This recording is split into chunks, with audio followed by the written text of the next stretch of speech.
Good morning. Today is 16th of April 2025 and we are going to be racing today. Today we are going to be racing at Doomben.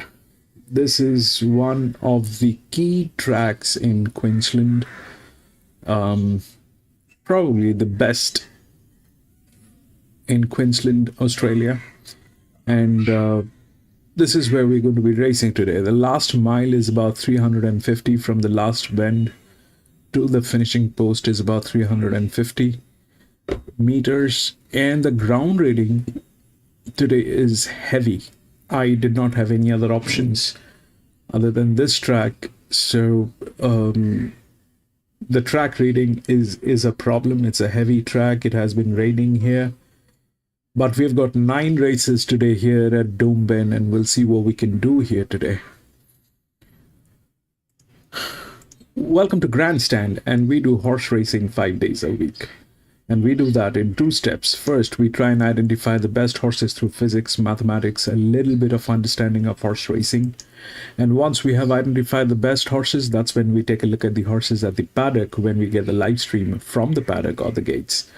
If we find that all the horses that we have chosen are looking good and good to go with, we stick to our picks and place our bets. If we find that there are better horses at the paddock or there are circumstantial changes, we often step out or we make changes with our bets. It's horse racing, so we need to be vigilant. We need to be making decisions that are in favor of us and worthy, and that's exactly what we try and do.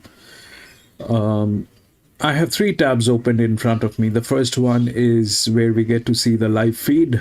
This is where we get to see the live racing. The second one is RaceNet, where we take a look at the scratchings and the odds. The third one is bettor, where we take a look at the winning numbers.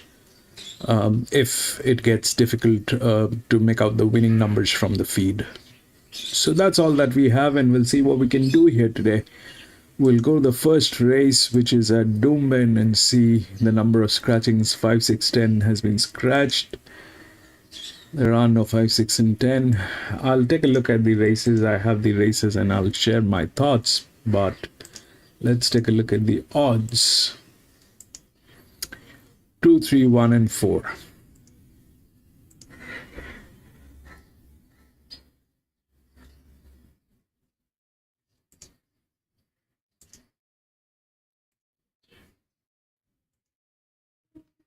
We still don't have a feed. We'll wait for the feed to come up.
Okay, time now to head out to Warwick Farm to preview the meeting out there with Ben Way and Brad Gray. Afternoon, gents. Hey Anthony, great to have your company through the course of the day. Overcast conditions here at Warwick Farm, but 8 races, a good track, and I'm sure it'll stay good. There is rain expected today, but I think it'll be after this meeting finishes up. It does. It might be more of an influence for Saturday as opposed to Wednesday. So we'll get through this meeting. Rail in the 3-metre position and on a good 4. So I expect a pretty fair surface. A few fields here that are quite open. There's a lot of returning 3-year-olds, and I've noticed that particularly this morning, the market's really gravitated towards those. Snack Bar, he's trimmed up. Candlewick, the market's found her, and Media World is the other one. So they've got depth to their form, but big meetings for all 3 of those to step up to the mark if they want to go on to bigger and better things. Candlewick's a horse we discussed on Punters Intelligence, and you and Nick Burning were both of the opinion that the market will dictate. If Candlewick trims into $2.50, it could be a fait accompli. If we get out $4, well, suddenly there may be other options there. The market says, kill it right, Brett. This morning says it's more $2.50 than $4 to this point, but that last 10 minutes will be important. Keep an eye on things, and we may well catch up with the stable before that race. So other news before we get back to Anthony for a market. The first, Tom Cherry, replaced by Tyler Schiller on Dark Stratum. Chad Schofield not riding here today either. So race 2, Tyler Schiller, race 5, number 4, Nashville Willer, and race 8, number 12, Poppin' Champagne. Any scratchings this morning impact you at all? Monty Kate was the one that I expected odds, so she'll wait for another day. The first is at 12.50, and we are looking forward to getting our day underway. The Racing and Sports Handicap over 1,200 metres. There was support last night for Scrumptious. Has that continued here, Anthony? Still your favourite, so 340 on Tab Fixed odds, the most popular runner. Miss Free Love has been trialling well, but just a little easy. Got him to as short as 440, back out to 5. Bassett's Choice, $5.50. Pearl de Chocolat at $6. A Cold Gin's at $6.50. They did bet as much as 9 about this earlier on today. And Cafe Olay is a $10 chance, sketch at 16. So Scrumptious, the most popular runner. Outside of it, a little bit of money for Cold Gin. Brad, feedback? Yeah, well, only 2 of these have the benefit of race experience. One of those looks your leader, Scrumptious. So if she gets the start right, she's going to take running down here. I don't think she's blessed with early speed, but she can muster. So from the inside gate, if she begins on terms, I'm tipping Tim Clark is aggressive to potentially find the front here, because that's not a situation that she's found herself in yet. In 4 runs, she's being dictated to, as opposed to being the dictator. Pearl de Chocolat could potentially come across, but I do think she's versatile in that regard.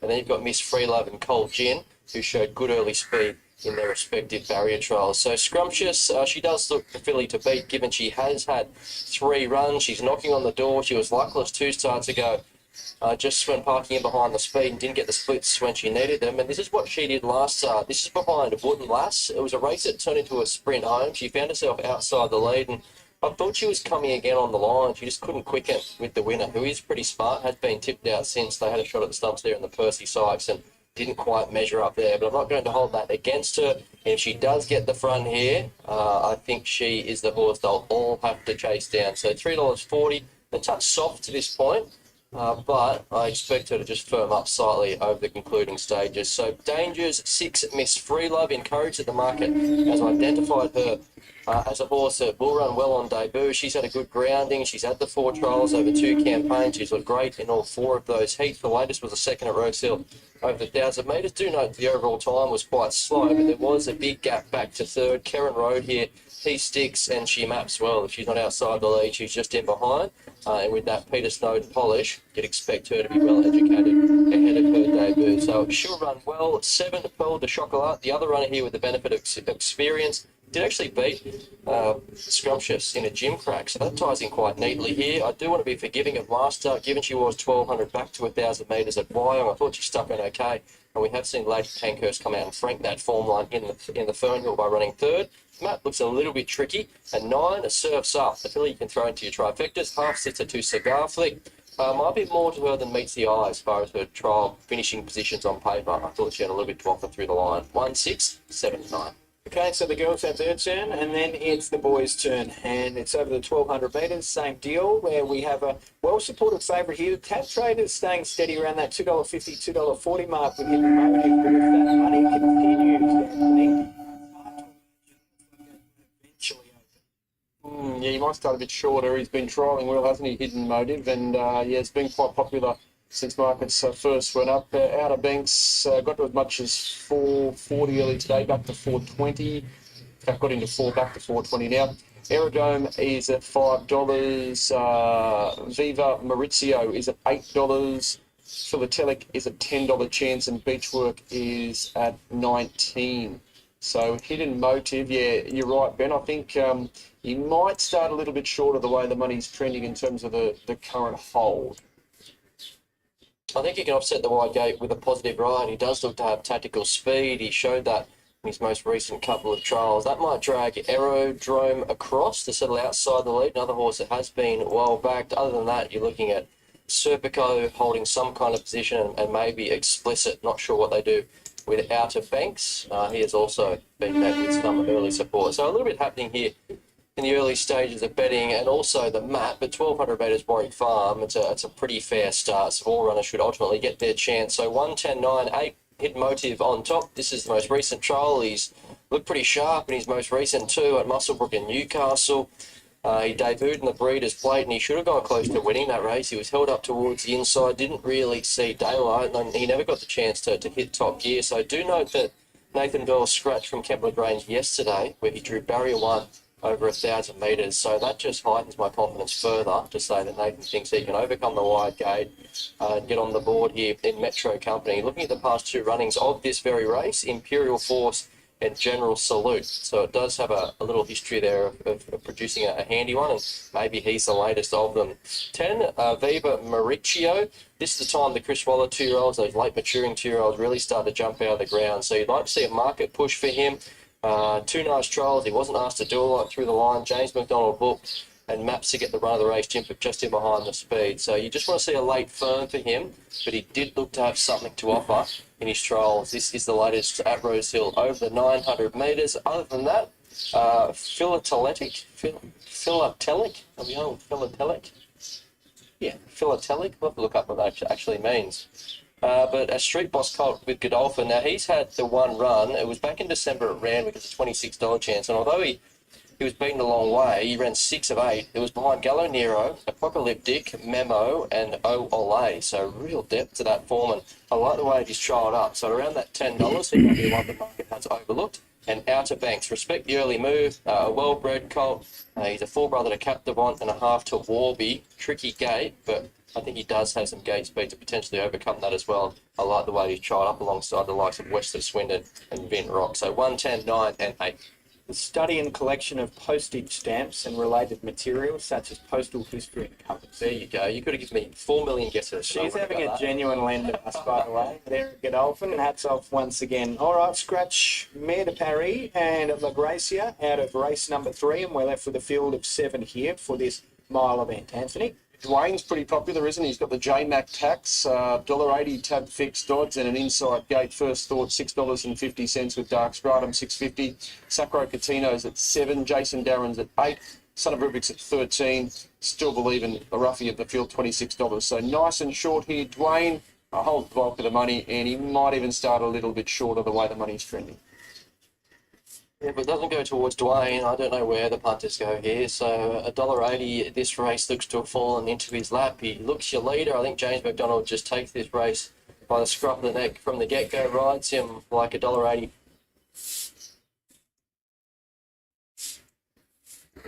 Right, this is the first one at Warwick, Doomben. I'm sorry. If we look through the odds, it's 2, 3, 1, and 4. 2, 3, 1, and 4. If we look through the rails, that's where 2, 3, 1 stands within the rails, and 4 is the larger outer drift. In very good hands. 2 and 3 has 1-1 races. This one, number 1, has 2. This one has 3 races, the 7. This is Doomben, so they generally have very good horses. Doomben generally has very good horses, but today the ground reading is heavy, and so I've got the whip report. The whip report is something that talks about whipping and response on whipping. So I don't know whether that's applicable for the first one because they've just got one races and two races and all that. So that's not what we're going to look at. But if we look at the two is a very strong linear. It's a very strong linear with management in very good hands. And if we look at the pressure line, that's 194 out of these two. That's the lowest, 194. And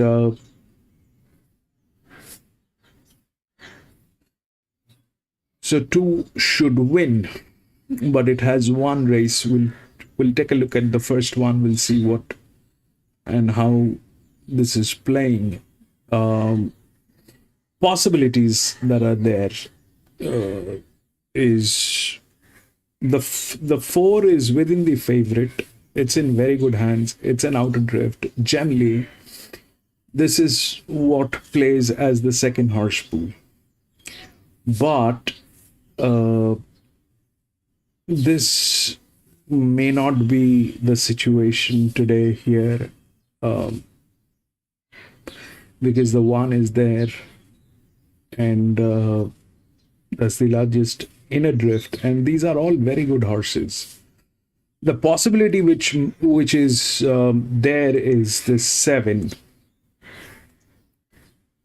The possibility which is there is this 7. It's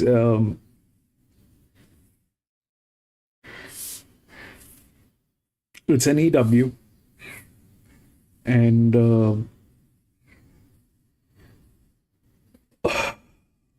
if we look through how things are, then that's how things are. So probably it is the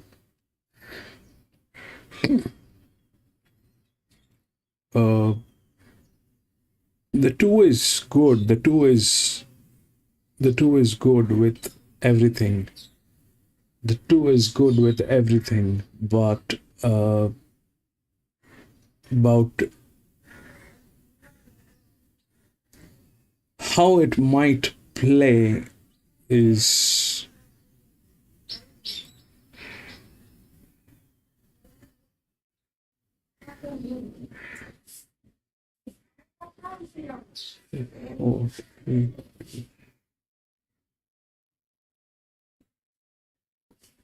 there's a possibility that it'll play 2 should win. There's no question. I don't think so. 2 is going to lose. It should be like 2. It's either 2-7 or 2-1. Chances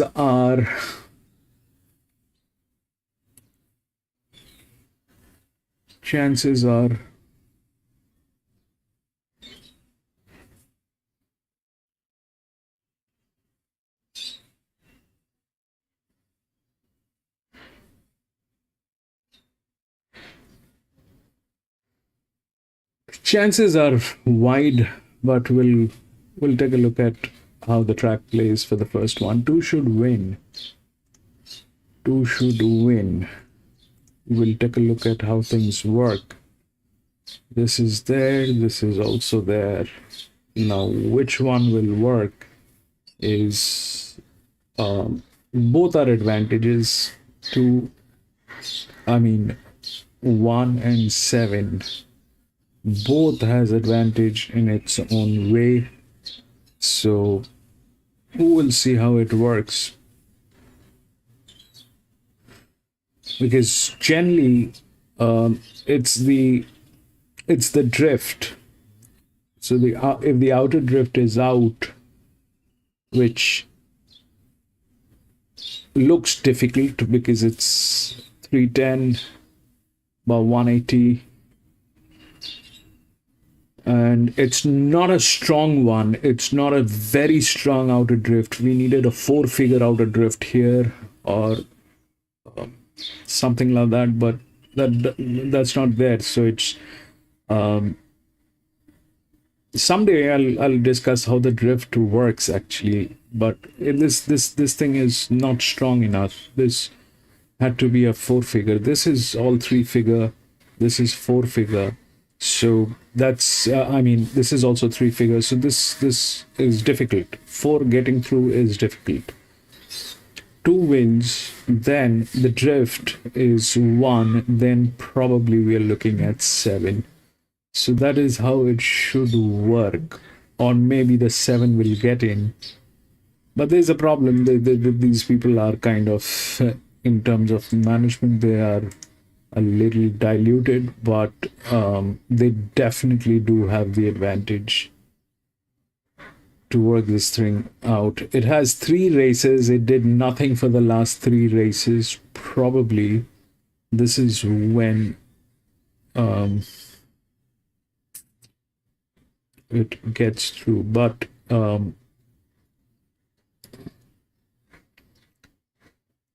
that's probably 3rd, or we'll see how it works. But 2, we'll take a look at 2.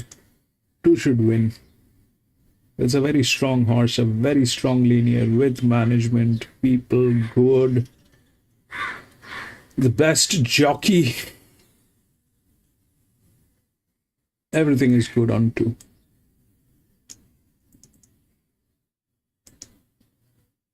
And was 150 about 20 minutes ago when we started the preview, and now into $1.35. So very short. Here's Bernie and Maxie.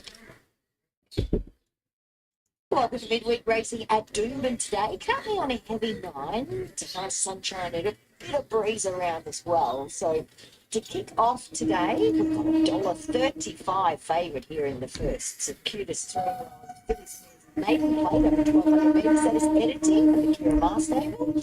However, Barbie Land, the first one to take a look at here, the little blonde bombshell there, Maxie. Stewie Kendrick and Kyle Wilson-Taylor. Yeah, she's got an interesting history, beautiful pedigree, extreme choice, hits on mare. She was a $350,000 weanling, then she was a $380,000 as a yearling, and then purchased online for $17,000 back in December. Given to Stuart Kendrick to train, and she's had 2 starts at the Sunshine Coast. She's gone okay, not beaten far. Latest 3rd Sunny Coast, went favourite behind a touch from Fade. Was up there on the pace, was nearest the inside on that heavy 10 track. May not have been the best ground, but the other was okay. She seemed to get through it okay. Okay, let's have a look at this $1.35 favourite, Maxie. This is editing, Kiramar Maloney. Really by Written Tycoon, she was a $650,000 yearling, and at her only start, which was way back in November, she ran 2nd in a Super Maiden Canterbury behind Reicherman, who then won again, and she was eye-catching. She charged home. So we haven't seen her until recently in a trial. Azar, welcome back. Been something, underlying, but she does look ready to go, doesn't she? And you've only got to have a look at a replay in that Newcastle trial recently on a heavy 8 where she trucked up behind without being put under any pressure. Seemed to get through that ground okay, but certainly on that debut run, Bernie, she's got to be hard to beat here. Just a great start, isn't she? She's obviously had a little bit of a sit down in the float on her way up here. You can see that bit of skin and hair off the top of the tail and rump there, but other than that, perfect. Okay, let's look at Fast Fun. This is, I think, the leader here, Maddie Moyes and Nikita Bellman. One start, she ran 2nd at Eagle Farm over this distance. She speared straight to the lead from barrier 10, so she's quick. And she was run down late by Trapeze Allure. She since had a trial, because that was over a month ago, and the recent trial was good again. She was quickly out of the gate. She led all the way. Last Tuesday, on a soft 7, she won by 2.5 lengths. Here's Freedom to Roam, Tony Goll and Ange Jones. Bit of a forgive at her first start. She ran 7th at Eagle Farm, went in the market at 4.20. She had barrier 2 and didn't really show a lot of early speed. Eventually got squeezed back. She was 5 lengths off them. Not much room in the straight. The run was okay.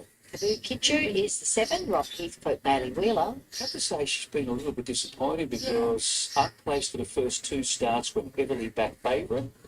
Latest, she was only fair in that Trapeze Alert race. She's since had a trial. She finished 5-6 here and wasn't really asked in that heat. Lily's Dash is the 8 from the Ryan Tyrrell stable, Cody Collis. Just the 1 start on a heavy 10 and ran 4th of 8 at the Sunshine Coast. Effort was okay because she was nearer the inside, and that's usually not the best ground. I'm assuming number 9 is on the track, okay. I didn't see her in Maxie, but that's Techna, Chris and Corey Munns, Aidan Thompson. She's only had the 1 start and she ran 4th at the Sunny Coast. Wasn't really fancied. It was the race won by Winnett, and she just held her ground. She was beaten about 5 minutes. Righty-ho, that is how they look. Well, let's just say that if you're going to be $1.30, you want to look like this filly did, Maxie, editing. Yeah, exactly. Right. Yeah, she looks tuned up and ready to go, doesn't she? Really lovely, well balanced, good length about her. Lovely rein, good score. What can we say? But too short. Yeah, it is too short, isn't it? I can play Once fast. upon a time, $1.30 favourites would just win. And I was Well, growing up. at 10:35 from the second one, Azhar, I They think get bowled over every now and then, but from the second What one, does that tell us? They're always going to be. Only 25% of them win now. yeah. A quarter, 1 in 4. I suppose it's all about the market and who people want to back. If they keep on backing them, they've got to sort of shorten them from up. the second one, Singapore And there's is nothing bad to in. be here. I think so. $1.20. Starting to shake. But what we know is that she should win. On what we've seen so far, the form lines through Raikkonen, the very soft trial that she had. Anyway, we are not going to play the first one. The first one, No, I prefer to keep it. It's- That's something. I've actually had a little nibble at Paro today. I'll power better to $2. check how the ground is. shopper. But I think she win. I do like her a lot. Your report is. It says heavy 9. I thought I'm thinking I was. punters of short price horses might be rejoicing here. I hope so. Anyway, Freedom to Roam, I've got in. Very quick. Probably as a. Just the last 100 metres. Just we've got a the- testing track. Could be a The little class bit 1 of a- races looks a little dicey, other than but she will give you everything. a great sight from the front. And Barbie Land, because she got through the ground similar to We this kind last of- time. 2, 4, 3 and 1. One with the 3, Fast Fun, just hoping that she Understand. would run straight to the lead, and she would have taken some fitness, no doubt, from her first run at Eagle Farm. Doomben should be a preferable track for her. I don't think the surface should be much of a problem, being better than ready. Out of an Annabelle mare, I don't really know, but she recently trialled as well. That was a soft track, could have been even a soft 7, actually, in that trial. Can you remember what that track was? I don't have it in my form here at the moment, but Which one was that? Fast Fun, that Oh, yeah, that was 7. was That it was the last 7? Tuesday. Yeah. Doomben is the best in Queensland, hands down. Doomben is the best in Queensland. They have very good stock. They have very standard track, very standard track. Short price favourite. She looks great. She's got a great demeanour. Very It's professional. just the Looks nice and fit. ground condition today is bad Like here. about her, obviously. That's, I mean, something or the else has to go wrong. And that's just too short for me. It's either the weather Barbie Land looked great. or the track And Freedom to Roam. So I think I've got or the that track for condition. 3, 2, 1, and 4. Okay, $1.22 as we come to you, Anthony. So today, $1.15 now, Bernie. the problem is the So track 150 condition. When you did your preview, and I thought, oh, this might start a little bit shorter, but I couldn't have expected it was this short. 115 now, Fast Fun, 650, and you can write your own ticket about the others. This is about as short as they get. Yeah. Let's hope she's the 1 in 4, Maxie. I hope so. I hope she gets the money today. Which Yeah, a lot. I thought we'll get the Caulfield. I so wished that we get the Caulfield, but we did not get the Caulfield today.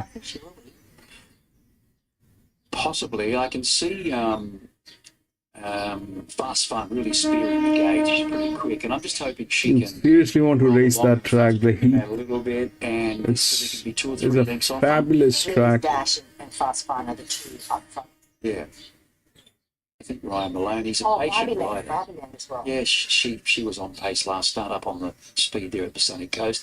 Ryan Maloney will come out, might just give her a little press out of the gates to make sure she doesn't drift too far back. But yeah, she's 2 or 3 lengths off them. To the outside, I think she's going to be hard to hold out.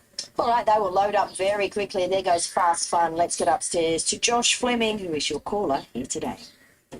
With Tab back to 122 now.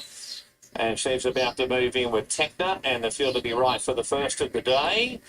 So the roughie Techna going in, and the light turned on, first of 9. Long odds on favourite is Editing. Sets racing, and we had Kabakicho away well. Editing's back last early here. Fred and Jerome was poking forward. Likewise, Fast Fun out 3 and 4 wide.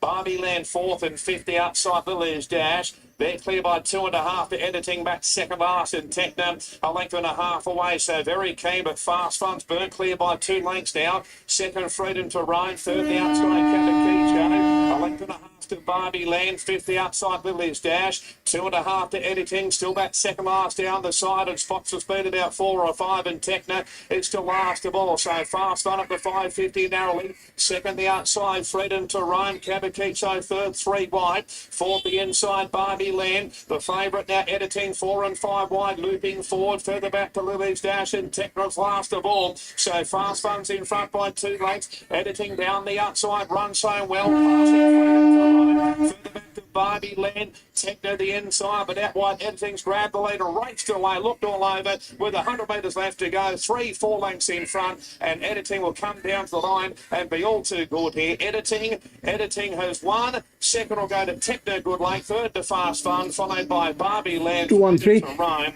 Lily's Dash and Kabakicho. The last one agreed to judge. Beautiful. Now that's how all $1.20 favourites should win. Absolutely. She had that one 600 metres from home. It was like a trial, wasn't it? It was. She sat just behind Kabakicho, who was in a 3 wide line. Fast Fun took a while to sort of get the top spot there. It looked leisurely. Was it leisurely? You have to look at the clock, or was it just so wet? Techno's 2-9. a ways off them. Fast Fun holds down third, and then we had Barbie Land number 1. But yeah, the right result. She obviously showed a fair bit of talent at her first start. But as a Doomben, in Queensland, Doomben is the best track. They have beautiful stock. Quite impressive. They get the best horses. Literally didn't So- even do as much as they do in a trial on her. There's no question. Loping along. She looks beautifully balanced, doesn't she? 2-9-3-1, I think. Exactly how you want, a progressive 3-year-old. And to me, looking probably like she's probably, at least 1400, is maybe a mile, looks like it's going to be no go. Yeah, they did slacken the tempo a couple of hundred after the start. She was a bit keen, but they had the right man on her just to sort of get it to come back a little bit, follow the right horse, and he was happy just with a stride around them. So looking at the track there, that head on, they haven't marked it at all, have they? No, but I'd say First race. it's pretty Yeah. tough going. But that's where you want to be in the middle. Well, she was in the middle, but that was where it was, the jockey sort of said it was tired on Saturday, but maybe first race. Yeah, we were just having a look at the head on another monitor, Bernie, but yeah, they didn't mark it much at all. So we'll get the time details, have it for you when we come back for the mounting yard. But she looked good. She was an expensive yearling, as you'd expect. She's a written tycoon from a Schnitzel mare, and we know those are a famous set of colours now, aren't they, on Australian 2-9-3-1. Very little to be concerned about there. Absolutely. 2 bits 9, 3, and So what happened is the 2 wins, then the 9 gets in, which was the second outer drift.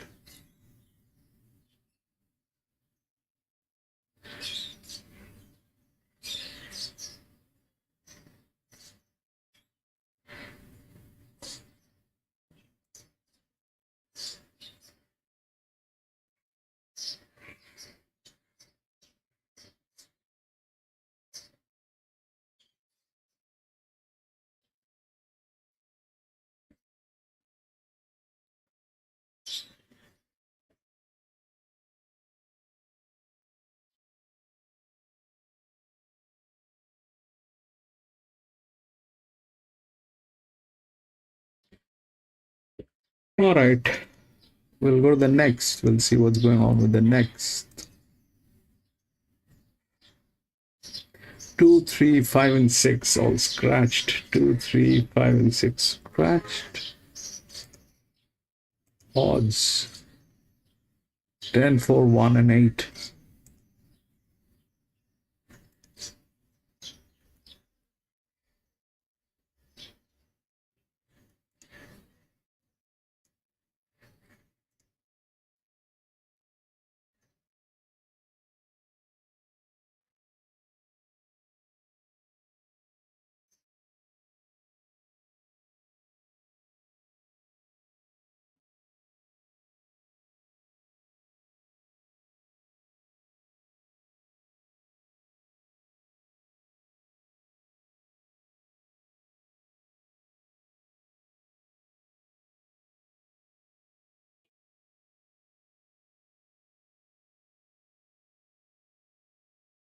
Okay, we'll continue with our preview for racing at Warwick Farm up to the quaddy legs, race number 5, first leg of the quad.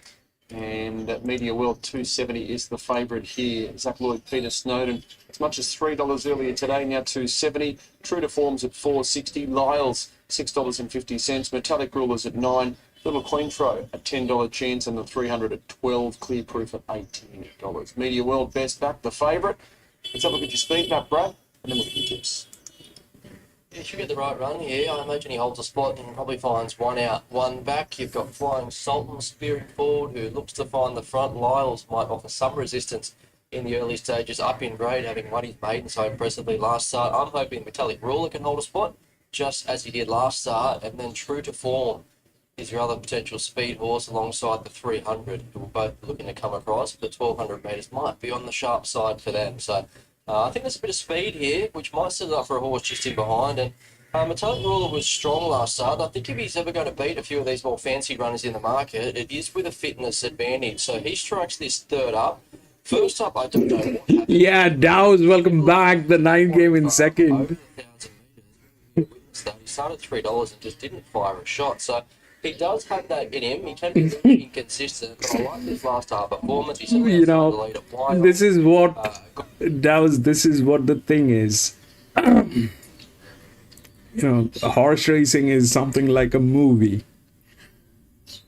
If there's a hero, there's also a villain. So identifying the hero is easy. It's always the favorite. Problem is the villain. Which one is the villain? That villain is sneaky. It is hiding somewhere, which is going to pop its head out. Yes, big villain.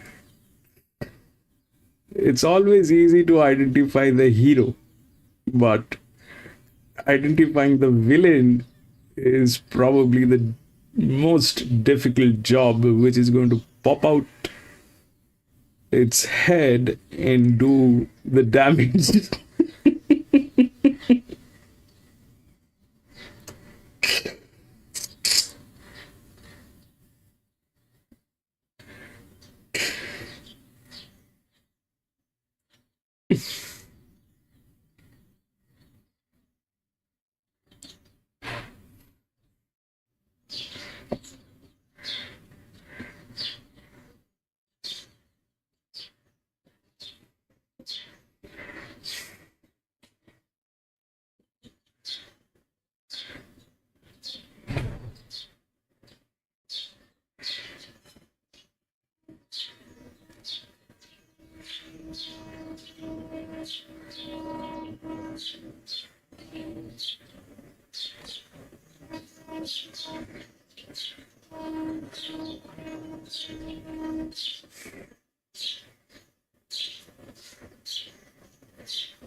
Not going to race that one. Yeah, whereas this one, you kind of get the impression bang at the 1200, you might be able to win the race a little longer. I'm going to be back in a jiffy. This need to be somewhere. And let's have a look at race number 60, Hawaii 50 benchmark 72 for the girls and Candlewick. $3.30 to go from this morning. What price are we talking now, Anthony? $2.90 now, Ben. So yeah, well supported Candlewick, Love and Light. 5 out to 6, just a little soft. Miss Kim Carr $8.50. Had their use at 10. Miss Hades at 11. Trafalgar Squares at 11. And Hellbent on Use a $12 chance with Tahina. But Candlewick, the most popular runner, $3.40 into $2.90 today. Right? Yeah, it's a good push, isn't it? So she'll bounce out and make her own luck. If she's not in front, she's just in behind. You've got Love and Light coming across to Tahina, who's back to the 1,200 metres, having failed to run out a strong 1,400 metres last start. Miss Kim Carr does have some tactical speed, but 1,200 metres might be a touch short for her, given she won out to the mile at the back end of last campaign. So this is the most recent trial from Candlewick, and do note that she was 4 weeks between runs. In her trial, she had one trial over 1,000 metres and then came back to the 800 metres. So I guess when you factor that in, she was entitled to be left to touch flat-footed. I do like the way she wound up through the line, but I think she trialled better ahead of last campaign. So you've been on the Candlewick bandwagon pretty much from the get-go, earlier than most. How are your confidence levels today? Let me conduct a pre-race interview first. I wasn't as smitten with the trials, kind of like you, as I was before the first prep, but should be unbeaten, and maybe just a horse that likes to get to the races and get involved. Clearly likes to win, brings a winning record to it. Yeah, the breeding probably means you, from an SP side of things, you're never going to have a stack of edge. Everyone's always been a touch draw. Candlewick, don't you think? Yeah, half sister to Classic Legend and Athera. So she's potentially very good. Yeah, but people hear that. I mean, they've got no reason to go up $5-6, do they? Because you hear that breeding. And you know, Get immediately excited. People are going to back it for go. There was a quote from Tom Charlton throughout the week to suggest that she was going to kick off in the PJ Bell, but she did have a slight setback. Hence the 4 weeks between Barry. Good news or bad news? Because the PJ Bell is obviously a bar high. Yes, well, you can pull out positives and negatives, can't you? Whether she's going to be 100% on her game today, that's the gamble, but does she need to be to get away with a benchmark race, given they were potentially going to go towards a group race first start? So that's the beauty of punting, isn't it? I don't think we've clarified it. No, probably We'll not. chat to them pre-race, Here. and they can give us. Dangers, how dare you? So this is a mare that does have a pretty good first up record. She probably should have won first up last time in. That was I was going to say no fault of her own, but it was because she half missed the kick and then she was held up in the straight at Canterbury. So she can be a little bit hit and miss, but I do respect the booking of James McDonald. She's trialled up well to say that she's come back just as well as she was going last campaign. So that makes her a player here. For Miss Hades, good knockout claim. A mare that tends to fly fresh. She rocketed home in Saturday Company first up last time in behind Ferrari. Looks well placed in this grade. And Miss Kim Carr, I will include her. I think she's a filly with a bit of quality. She ripped through the grades last time in. She went from an hour maiden, an hour class 1 to winning a Canterbury benchmark 68. So you don't see too many horses do that. However, she may need this 1,200 metres first up. 6, 8, 4 and 11. Okay, when the market first opened for race number 7, which is the Asahi Super Dry Handicap over the 1,100 to 78, we had 2 horses at $4.20 and another at $4.60. Now, the trend has certainly gone one way. We have a very clear favourite here from Godolphin. Oh, for Snack Bar, Benny into 230 on tab fixed odds. So they kind of decided Cam once the back. traders went up, but they decided that Snack Bar was the one they wanted to be with. King of Russo $4, Driftnet easy out to $5.50, Deprivations at 8, and Wavebreaker $9.50. Llewellyn a $12 chance. All about the 4 Snack Bar, Brad. Yeah, well, he's got a few map obstacles to overcome, but that's not turning the punters away, is it? So, in his short career to date, he has been pretty versatile in terms of settling outside the lead and settling back. But first up, 1,100 metres wide gate, you'd think they'd ride conservative, and Racing and Sports tends to agree. Deprivation goes forward. He looks your leader. One Destiny will keep him company. Wavebreaker and Llewellyn just park up in behind that speed. So, he is going to be hard to beat, Snack Bar, and the market says that he's ready to fire today. But at the price, I want to be in the corner of Deprivation. He's going to be a long way in front of Snack Bar here. We're getting it around $8 to find out. I do wish this was 1,200 metres as opposed to 11. He's actually never raced over 1,100 metres in his career to date, but he has won 4 from 6 first up. He hit the ground running for Nathan Doyle last campaign. He's trialled well. And if you can just pinch a break here at the top of the straight, he will take chasing down. He's a pretty brave horse and a pretty honest horse. So he'll give us a really good run for our money. And I did like what I heard from Nathan Doyle on radio this morning saying that they will ride him for speed. So that says to me that he's hard fit to sustain a run like that. 4, Snack Bar, the obvious threat. He'll be the best horse to come through this race. Whether it's the best suited is another question. I don't love the setup, 1,100 metres drawn wide, but he does have some quality. First up last time in, he was third to Autumn Glow, albeit over the 1,300 metres, and then ran third to Lady Shenandoah in the Ming Dynasty. So he has trialled well. James McDonald booked it, and the market says yes. 3, King of Russo. He's another 3-year-old returning today, so he comes back at gelding. That could be significant because he was teased talent. He just failed to really deliver when it counts. So, Right, this is the second one here at Doomben. If you look through the odds, it's 10, 4, 1, and 8. That 10 is the favorite. And the 10 is the linear. Now here is the problem, that linear is not a strong linear. It's a 4-digit linear. So automatically it gets into trouble because it's a 4-digit linear. If we look through the rails, then that 4 is in the top. Now if we look at what that 4 is, the 4 basically has 2 league races, out of which one was a Group 1 race. It was a Group 1. It's not just a league race, but it's a Group 1. So that's what the quality of that horse is. The 10 is a linear, but it is not a great linear. Like this one was a 288. It was a good one. This one is 1196, which puts it to a trouble. Now, will it win?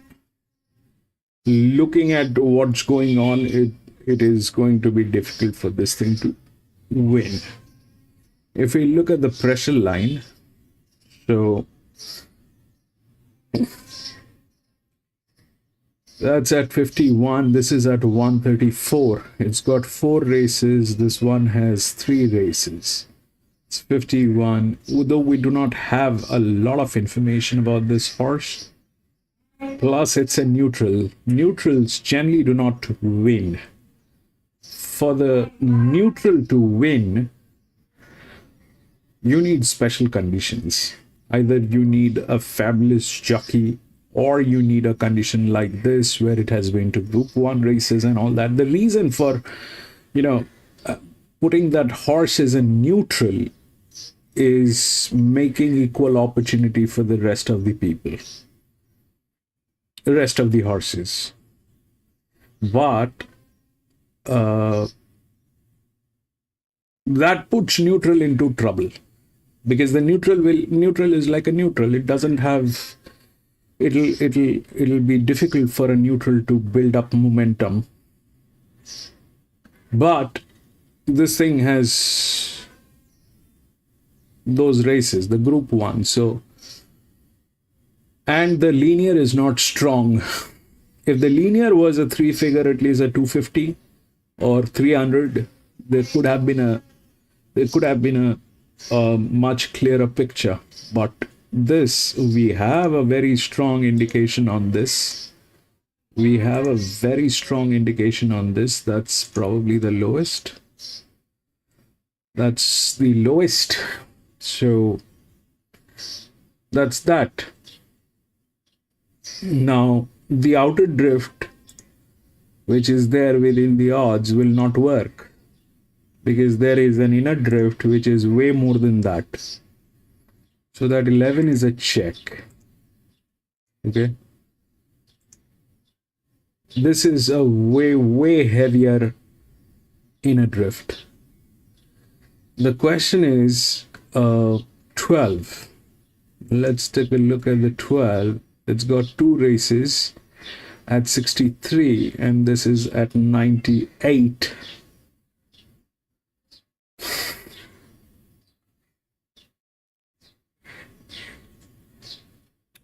The last mile is with this horse, definitely. Smallest.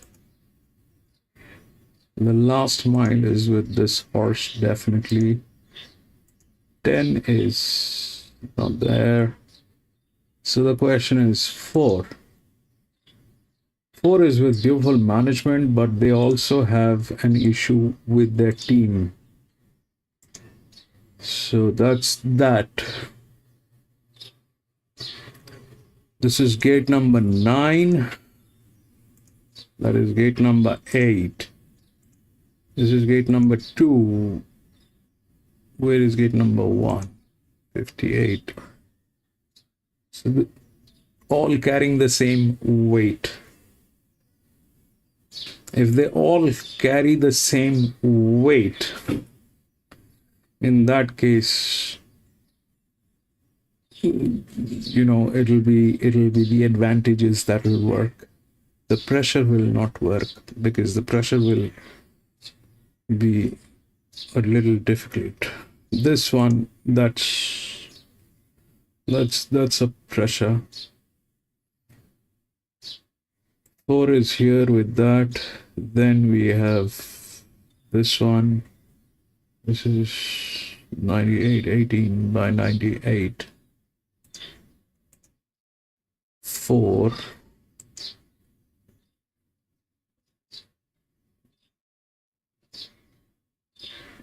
This is the best maiden. Got two races. This is a strong one. It's a 339, but it is a maiden. So definitely that has chances. But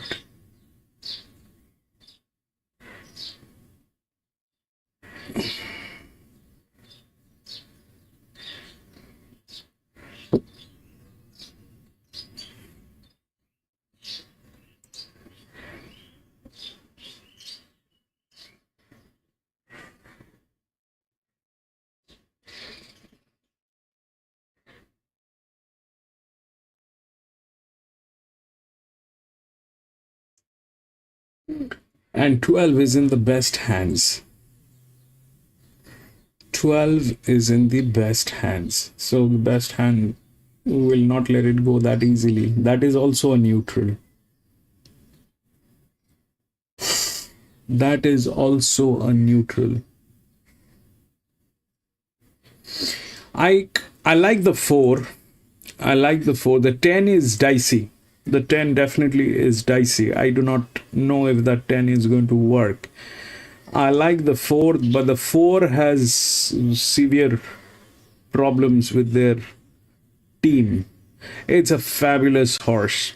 I mean, 4 races out of which it's got 1 group 1 is not a matter of joke. So that's a good one, but it's a neutral. Plus there is this thing. Rest everything is a wild goose chase. Rest everything. 10 is dicey. 10 is definitely dicey. If we take the 12, then we get a clarity. It's 9, 8, 9, 10. So the force is definitely here. The force is definitely, these are strategic movements on the gates. All right, these are the strategic movement. That's why I always emphasize on the gate numbers, because how they have been laid out so that we understand whether it is on the inner side or the outer side of the rails. So if we look at the inner side of the rails, that's number 2, which is here. Then everything else, the number 1 has never raced. Gate number 1 has never raced. 8 is the larger outer drift, but there is a bigger drift here with 11, which is from the outer gates. But they are also like that. So this is a bigger outer drift. This is a bigger inner drift. This one is 1278. This is 2,800. It's almost double, more than double. This is. Plus, they have the last mile, and that's how it works. I like the 4. We'll take a look at the 4. This could be a gamble. I don't know. I mean, going against the 10 is something that needs to be done with caution, because it's not a strong one, but they're all carrying same weight, and the possibilities which are there are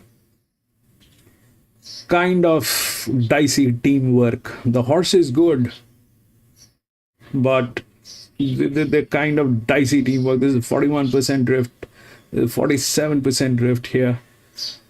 So that is dicey. So check 12. Definitely 12 is one of the best hands. They're not going to let it go. They're not going to let it go. Plus, if you look at the pressure line, that's 216 by 13. It's much better than the 10. This is better than the 10. Even the 1 is better than the 10. So I don't know if the 1 will get in. It has all the chances if this one fails, which also has chances. So the 4 winning is a hope, because it's a good horse, but the team sucks.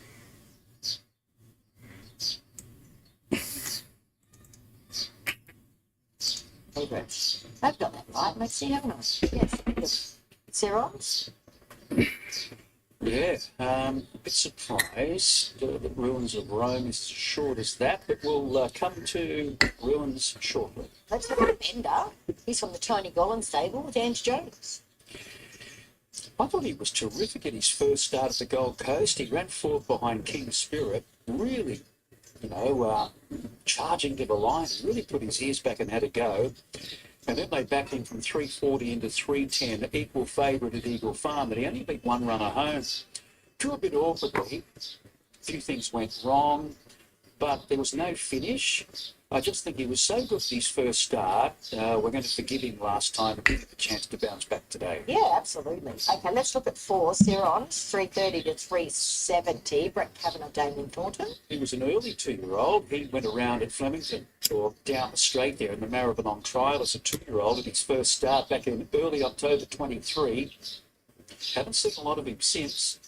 He had a run in the Skyline. That was behind Storm Boy, beaten about 9 lengths, and then another spell. He ranked 3rd in the maiden, first up behind Dream Smart. I think that was one of those big English bonus maidens, and his effort was okay. He's a Big effort, really. yeah. Barrier 11, 61 kilos, 1,300 first up. And his recent trial in Tamworth was good back on the 1st of this month. He ran 2nd there. He didn't really chase the leader. So he's here with a big hope. Okay, number 7 is Just Walter. He's at about $11. Jimmy Downs, Anthony Allen. Yeah, he's had 5 barrier trials. The latest 2, though, for his new trainer, Jimmy Downs at Bow Desert. He ran 2nd at Bowie on the heavy line. I thought the trial was okay. Let's look at the 8 now. Parrow, Barry Lockwood, Luke Dempsey. I do like this fellow. Today he was good at his only start for Barry Lockwood. He's a southerner. He did 2 starts in Victoria. He ran 2nd at Bow Desert and was caught very wide, and that was after he suffered a lot of interference. He copped a really nasty bump, which you can clearly see when watching the replay, and there was a nasty puncture wound. And they needed him to trial again, and he trialled satisfactorily last Tuesday. In fact, I thought it was an impressive trial. He picked up nicely and went to the line under his own steam, went winning here. So I think he's got a great hope, Parrow. Pride of Ice is number 9 here for Brian Wakefield with Sammy Collar. Yeah, this guy needs to go a little bit better than what we saw first up in the maiden one by Lantau Island at Eagle Farm. Was back, didn't really come on though in the straight. Here's Ruins of Rome, your favourite, Chris and Corey Muntz, Martin Harley. He finished 5th in that same race, that maiden won by Lantau Island. I thought he had his chance, but he's obviously fitted today. He's since had a trial because that was back on the 12th of March, that first up run, and he ran second behind Fast Fun. Fast Fun led, and he didn't really chase that hard in second spot. So he's here with a good chance, but I'm not sure whether I'd have him as the favourite for the race. Number 11 is Shut the More from the Tina Kotsiopoulos stable, Mark Duplessis. Yeah, he's been consistent at the midweeks for the last 6 months or so without winning, but if you go on his third over the 1100 back in December behind Ordered Girl, it was on a heavy eight. He ran well. He's just got to run the distance. Now, there is a doubt, Bernie, a strong 1200 on a heavy, but he will get through the ground okay. Spellbound is a 12. He gets blinkers today. He is out of a Viscount there, Maxie. They love wet tracks. Stewie Kendrick, Tony Collins. Yeah, I think it might have been the size, or was it been there that day all those years ago. Viscount won on a very heavy track. Second on the poly last time behind Kettlebell. Kettlebell was a really good maiden and did blitz them. I thought the effort was okay. Needs to find a couple of lengths, and the blinkers first time interests me a little bit. Rightio, Ruins of Rome, 280 into 260. That has pushed Cirons. What is a Ciron, Max? Have you Googled that one yet? I haven't Googled that one. I'd like to say Chiron, but anyway, Cirons is out 330 to 390. A Bender Solid, 5s into 480. And our pick, Paro, 7s into 650. He looked good in the mounting yard. Luke Dempsey back today, and he's top as he heads around to the start in the Ron and Judy Wanless colours. I'm happy to go with him here at an each way price. So we've got both totes with Paro, number 4 Cerons, then 1 a Bender, and I've got the 11 in. I probably should change and put the 10 in, Ruins of Rome. Just felt Shactamore would definitely handle the ground. But there is a very confident push for Ruins of Rome. Number 10 clearly has been the best back runner in what we can see here on the QOP.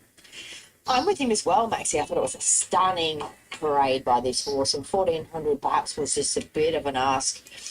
Maybe first up when things didn't go his way. Might have been all right if, he'd got a bit of luck, but he didn't. And love that recent trial where we've ridden slightly off the speed. I'm hoping that he's going to handle this track here today. It's just really gluey, so you're not going to know till they get out there. I notice he does wear a tongue tie. Yep. Yeah, so just hope he doesn't run out of breath. I don't think he will. No. No, I don't think so. What I've seen of him at Bow Desert there, he was stiff not to win, and then I loved his 8 days ago, just perfect leading into this. Well, he was sharp. He showed that turn of foot. It was on a wet track Hazard. too. Yeah, Not soft been 7. not as wet as this, but 10. still quite wet. So I agree. I'm with Paro as well, and he's a good price, I think. Dangerous for me, a Bender, definitely, 4 Cirons, and 10 Ruins of Rome. The first race won by the $1.25 favourite, around about that editing, was eased down late by Ryan Maloney, but ran 1:11.81 and 35.74. It wasn't really noticeable them getting into it. They were just taking the top off slightly. Now, there's been a lot of fill on this track, there's no I think doubt. they were sinking.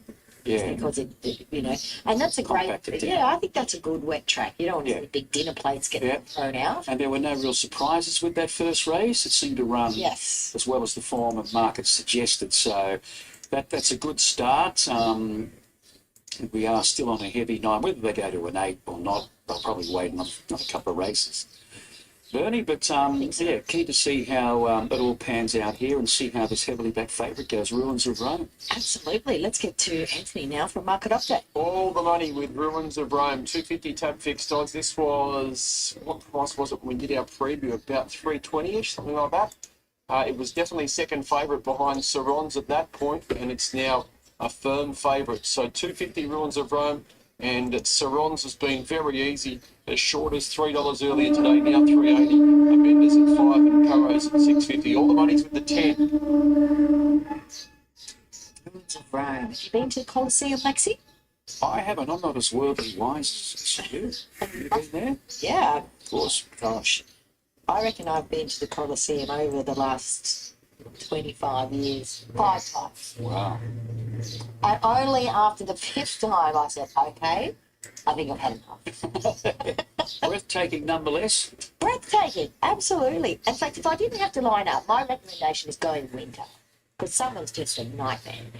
Tourists. And there's rules, obviously, everywhere, all over Italy. You don't have to go to the Colosseum to see fabulous rules. No, Just Walter. I think Anthony Allen was just running behind Just Walter. He's riderless. Is he going in riderless? They're attempting to put him in without the jockey on. But $2.60 Ruins of Rome. Number 10, trained by Chris and Corey Muntz, Martin Harley to ride in from a good gate. He's got a bit of a straight sort of action on him, a quick action, this fellow.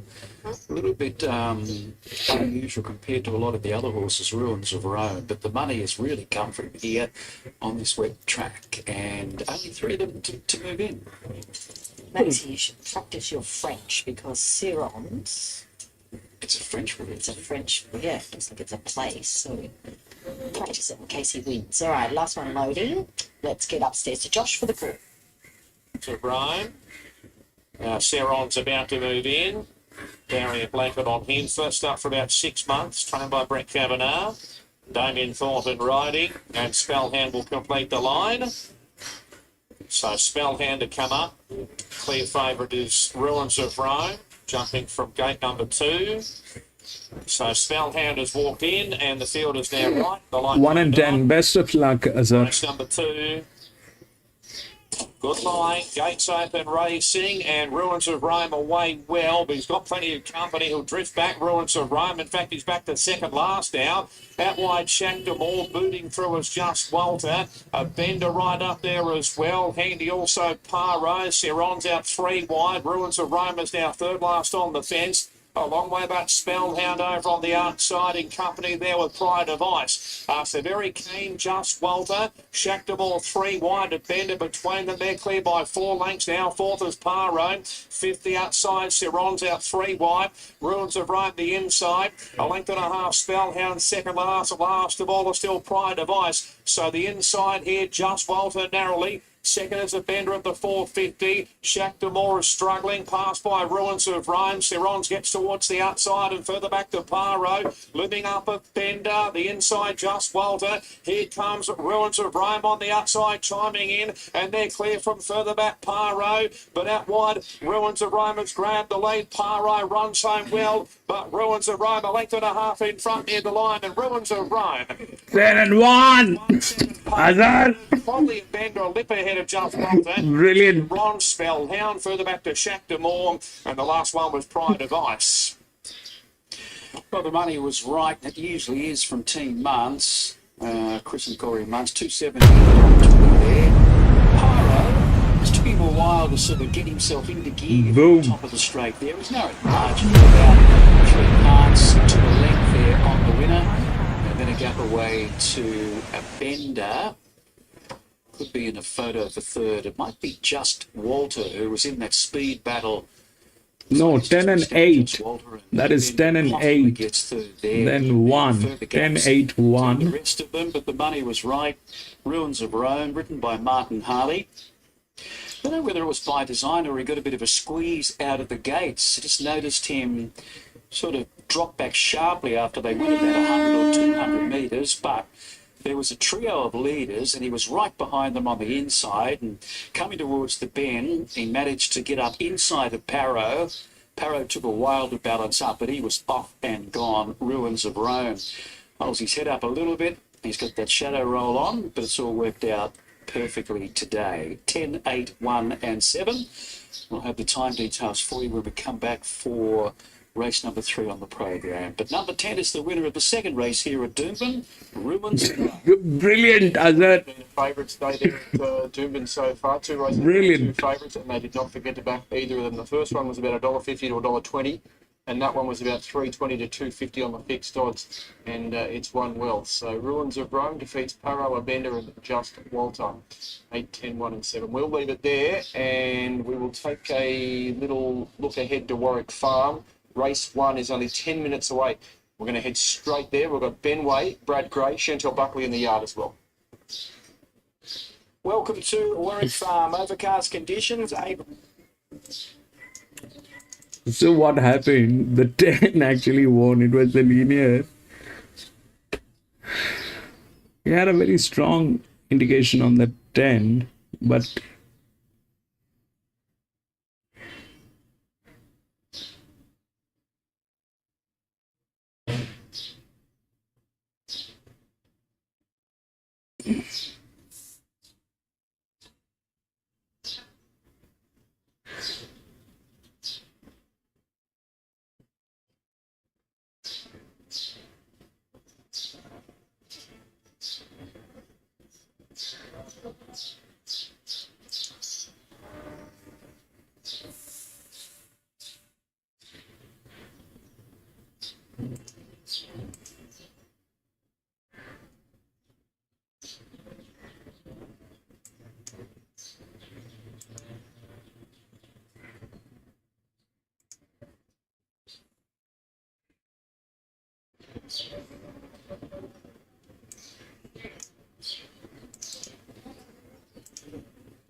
you go to the next.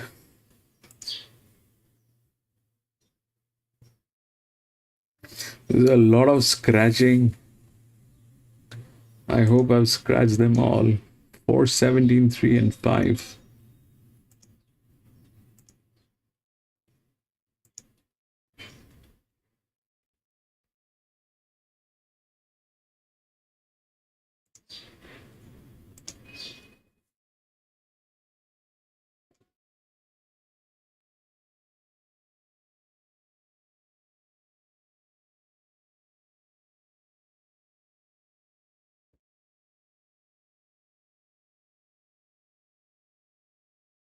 From the Chris Waller stable, Nash Wheeler on board, barrier 4, Cafe Olay. Another debutante with 2 trials under her belt, so she's an Alabama Express filly. No knock on the way she has performed in both of those hit-outs. They were both at Warwick Farm.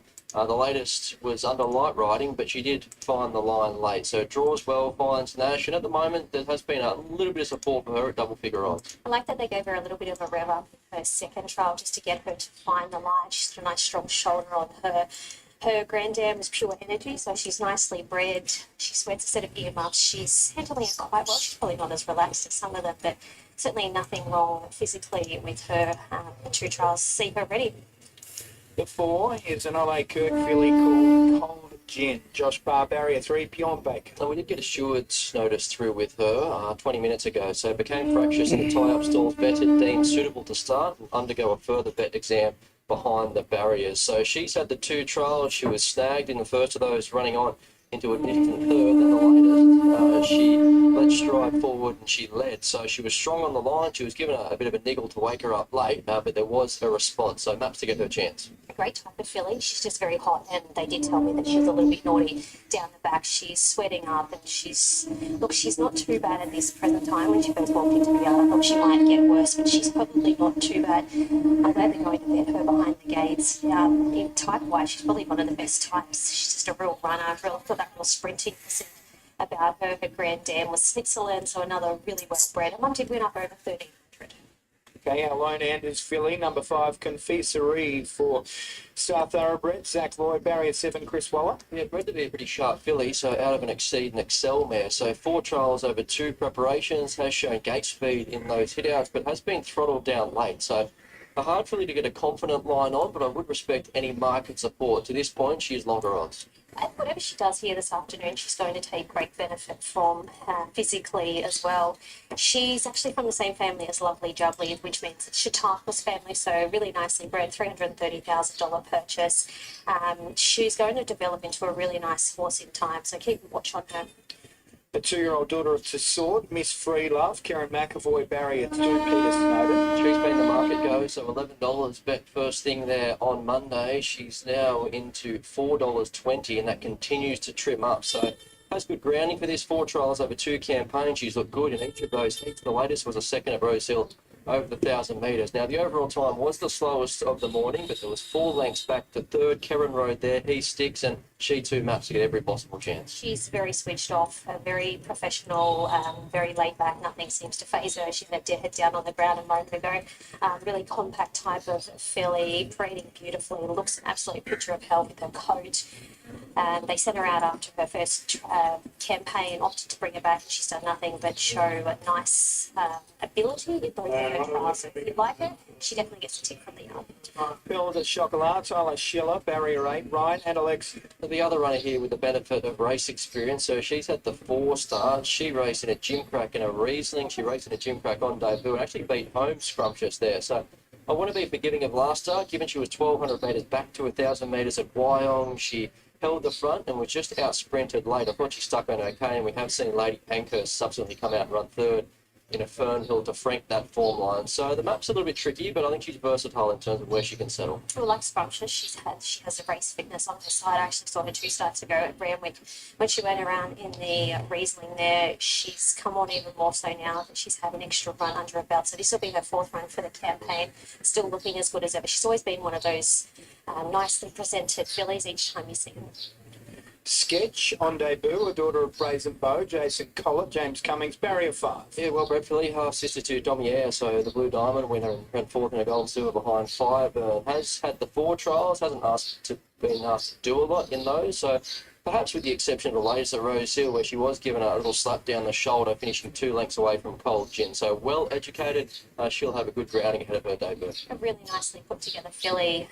As you mentioned, they were really nicely bred. Her mother actually was unraced. We never saw illustrate a race, but just a typical Brazen Bow, handling it beautifully. Could definitely give her a push at double figures. She certainly wasn't the worst from the yard.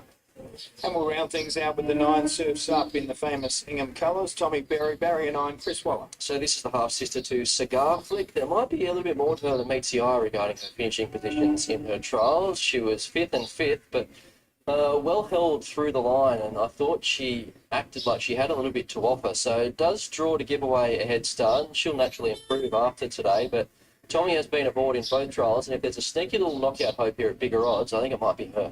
Hard to give her a strong push from the yard. I know she's well related. Her mum was a half sister to Fangirl, and this filly herself is a half to Cigar Flick. She's got a lot of improvement to come. She's a touch dull in the coat, so I'm happy to see her go around today and see what she can show on debut, but maybe watch for her a little bit later. All right, so that's a look at them in the yard. Now we've had the luxury of tracking down Chris Waller to chat through his 4 Bassett's Choice. Cost a touch over $250,000. All 4 siblings to run have won. What are you expecting today? Yeah, just a good starting point for all 4 of them. They're all saying that it's getting to the time now where they're maturing.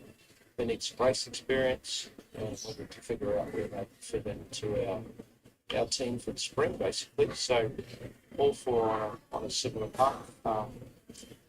Yeah, James Booking's always a strong lead with our horses. He gets first pick. So yeah, Bassett's Choice is drawn okay. I think they're at a 6. Find a nice spot for the 5th, 6th. We won't make it too hard. Let's see how she goes from there. Where can you see the others settling? Cafe Olay, Confesery and Surfs Up?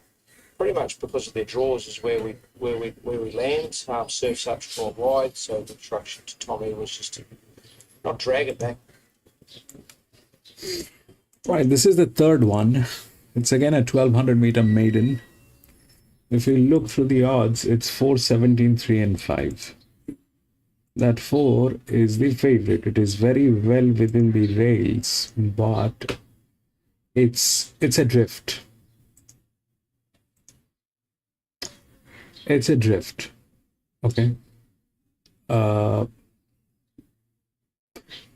6 is the linear, but there's 63% downdrift. It's a dysfunctional team, but it's a 350. Okay. It's well within the rails. Everything is good. The 6, they are also tailing gates. 17, they have taken, which is the largest outer drift. That's probably, I mean, that generally works. Here we don't have an inner drift, but That's probably there. But the problem is, this has got one league race. This has been to one league race. This is the only horse that has got 4 races. Rest everybody is either one race or no race. So if we look at what has been happening here, okay, the 2 won with 194. It was a 288. We had a strong indication on this. Here, the 10, we had a strong indication on this. It went through. In here, we also have a strong indication on that 6, but we'll also have to use a little common sense that this is a dysfunctional team. This is a dysfunctional team. So if that's not that, then the next one is 1.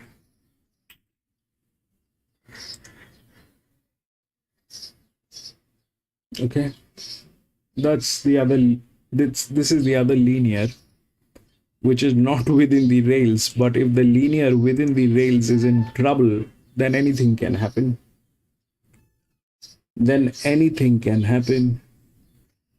This is a huge pressure. This is a huge pressure. Okay, this is like 357. This is 235. The last one that won was at 134. So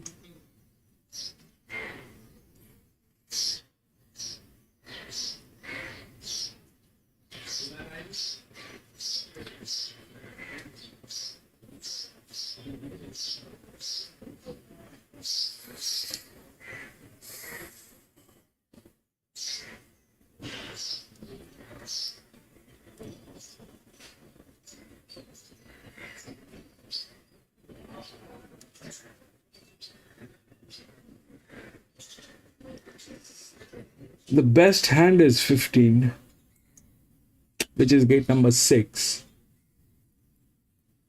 And this is gate number 7.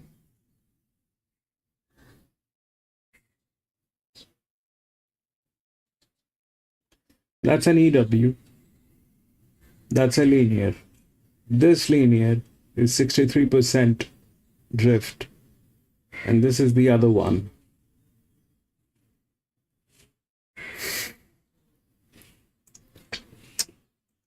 We'll take a look at the horses at the paddock. The 4, the thing is, the 4 is not a bad horse. It is okay. The 4 is okay and probably will get there.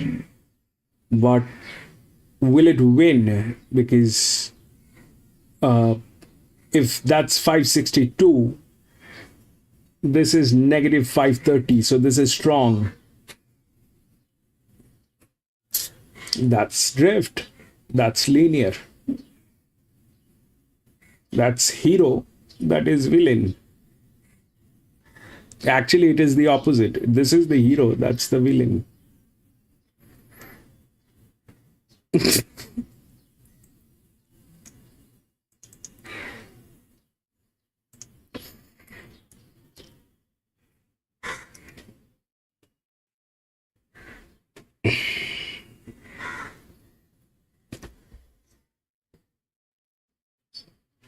The Pearl de Chocolat. Yeah, and they have been in hot races too. You know, this is a girl that debuted there in the gym crack behind Belle Merci and was only beaten 2.5 on that occasion. She was thrown into an Opal preview. First up this prep there in the nation's capital before returning to town and running around in a Riesling. So has been against hot competition throughout her career today. It's nice to see her pick up that maiden win. Well done. Yeah, it is. You know, when she ran 5th in the gym crack last preparation, we thought we were going to have a pretty good preparation with her this time in, but she's still very green and raw. As you've seen in the straight there, she still wants to wander around and prick her ears and not quite know how to level out just yet. But owner's first winner in Australia, races horses all around the world, and yeah, no, pleased to have her in the stables. Okay, from here, do you push on or do you tip her out and get that extra little bit of experience into her off a break? Yeah, look, she's more of a natural sort of running horse, but she's not really a 2-year-old, so we might give her a bit of a break now. She's done a good job. I'm sure she'll go out and furnish well, and Anna's going to have a bit of fun with her. Well done, congratulations. Thank you. And well done to those owners as well. First winner here in Australia. And with Ryan and Alexia, Tyler Schiller returns to scale a winner. He'll be pleased with the efforts of Pearl de Chocolat there. Shani, as we get... Indeed. She's promised to do that for a while, and it's good to see her do it finally. Yeah, I think it probably helped her having a bit of a bunny to chase. I wasn't expecting to be 3 wide doing it, but I was very happy that she was in a lovely rhythm. She was just coasting through her gears, and I thought when I quickened up to the bend, something that had a conservative run on my back was sort of going to come through and snipe us, but took credit, she kept fighting, she was strong through the line, and really tough win, I thought. Sterling mentioned she's going to be a nicer 3, Rog. Does she give you that feel? Yeah, definitely. I think I rode her sister, Lavero, and she sort of got better the older she got, and I think she seems a bit the same. She's a nice, strong filly, but she feels like she's progressive. How's that track out there? Feels okay. I thought the inside might have been a touch softer walking it, so for her to come down the middle where I thought was a touch better might be the place to be, but we'll see as the day goes on. Good job, Tyler. Thank you. Yeah, well done, Tyler. He picks up 3 points in the Jockey Challenge, and Pearl de Chocolat wins for Gerald Ryan and Sterling Alexiou. It was a $120,000 purchase and breaks through at start number 5, and as mentioned there by Tyler, a relation, a full to Lavero, who was obviously pretty promising, having won 4 with 7 minors in a 19-start career. So the daughter of a Stern beat Surfs Up, Miss Free Love and Scrumptious, 7, 9, 6 and 1, and we can throw Cold Gin into our black book as well. Okay, good on you, Ben. Thank you for that. So the Stern filly Pearl de Chocolat serves up with Miss Free Love. Scrumptious ran 4, 7, 9, 6 and 1. Yeah, she's on the board for a first win. Okay, not much more to say. Let's leave it there. We'll take a break and we'll head to Doomben next.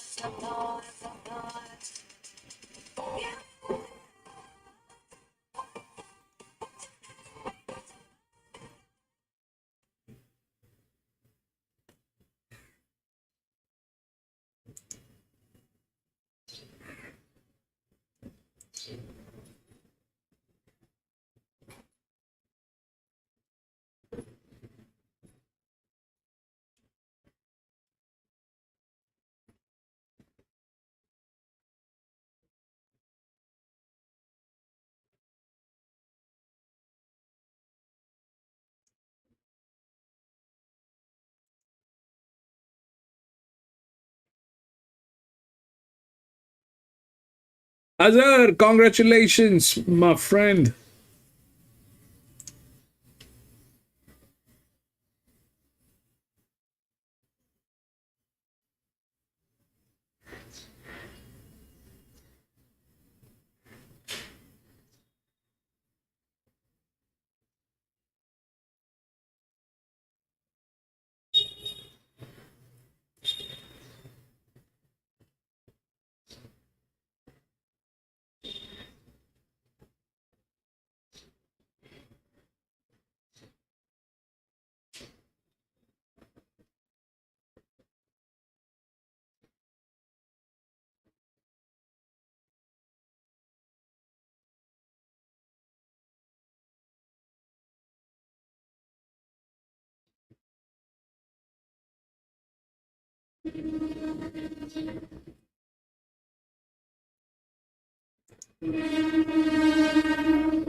At the start of the autumn, the stars came out. We saw champions crowned, records smashed, hearts broken. The Doncaster, the TJ, the Dart. Each with its own moment, each with its unforgettable roar from the Randwick crowd. But now only one day remains. One final gathering of greatness. One last chance to leave them home. All age stakes day. This isn't just a full stop at the end of the carnival. It's the encore, the exclamation point. It's where sprinters push past their limit, where milers drop back and chase the boom, where old warriors dig deep and young guns come for their throne. This is the day that asks everything. At the heart of it, the Group 1 All Age Stakes. 1,400 metres, no margin for error, no place to hide. One of the great races. It's the kind of race that lives in your memory, the kind of race that gives you chills. And as if that wasn't enough, the Champagne Stakes. The babies stretch to a mile. Some will falter, one will flourish. So take a breath, soak it in, because this is it, the final day, the last word. All Age Stakes Day, where the brave show up and the brilliant break through.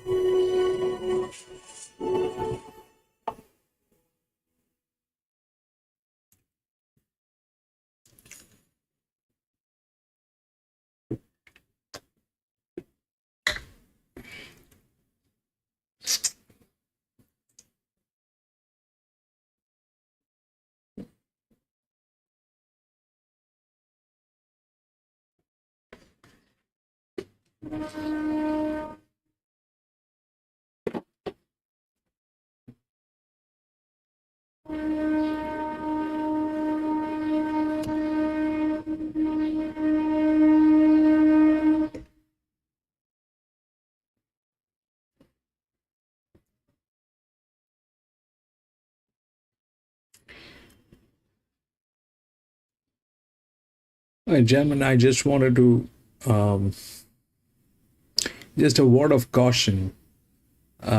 Be very careful on wherever you're chatting on YouTube.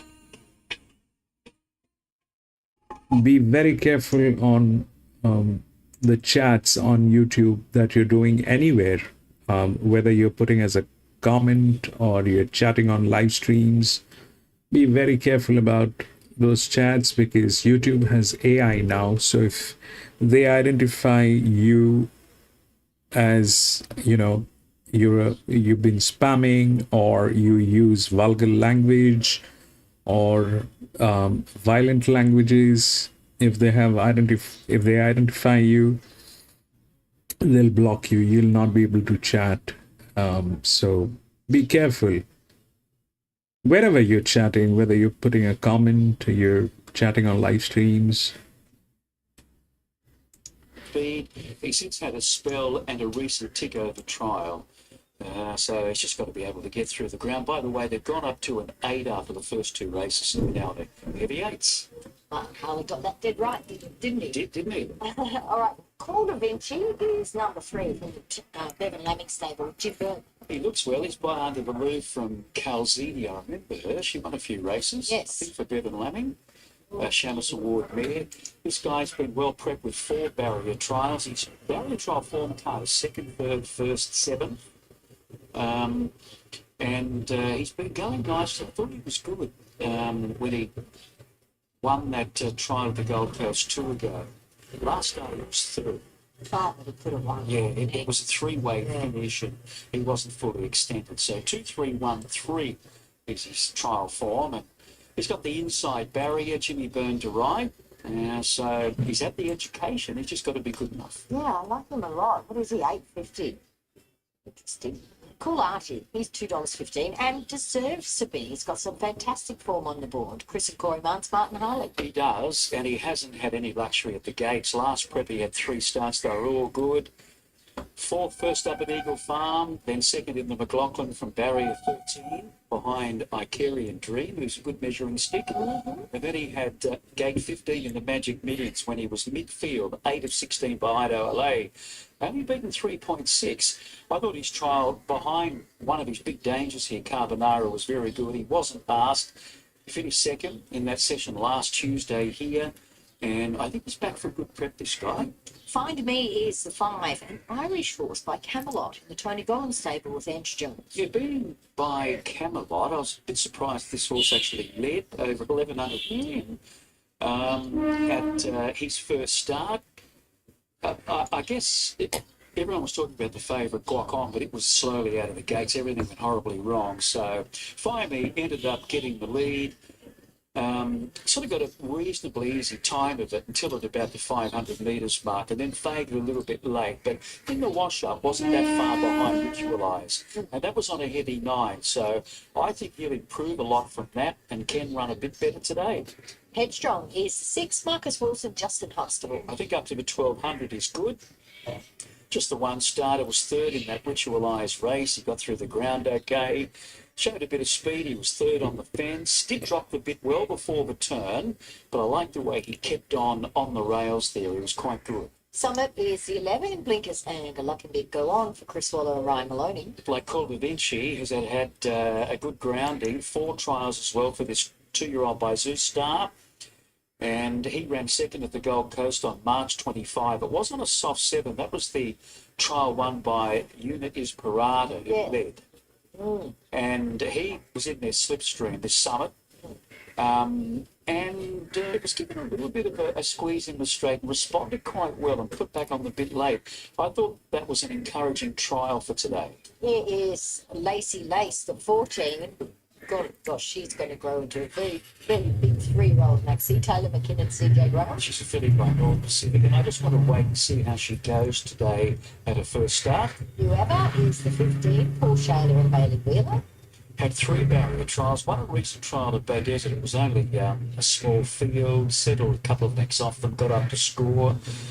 Just visually, I'm not sure about that trial. It was a bit inconclusive. Time was moderate, but the horse has been very well prepared. And the very interesting Carbonara, Rob Heathcote, Emily Lang. That 15 has very strong footwork. I'll show that 15. I mean, if everything is dicey, Yeah, this one's out of the Farbalon mare. that 15 has a very strong footwork. She's got lots of ability, and she won a trial beating Coolati, but still doing things wrong in that heat. If she puts it all together, she can certainly win. Okay, that is how they looked at this money for Carbonara as well. Yeah, no. All right, so let's see what's going on. So the first one, 2 won, highest footwork. The 10 won, one of the highest footwork. The 1 came in with the highest footwork. Here, that 11 from gate number 15, I'm sorry, is one of the highest footwork here, 11. It's also in good hands, and it has the best jockey. Everything is very dicey here, so that's what the data says, that it has a very strong footwork. She needs to get the start The first 11. of all, and then I guess the good barrier draw, if she gets out and gets up there on the pace, the better. If she gets in behind, she may be susceptible to doing a few things wrong. I'm not sure what happened the other day in that trial, Bernie. It was about the 400, on the A-grass here at Doomben. Coming towards the bend, something happened. She might have shied at something, or was she shied at getting too close to heels? It was nothing sort of apparent. And then he tried to get her to come back, and she over-raced a little bit. She balanced up again in the straight and won well. So fingers crossed that it all comes together for her here, Carbonara. Then I've got Find Me and Headstrong, and definitely Call Da Vinci from that inside barrier. Following the rail, and then getting into the clear, I think we'll be in the finish somewhere. I'm very similar, 4.17 for myself as well. I've got Call Da Vinci in for third. I'm really so excited to see how this horse goes on debut today. He's a great price, and I think his trials have been very, very solid. So he's third pick, and Find Me. I like Headstrong. Actually, sorry, should have. Where's Carbonara? Carbonara should be in the mix there. Oh, sorry, she's 4.17. She's second pick. 4.17, 3 and 5. Two, well, more than probably than two. At least three really nice 2-year-olds here that we're keen to watch today, Anthony. But tell us about the market. Cool Archie's been the biggest firmer, so he sort of hovered around that $2, $2.10 quote, got into a short as $1.80, but just back out to 185 at the death. Carbonara is 440 to 5. Call Da Vinci 10 got to as short as 8.50 now, and Headstrong $8.50. Find Me's at 10. Back into $1.80 now. Cool Archie. So punters, they've got some money to play with, having back the first two winners there at Doomben. Very short price favourite in the first, and the second was heavily supported to win, and they've butted up with Cool Archie. So let's see how he goes. Let's get to your caller, Josh Fleming. By North Pacific from Lacey Lynx Pack on debut for Taylor McKinnon. Cool Archie, Carbonara both away from the barrier. Better Go Talk, also Summits, and the two riderless ones, New Weaver, and also Lacey Race. So all told, still 6 to move in. Ruins of Rome took out race number 2. Martin Harley for Chris and Corey Butt. So looking for a double here with Cool Archie. And Editing was all too classy, taking up race number 1. SP about the 5 to 1 on mark in the old language, and duly won by about that margin. It was a 5-length victory. Now Carbonara going in for Emily Lang. They're still 3 to move forward, including New Weaver, Better Go Talk, and also Summit. Later on, the final heats in the National Apprentice Race Series. They'll be races 6 and 7 on the program. And Luke Campbell from WA, Jade Henderson from the Territory, but she rides a bit in Queensland as well. Felicity Atkinson from South Australia, Chloe Wells from Tasmania. So wonderful to have those apprentices here in Brisbane. They've been doing the rounds here, checking it out at Doomben, and we wish them all the best and safe racing. Races 6 and 7 on the program. South Australia lead that series at the moment. There's something happening here. Exactly what, I'm not too sure, because we're side onto the barrier. Emily Lang is off Carbonara. Hello, this will let us know a bit more what's happening. Yeah, Josh? Oh, Jeff, sorry, 17, yes, mate. Veterinary examination Carbonara. Thank you, Jeff. So, sorry, Jeff Gould, that was from the stewards panel. So, Josh Adams is here today with Paul Zimmerman and Olivia Legg as well. And Matthew's on the panel too, but that was Jeffrey Gould, so 17 to be vetted. In the meantime, New Weaver has gone up. Better Go Talk to move in with Summits. So Carbonara's had a pretty tricky relationship with the gates, you could say, early in her career. Red as the start was affected on debut, and now it's a cloud over her running this time. So Summit, along with Carbonara, are the two away from the barrier. So Summit's okay, it's gone in. Ryan Maloney looking for an early double. Now Carbonara and Emily Lang jogging over towards the filly.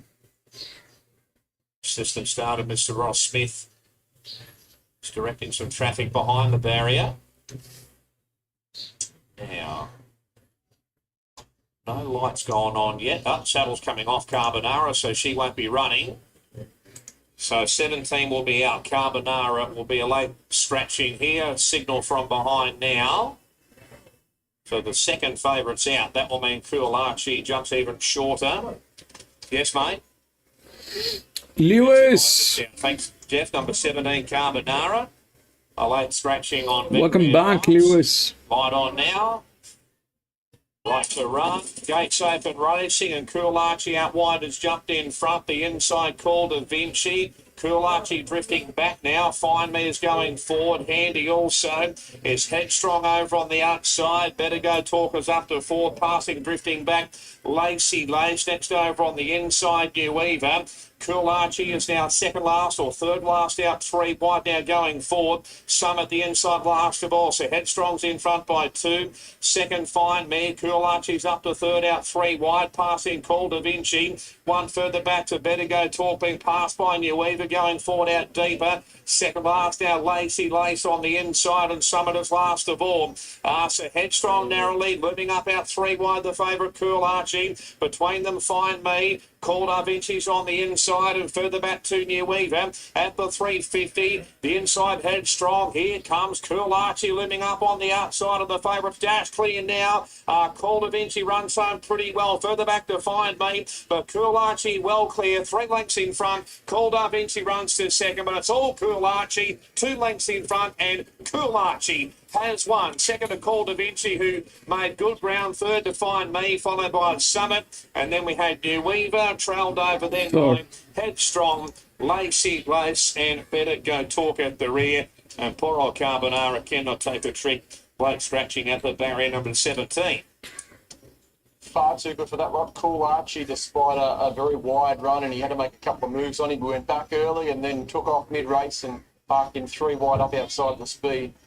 Pretty good win despite the 160. He went well. Call Da Vinci run second and Find Me third. Summit run fourth. 4, 3, 5 and 11. They ran late, so we've got to get straight to Warwick Farm for their second. 8 minutes away, they're in the yard. Welcome back to Warwick Farm ahead of race 2. What are the numbers? This is the boys' turn. A 2-year-old maiden over the 1200. Struck a line through Beedman, who went around yesterday. Freddie Bassett and All-Star, the other scratchings. We're left with a field of 11. And from the second widest gate, we have our favourite man horse number 1, Hidden Motive Ash Morgan, Nathan Doyle. Yeah, I think he's got enough gate speed to overcome that. I would expect a positive ride. So he's a well-bred colt. He's half brother to a gender setter, half to negotiation. So do know that he was scratched from barrier 1 over 1,000 metres at Kembla Grange yesterday. So that says to me there's a bit of confidence that he can get the job done here. The market backs that up. 8, 9, 10, 11 scratched. Close to winning. He was just held up towards the inside. So has looked particularly 4, 3, sharp 2, in 2 5. recent trials at Musselbrook and Newcastle. He's very switched on in the yard today. He actually stepped out at the very first 2-year-old trials, and then of course we saw him in the gym crack, and he handled the occasion really well. Whereas today, he knows what the caper's all about now. He's had that time off. He's he's quite a strong-looking individual. His trials have been nice. It just allowed him to cruise through the line on the bridle, so there's no faulting him at all. Love the way he's returned, so he's going to take a lot of beating from his grade here. Aerodrome, Regan Bayless, Michael Friedman, another one from a wide gate. There's been good support for this horse, which makes me a touch wary. So I was supported on Tuesday, actually. Punter snipped the $8 and was into $5 thereafter. So a good early move. Son of Ole Kirk. Nothing wrong with his most recent couple of trials. He settled handy in both of those. So I imagine he'll be using Hidden Motive to drag him across. Really nicely bred out of a Group 3 winning mare. She went over the 12 and the 1,400 metres. They paid $190,000 for him. He's a strong animal to look at. He's got a lovely strong iron quarter on him, good strong shoulder. Look, he's up on the toe and he's above himself, but he's not sweating up at this point in time. I don't want to see him get any worse than this. He may be one of those excitable colts that, it's not gelding actually. They gelded him early, and I can see why, because he would have been quite heavy as a colt. He wears earmuffs. He's okay this point in time. His trials have been nice. I give him the tick from the yard at this point. I just don't want to see him getting all worked up. Beechworth, National Willow, Chris Waller. Yeah, the topic of pedigrees, I'm invincible, thought beyond her. So hasn't really taken part in 2 trials, this colt, but he moved quite nicely through the line. So don't really know what to make of him. Well bred, Waller, Nash, draws well. You'd want a market push. Out of a Group 2 winning mare, she won 6 races. She was quite a handy mare herself. Hawkbury on her, and Chris would know her very well. He's trained the family. Pretty casual fella, not a lot seems to faze him. He's in good nick here. He hasn't shown a lot in trials, and saying that he's just cruised around them. He's a pretty dour type, so you might appreciate getting over a little bit further in time, but I wouldn't say no. Ryan and Alexiou, Zach Lloyd, explicit. He's a half 4, brother to 3, King's 5, Legacy. 11. 2 trials for this Schnitzel colt. He wasn't asked to go in the first and then coasted to the line more recently there at Rose Hill, where he was just niggled at, and there was some kind of response. So he held down second in that most recent hit out. He'll definitely be a really nice horse in time, given that he's King's Legacy won a shot size and a champagne. He probably want to step out over further. So happy to see what he does. Sarah Ryan and Andy Atkins team up with I Am Carrot. Half brother to Rustic Steel, so Stable enjoying a good run with Machelate and Is It Spectacular winning recently. So this debutant just had the one trial at Newcastle. He fought out the finish. Now the winner of that heat was well beaten at Hawkesbury first up as an $11 chance. But just would have liked to have seen him a second time, this horse. Hard to get a line on him confidently. He's been in a number of times, Brad. I've seen him in at least 3, maybe 4 times. I think he went to Gosford last week and they were called off only a few races before he was due to step out. So that's probably why we haven't seen him have another trial. Just a typical Castelvecchio, not overly big and strong, just neat, quite dainty and doesn't carry a great deal of cushion, but he's got a beautiful head on him. He's handling it pretty well, but I think he'll probably need this. Outer Banks has been pretty steady in the market, not budging from that 420 mark. Tom Berry beats Snowden. He's a full brother to Captivon, so 3 trials. He won his most recent 2. He beat West of Swindon and Vinrock. Now the 2 behind were pretty comfortable in second, but good depth to those trial form references. Tricky draw, but he too has some gate speed to overcome that. He's going to take a lot of benefit out. He still looks like he's got a little bit of condition. His trials have been nice. He's stretched out nicely. No knocking him, but I think if he comes out and wins, great. I think they'll have a really nice horse on their hands, but he looks like he may need it. Philatelic for Godolphin, Jason Collett. Street Boss Colt, so we're sent around $26 at Randwick on debut back in December. He did run 6 of 8 and was well held, but you look at the depth through that race. Gallo Nero won, Apocalyptic ran second, Memo third, and O Ole fifth. So back to the midweeks now. He's got the benefit of a preparation under his belt, and I like the way he's found the line in 2 trials since. Yeah, I remember him stepping out at Randwick and he was just a little bit coltish up on the toe and just a little bit new, and that's exactly how he's breeding here. He's very new, very raw. He's just a little bit playful now. He hasn't yet to go up to track. So the experience will only do him the world of good. Viva Mauricio, James McDonald, Chris Waller. Yeah, this will be part of Chris Waller's way. 2-year-old potential is going towards Lake Queensland, so take particular notice of his 2-year-old this time of year.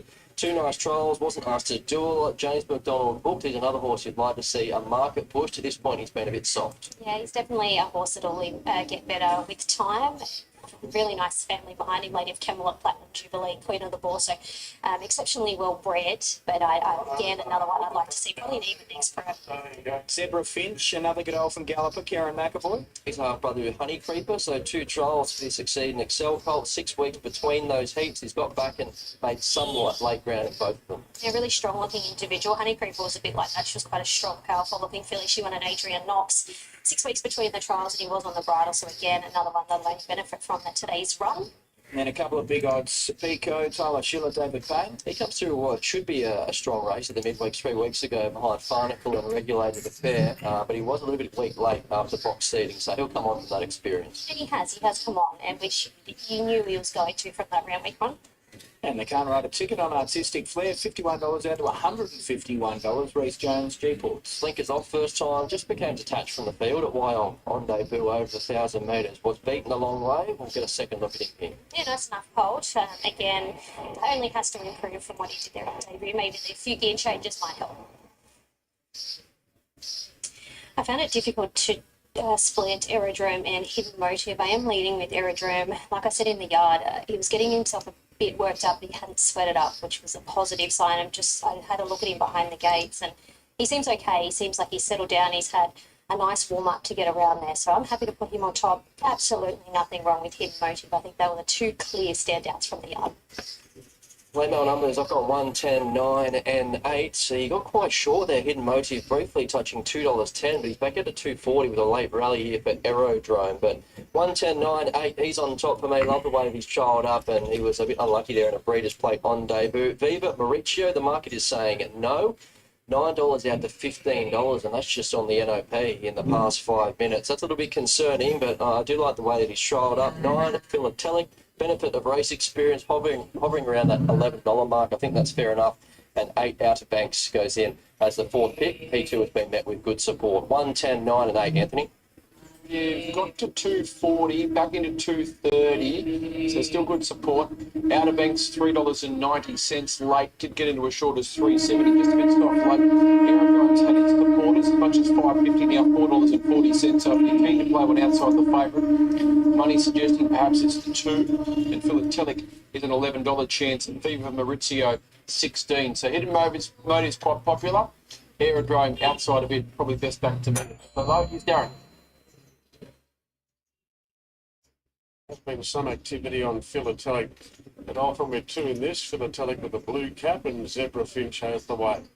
So 11 running in total. Nathan Doyle's T-Rod is favourite. Hidden Motive, as Aerodrome's about to move in, and Hidden Motive. The rider just standing up aboard. Lewis 8 Warwick Banks Farm. there. The rider up on Explicit as well. I am Carrot riderless here at the moment, and being reloaded in there. I am Carrot going off a big odds broadcast.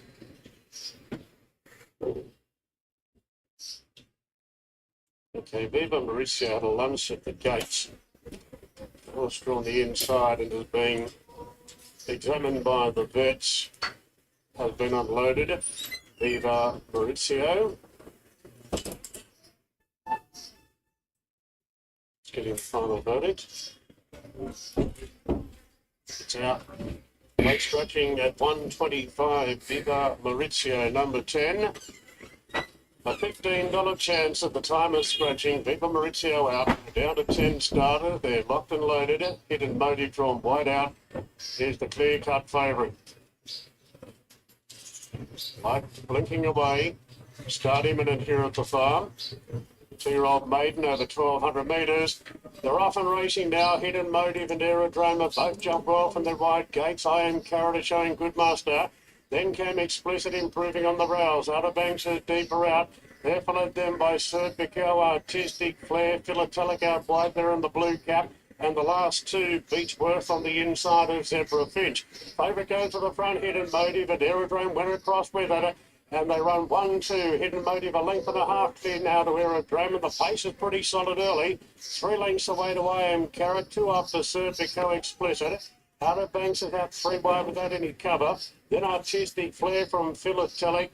Back second last is Zebra Finch, and a length and a half to Beechworth. Coming to the turn, Hidden Motive and Aerodrome. They've been turning along from the outset. It's Hidden Motive in front from Aerodrome, but I Am Carrot scrubbed up in the third. End of the straight, Hidden Motive on the inside of Aerodrome is up for the fight on the outside. And Aerodrome really serves it up now to Hidden Motive. Clear from Serpico going to third. It's Aerodrome and Hidden Motive. Motive slugging it out. Aerodrome getting the upper hand near the post, and Aerodrome will win it by a long neck from Hidden Motive, and a great battle right from the moment the gates opened. A gap back to Serpico third, followed by Zebra Finch and Philatelic. Further back then on the inside, making some ground towards the inside, Explicit from... Okay, so this is the 4th one. This is about 1100 meters. Now, if you look at the odds are 4, 3, 2, and 1. 4 is the favorite. 4 is one of the best hands. Got not one of the best hands, but it is the best hand, and it's got the best jockey. But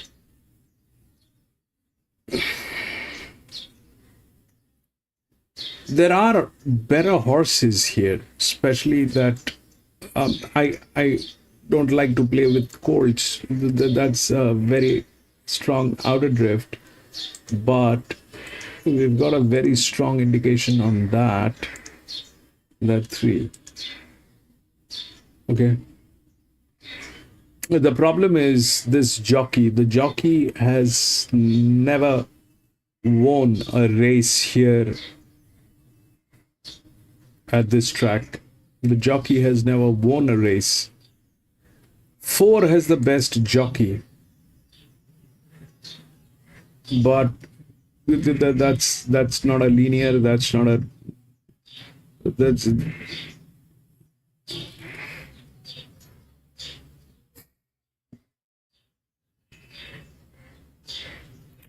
That's a drift. Even this is a drift. The linear is this one, the 5, which is like that. And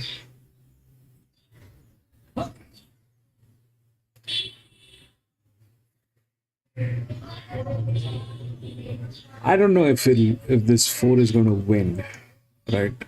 Plus, there is this 6-year-old mare which is also there. The 6-year-old mare has been on this distance ever since. It's got 44 races, and the maturity on this distance is absolutely stunning. The next one comes this one. This is 57. This is 25. So it's got 12 races. That 6-year-old mare, I don't know whether it'll do anything, but it's very matured on this distance. That 6-year-old mare. The one that I'd like to go is that colt. Is that number 3, but it's a colt, and this jockey has never won a race. It's in a good hand. The 4 is the favorite. It has the best jockey, but the number is dicey.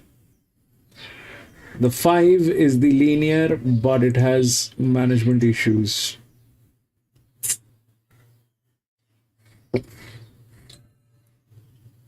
So I'm going to be out.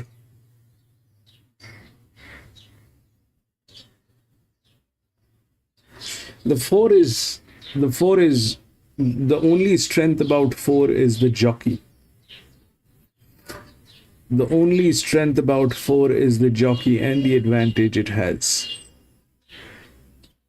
It's a 4-year-old gelding. It's got 5 races. The number is not impressive.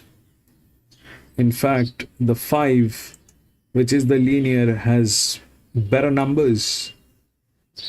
But they kind of like that. So that's not something that I want to work with. I like the 3 very much. The 3, I have a very strong indication on the 3. But the jockey has never won a race, and it's a colt. I don't know what it'll do. So I'm out.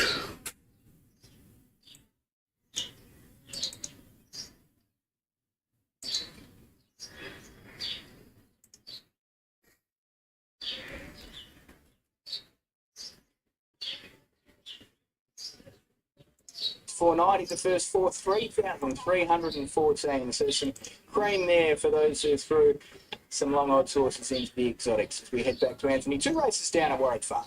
Okay, good on you, Ben. That was a great race, wasn't it? Aerodrome really served it up to Hidden Motive the whole way, and they had a great battle down the home straight. Punters very happy with themselves today. Kid has seen them well. Aerodrome was the best back runner to beat the favourite. Bottomed out at 340, I think, on the tote. So it's very well found, having his first start, a son of Ole Kirk. Start 1, win number 1.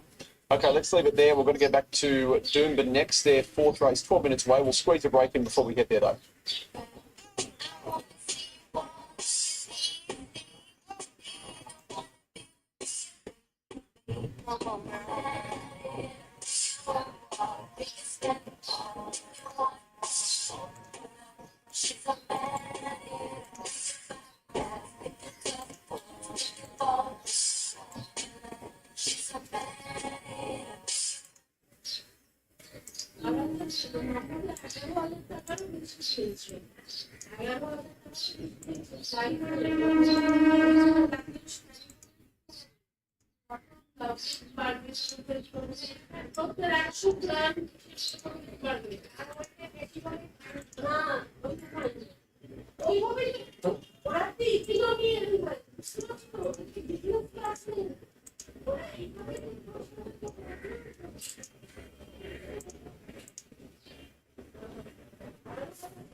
Gates crash back. LA France slow to go. Houston off, drop back soon after the start. Vita Miss Bustle away quickly. Viscount and Playpen all came away fast. Viscount's in front of Miss Bustle. Playpen pushing up on the fence. So the fillies three wide. One away Vita from Secundamont. San Luis on the inside. They were followed by Ha Ha, Houston off and LA France last. Viscount in front. Miss Bustle obliged to race up and go to the front. 2.5 Secundamont. Playpen on the fence from Vita. LA France moving around the outside. Then came San Luis. They were followed by Ha Ha and Houston off the last one as they come off the back. Miss Bustle and Viscount level pegging. At the 900 metres mark there, 2 lengths Playpen, Secundamont fourth. One away LA France wide out on the track. Vita between runners and San Luis on the rail. 2 lengths to Ha Ha. And Houston off back on the fence as they race by the 800 metres mark. Miss Bustle outside of Viscount there together. LA France Lee, welcome back, Lee. Fourth, Playpen on the fence. 2 lengths to Vita. Ha Ha starting to get mobile. She's going around that filly. San Luis on the rail and Houston off coming to the outside. 85 off the leaders. Heads turn for home. Champagne Stakes field come around the corner and Viscount with the fence in front. Miss Bustle's immediately under pressure, chasing 2 lengths to LA France, 3 lengths away Secundamont. Then Ha Ha and Houston off, pulled to the extreme outside, running on well. Viscount at the 250s in front. Quinn's hands and heels and he skipped clear. Oh, he veered something and shied out dramatically. Quinn was lucky to stay in the saddles in front of Miss Bustle. Houston off is steaming through. Houston off coming after Viscount, but Viscount still in front, digging deep. A grand performance. Nearly threw it away, but he's a mile too good and he won the Champagne Stakes from Houston off. Miss Bustle third. Today's Wednesday. It's a Wednesday. We are at a track which is very heavy, but Doomben is a very standard track. They have good horses and they play very hard. So, and we are playing here after a long time, so we'll see what's going on. So far the favorites have been getting in. The last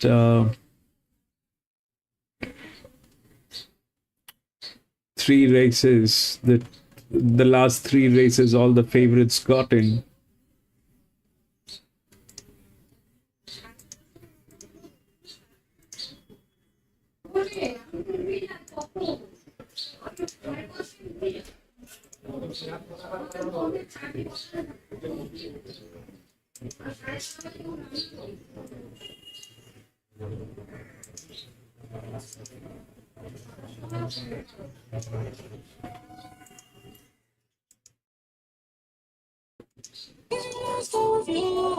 She wanna lose, and I'm not trying to lose.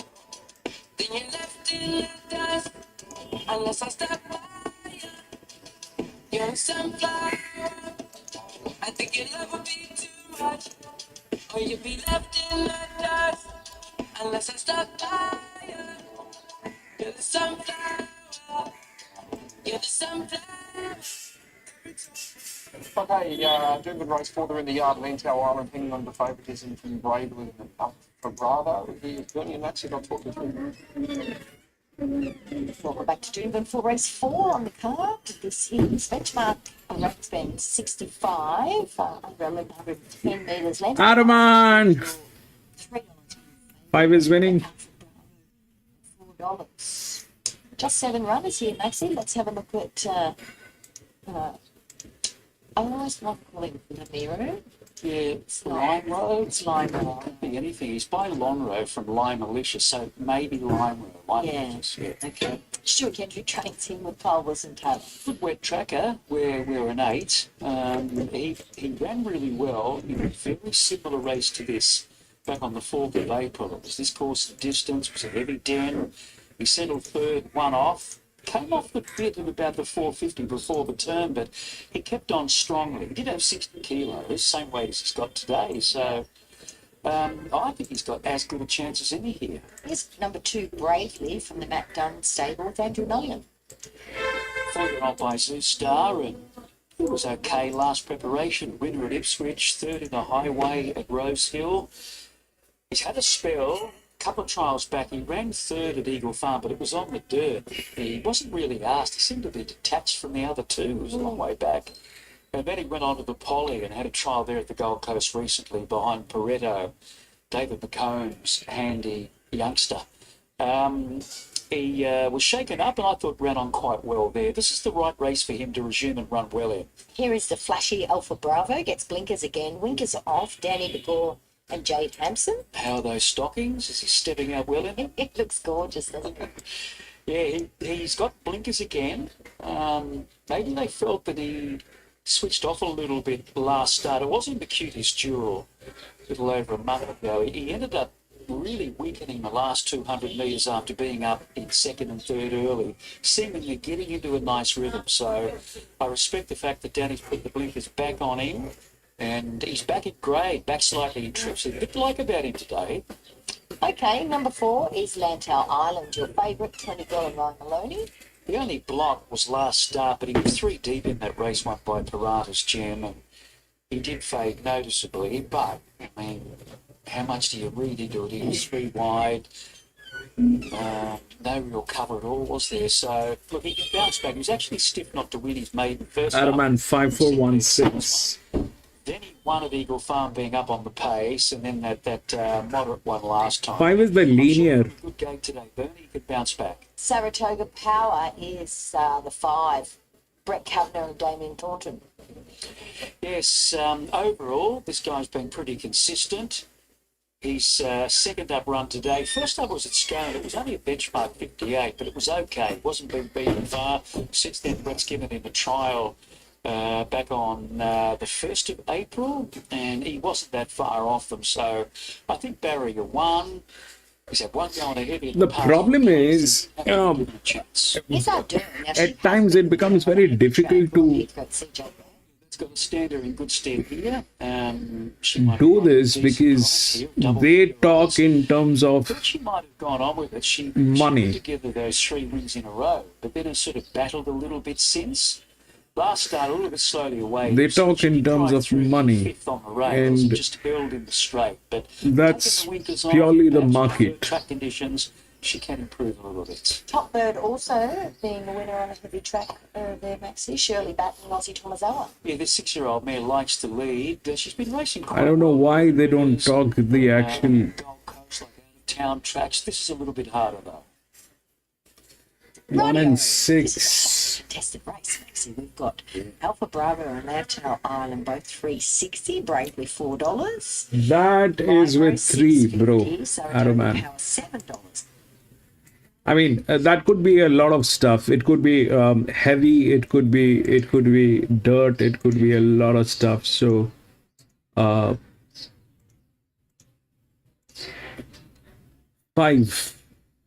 5 is the one. 5 is on whip, so it responds beautifully on whip. It responds beautifully on whip. Next is this one. I've got a very strong thing on that 3, but the jockey has never won a race here at this track. So, plus it's a colt. PC, 1 win. That's a good price. I thought he looked great. Yeah. Yeah. God, wasn't Tony right in, just giving him a little bit of a Run this watch down. campaign, so very, very deep into the campaign, very fit. Yeah, yeah. And we've got Bravely, who's first up here over the 11.10. It's been kept pretty safe in the market too. In fact, really well back, 5 into 350 Bravely. But I'm with 1 to beat number 5 Saratoga Power, 3 Alpha Bravo, and number 2 Bravely. They are also with 1, PC. 1 to beat 5. Come quickly, only a few moments ago it was Alpha Bravo and Lintau Island, new favourite Bravely, and it's come very late. So all the late supports with the 2, and it'll actually got equal. Alright, I was out, Bravo but and Lintau Island. PC says 1. I'll go with PC. Let's go, PC. 1. 2 in the best back line. Here's John. 40, good luck money for him. Good move for Bravely. Lantau Island drifting a little bit late. I was out because I did not have a clarity, but PC says 1. We'll go with 1. Let's go. Set one or 2 Let's see. dancing about. Now we're right there racing. They've Come done on, one of the baby. Lantau Island going back. Out wide, Top Bird away well. Booting through is Alpha Bravo. Lime Rose up to 3rd, out 3 wide. 4th is Bravely. 5th the inside Saratoga. Your time's up. Thinking time is over. Thinking time is over, Adaman. They're already racing. And it looks like we are all in trouble. That 6-year-old mare is doing all that stuff. Second Alpha Bravo down by the 450 in front by 4. Third is Lime Road. A length and a half to Bravely. Trying to make some ground. Lantau Island. I tell you, the 6-year-old mares and the 5-year-old mares. Top Bird after 3. Well, I should have considered this because at the end of the day, when it is a colt and filly, Down the outside, Lantau Island, right across the track, Lantau Island, and also Bravely. maybe 1 is doing that thing, but 2 has knocked out. 2 for 1. Oh boy! 2 for 1. First up, nice patient race as we become to just let them go.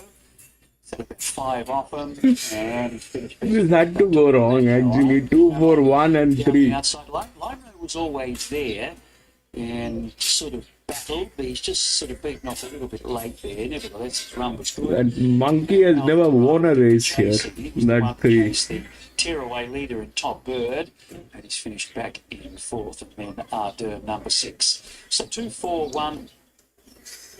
So what happened? It went with the advantage. That is a straight green line. And it had the maturity on the distance. The highest was on this, the 6-year-old mare, which was doing that thing. But the next was 2. But it's something. It's not possible to get this. I mean, I don't know how to get this. Beating everything.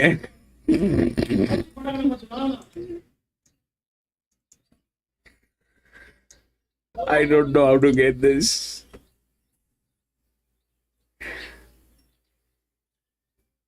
Best up on heavy, probably PC. Probably.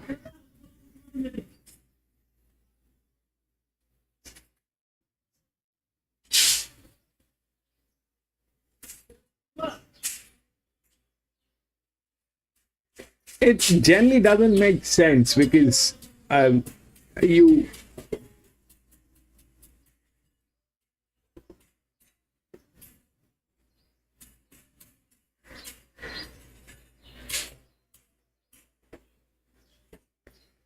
it generally doesn't make sense anyway.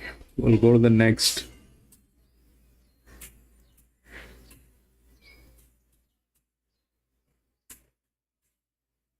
A lot of scratchings and then 12, 6, 9, and 16.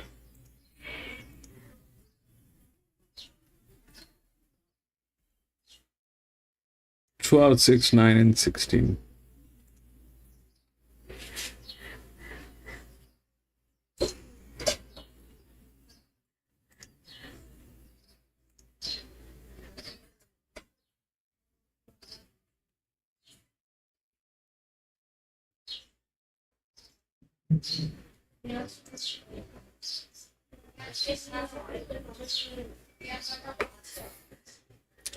Four and Pretty one. casual.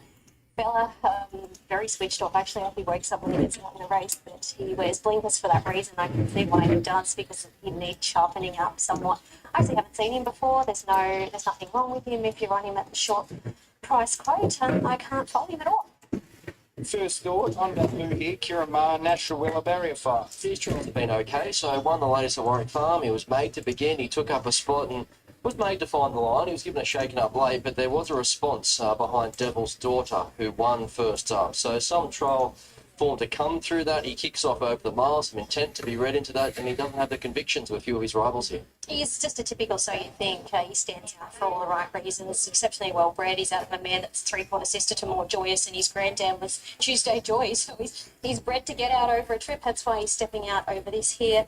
Today they've been patient with him. His trials have been nice enough. He's going to take a lot of benefit from whatever he does, but he's quite a nice physical type.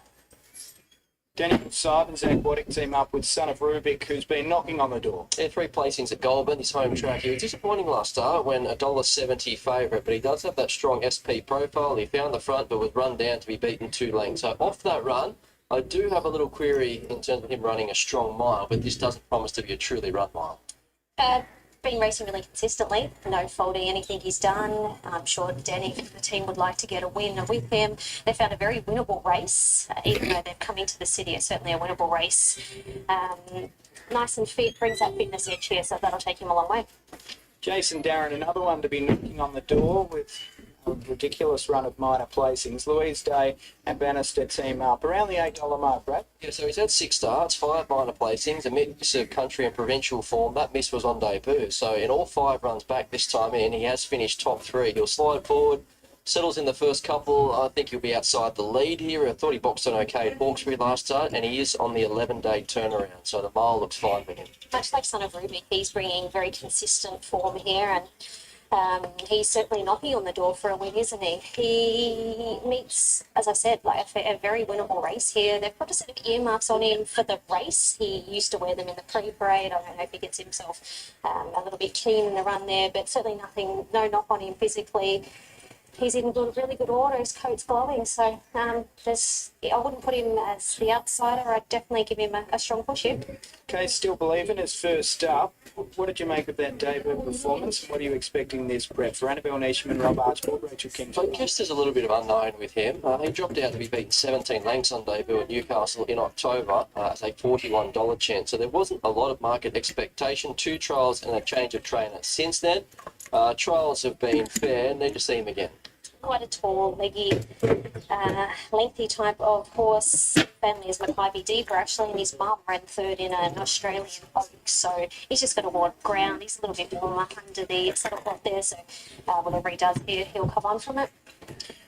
Okay, Dark Stratum. Tyler Schiller replaces Tom Sherry. Richard Litt trains. Has been up a little while now. Start 6 this prep. Yeah, I've noticed there's been some specking for him at a longer price, so didn't offer much at Hawkesbury last start. That was his first try at the mile. Now, the winner, Full Howl, looked pretty smart, but he was never likely to have beaten 5 lengths. So the map looks kind for him. Maybe that makes him a chance of running a cheeky race here. I made a case for him from the yard last Wednesday at Hawkesbury. I thought he looked absolutely beautiful. I didn't put him on top, but I could very well have, just based off his appearance. He's come on beautifully. I don't think he would even know that he went around 7 days ago. So he's one of the clear standouts.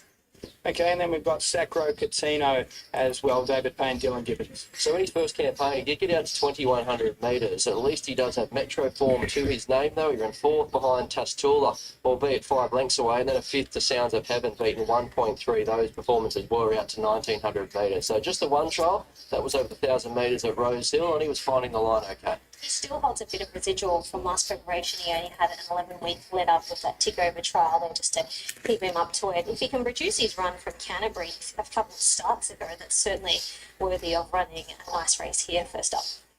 Okay, quick look at the NOPs. So we've got $1.80 about Dwayne. Our second favourite at present is Dark Stratum, just trimming into that $6. Then we have First Thought, and then out to Sacro Casino, Jason Darren's out a full point, and Son of Rubik. They're struggling to write a ticket for Son of Rubik just yet. We'll have a chat to Richard Litt in 2 ticks, but first we might head to Chantel Buckley for her pick of the yard. We have a field of 7. Shanny, who caught your eye? I'm going to go with 7 Dark Stratum. As I said, I nearly put him on top from the yard at Hawkesbury last week. I thought he looked beautiful on that occasion. He doesn't know he's been around because he's still really bright in himself. Perfect way to come to a run. So I'm going to put him on top, Dark Stratum. Nothing wrong with the favourite. He's just a bit short for a race like this. Okay, so that's a look at them in the yard and the pick of the yard from Chantel Buckley. Brad, we might head your direction for your late mail before we try to track someone down for an interview here. Who do you like? Yeah, sure, I'm with the 1. So he's now into $1.75, that being Dwayne. 1, 2, 9 and 4. If it's not Dwayne, I don't really know where else to turn. So not surprised the market has gravitated towards him. He looks to have an improving profile. He'll go forward, he'll make his own luck, and now $1.70 for the 1. Dangers at number 2, First Thought, is holding pretty firm there at $6.50, which is encouraging. Doesn't have the convictions of his rival here being on debut, so you are leaning into that. He should go forward, put himself in the first couple, and that looks significant given it does look to be a battle of tactics. At 9, Sacro Catino, whether he's out sprinted first up over the mile potentially, but he too is holding his quote at around that $8.50. We know he'll be strong late, and he has got proven metro form. And number 4, Jason Darren, who's in as the 4th bit. He has been a touch easy, but he's hard fit, and he too can slide forward, make his own luck. So 1, 2, 9 and 4. We're currently at $1.70 for this favourite, Ben. Yeah, $1.70. Wow, we saw the holds last night when we went through this, and you kind of suggested this is a default favourite, but you need to find something to go a different direction if you're not keen on Dwayne. And having chatted to Chris Waller earlier, I think he summed it up best. He said he seems to have found the right race, found an ideal race here today. We are 2.5 minutes out. Anthony, we might head to you, and we'll cross back to the track a little bit before start time here. So we've got a $1.75 favourite. Has the money steamed in, or do you think it's money elsewhere that's trimming in this price? Bit of both. Yeah, a bit of both. Like, he got a bit funny there on the way to the start. I don't know if you noticed that as well, Ben. Like, he was a bit of a handful to James around at the start. He's out to $1.80, so perhaps the yard watch has got something to do with that. I'm not sure. He's out to $1.80 now, Dwayne. Dark Stratum $5.50, First Thought $7.50. Sacro Catino's at $8 and Jason Darren $8.50. So it's the best price he's been throughout betting. I mean, he's still the most popular runner, holds the bulk of investment, but they just got him out a couple of rolls, 170 to 180. And I did notice that he was just a little keen heading off to the start. So whether that's got anything to do with it, I'm not sure. Others are better judges of that than I am. Final thoughts from you, gents? Our final thought is Dwayne finds a lovely race. A 3-year-old by So You Think has had a couple of starts today, bumped into San Gabriel, beaten just short of a length last start, and rocks up here in what is a weak maiden, I think is a fair summation, with $100,000 in prize money on the line. And that is something we've seen trainers targeting time and time again as these super maidens, not just in town but across the country circuit as well. If you do happen to get rolled, you can pretty much go from super maiden to super maiden, just picking up that minor money. And yeah, we talked about it off air, Brad. I mean, San Gabriel managed to take out that maiden last time out. I bet they wish they might have run second and could have rocked up here. They'd be even shorter. So $1.80, $5 about our second elect, and then we get out to $6.50 about first horse. I did notice that Sacro Catino trimmed in a point late, having got out to $9.50. David Payne, I would have been keen to have a chat to David pre-race. He picked up a winner there last week at the midweeks. Who did he have? State of America. How could I forget State of America? I was well supported too, and quite often with that stable, if you see that move in the last minute to 30 seconds, they invariably run well. Let's get to Darren Flindell for the call of race number 3. Dwayne out to $1.85 now. So $1.85 about our favourite. One night, Dwayne. Okay, so Dark Stratum's been well supported. One more to move in here, Son of Ruby, for a maiden worth $100,000 in prize money. And we've got a field of 7. Then a horse that started 50s last week at Hawkesbury ran accordingly. He's been best back to beat the odds-on favourite. 185, the final call about Dwayne. So Son of Ruby to move up and complete the lineup of 7 runners to compete in this mile maiden at Warwick Farm. Dwayne, the favourite's drawn the fence. They're locked and loaded. They're ready now. There's the light. And they're racing, and the favourite Dwayne jumped out with them. In fact, it might try and hold the front here. The other backed horse, Dark Stratum, immediately up on the outside, and they run one too early. Followed them by Jason Darren and First Thought on the inside. A length and a half to Son of Ruby from Sacro Catino. And School Believing's going to settle last of all. Dark Stratum in a more forward role here, and Dark Stratum's going to take the lead away from the favourite Dwayne. And this leaves the newcomer First Thought without cover in third. 2 lengths there to Jason Darren, similar margin to Son of Ruby from Sacro Catino, and Still Believe in the last one about 6 or 7 off the lead. So Dark Stratum taken to the front and leads out by 3/4 of a length on Dwayne. A length and a half then to First Thought. Tucked away on the inside at this point is Jason Darren, a length and a half to Son of Ruby. Just a touch keen on the outside of Sacro Catino, and held together last of all is Still Believin'. So they approach the home corner now. Dark Stratum a half in front. Now a neck to Dwayne on the outside, and First Thought is given the cue to take closer order as they come to the turn. A length and a half to Jason Darren is being urged along from Son of Rubik, Sacro Catino, and Still Believin' is back last of all. It's Dark Stratum being eyeballed by Dwayne now. First Thought couldn't keep up with him in the sprint around the straight. It's Dark Stratum being joined now by Dwayne on the outside. 2 lengths away, Sacro Catino. Jason Darren making some headway. Dark Stratum with a good kick. Although Dwayne didn't find a great deal, he lost a length there. Dark Stratum just in front. Sacro Catino's rallying hard on the inside. Being ambushed here. Dark Stratum by Sacro Catino, who finished best. Sacro Catino gunned down. 9-7 lead. Followed by Still Believin'. Then came Son of Ruby. Dwayne dropped off without much resistance, and the First Thought was under plenty of pressure on the corner. 1 PC. Seeing Dwayne in favourite in a maiden anytime soon. Sacro Catino, though, too good. Up along the inside. Everyone else wanted to fan out. Well, Dylan was happy to 9. take that run towards the inside and ultimately run down Dark Stratum, who gave a fantastic kick. Jason Darren in for third. I thought Still Believin' was a bit of an eye-catcher there for Annabelle Neesham and Rob Archibald. Didn't show a lot on debut, but first up this preparation, that was a much improved run, maybe one that we could see improving, maybe over further or in easy. Congratulations, Lee. You got the place. Sacro Catino, who breaks through there. Dylan Gibbons on board, as mentioned, a 3-year-old. Okay, this is what we're going to do with the 5. This is what I've got, okay? That 12 is the favorite. The 12 is the linear. But the 12 is in trouble because it is not within the rails. So winning is difficult. The ones which are actually within the rails are the 2 drifts, out of which the larger drift is at 71% drift out. The 6 is good, 2. Gate number 2. The 6 is okay. but this one is 71% drift out, so that's pretty much. And also they both have 15-15, but this is 155 by 15, that brings to 35. This is 152 by 15, that brings to 34. So they're kind of okay, but they're also not the best among teams, so winning is not happening with them. But for a place, that's okay.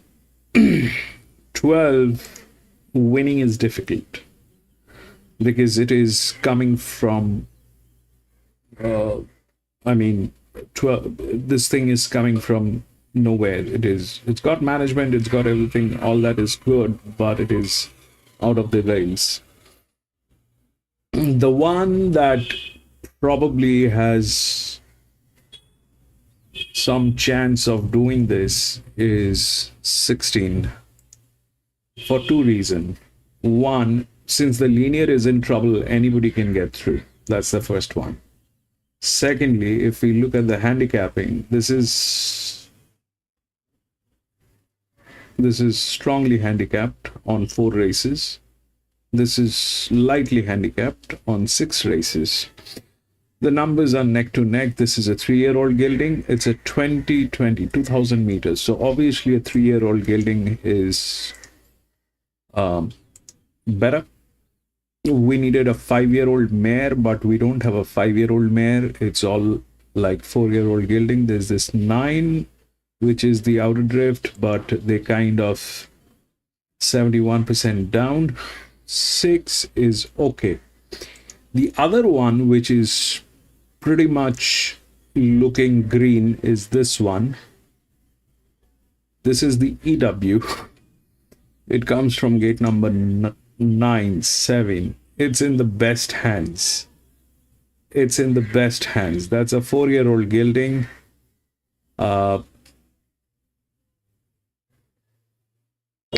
That's that. And 8 has the distance with it. So I am going to go with the 16 if that 16 is not getting tailed. The 12 is in trouble. And because the 12 is in trouble, anything can happen. Now, the largest drift is this 7-year-old gelding which is an inner drift. That's an inner drift, and that's got 23 races. It's not very impressive, but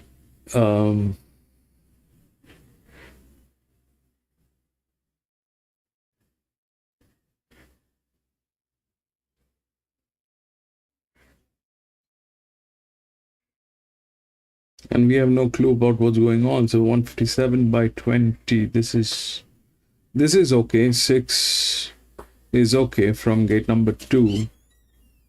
That's a drift. 16 is good. Problem will be this 7 between the 6 and the 16. Especially if we look at the management, those are like bad management. 16 is moderately okay. 16 is moderately okay. That's a okay management on this. Plus, it has been tested here on this distance on this track. So the 16 looks neat. We'll see. We'll take a look at the horses at the paddock.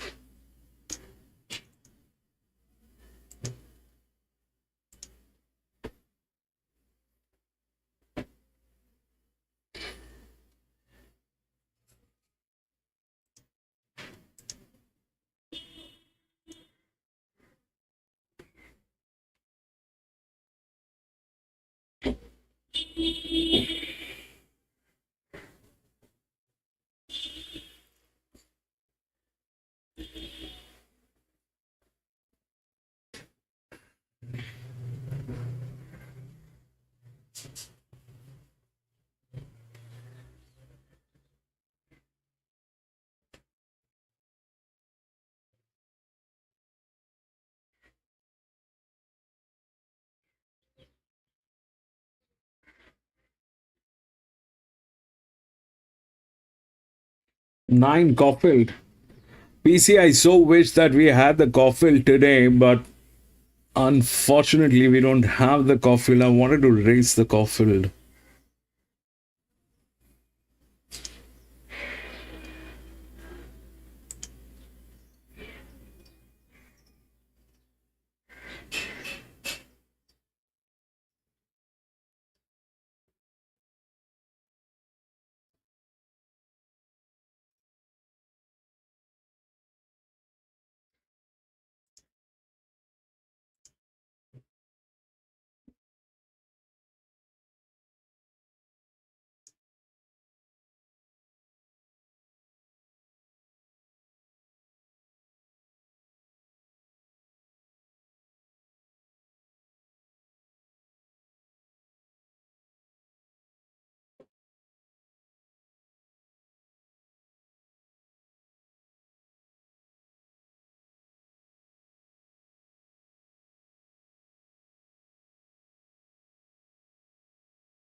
I'm Sam Consis. I'm the Australian cricket player. I'm here with Tim and Adam for the Jockey Challenge. I'm going to show them some skills and techniques.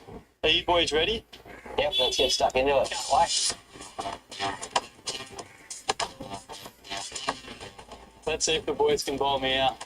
Game on. Oh! That's 4 runs. You can't beat experience, boys. More than watch, let's get a bit sore. I reckon we'll have to bring in the big gun. Full speed. Umpire, what's this? Oh. Now the amateurs had to go, time for the professionals to do it, eh?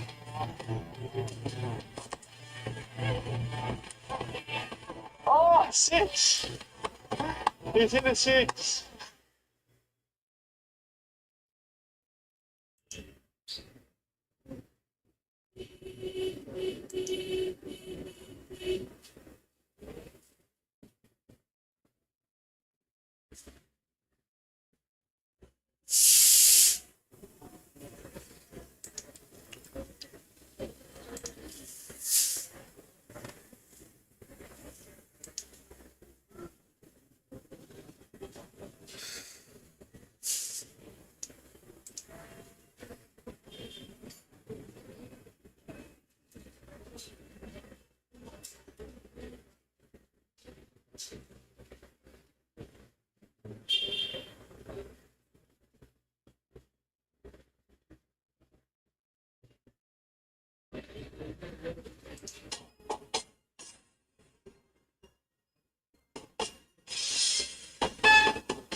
Okay, Doomben race 5, Chillaxing 380, Waverley $4, Sign of Peace $5, he's the same $6.50. Let's get out to the team on track. Bernie and Maxie, I'll talk you through them.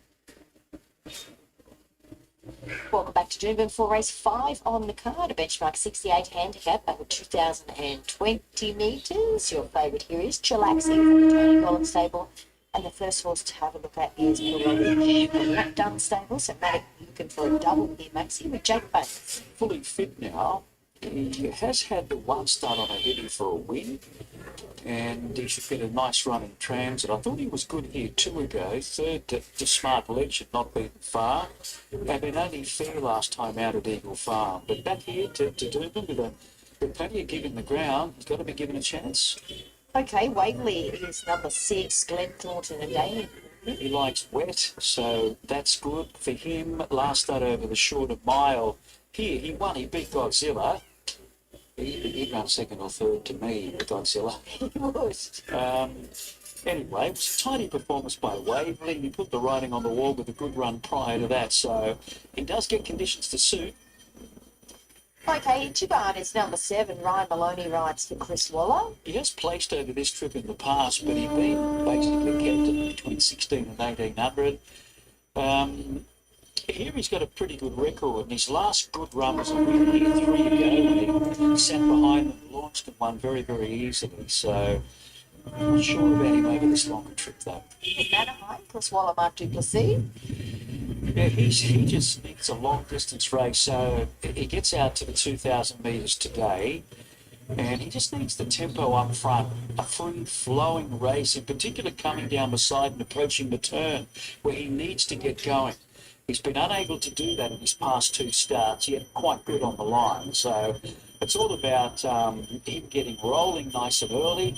If that's the case, then he's going to finish somewhere. Sign of Peace is the 3rd runner for Chris Waller, Emily Lane.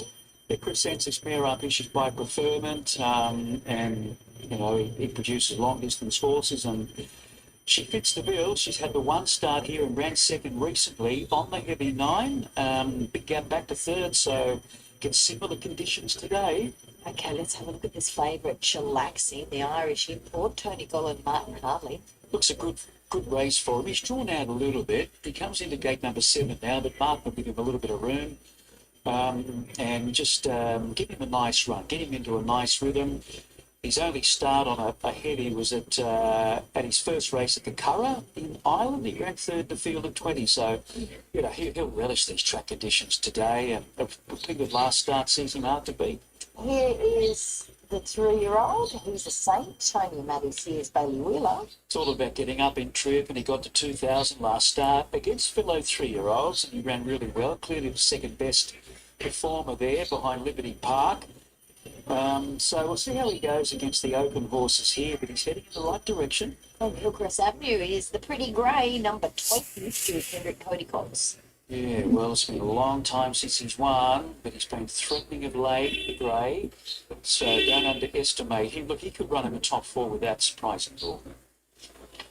Alrighty, quite the tussle here for favouritism. There was a bit of a march on for a wee bit, Maxi, for Waverley, who for one moment matched Chillaxing there at $3.90, but since then Chillaxing's been a firm. Waverley's gone the other way to $4. So clear cut favourite is Chillaxing, who is $3.70 on the tote, $3.80 here on the QOP. I'm with him here. He's only had 4 starts compared to most of these have had a lot of races, and they've got to this level, but he could go a little bit higher, and he's heading in the right direction AC6. with his 3 starts here. Each start has been better than the one previous, so I think he might be the way to go here. Good to see some market support for him, $4.20 down to $3.90. Chestnut Fellow, 5-year-old by Galileo, so they've taken their time with him. Just had a 1 start in Ireland before coming here, and it was a creditable 3rd in a field of 20 on a heavy track.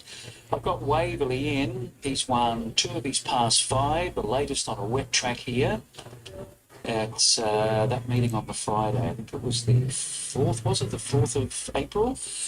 Number 9, Sign of Peace. She was second, I think, at that same meeting on a heavy 9.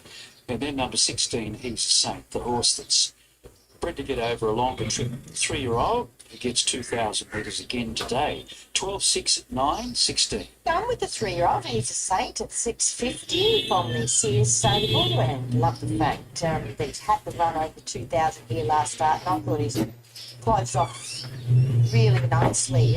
Soft track form's quite good, obviously lightly raced still. I mean, having start number 7 today, so but I think seasoning up really nicely. In fact, I think getting better now that he's got out to a trip. So He's on top for me over chillaxing. I do think it's between these two.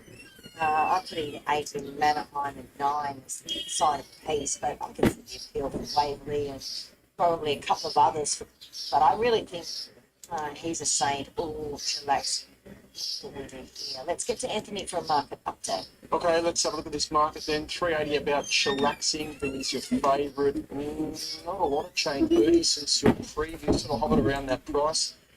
Waverley got into 370, back to 420. Sign of Peace, that's the shortest price that horse has been.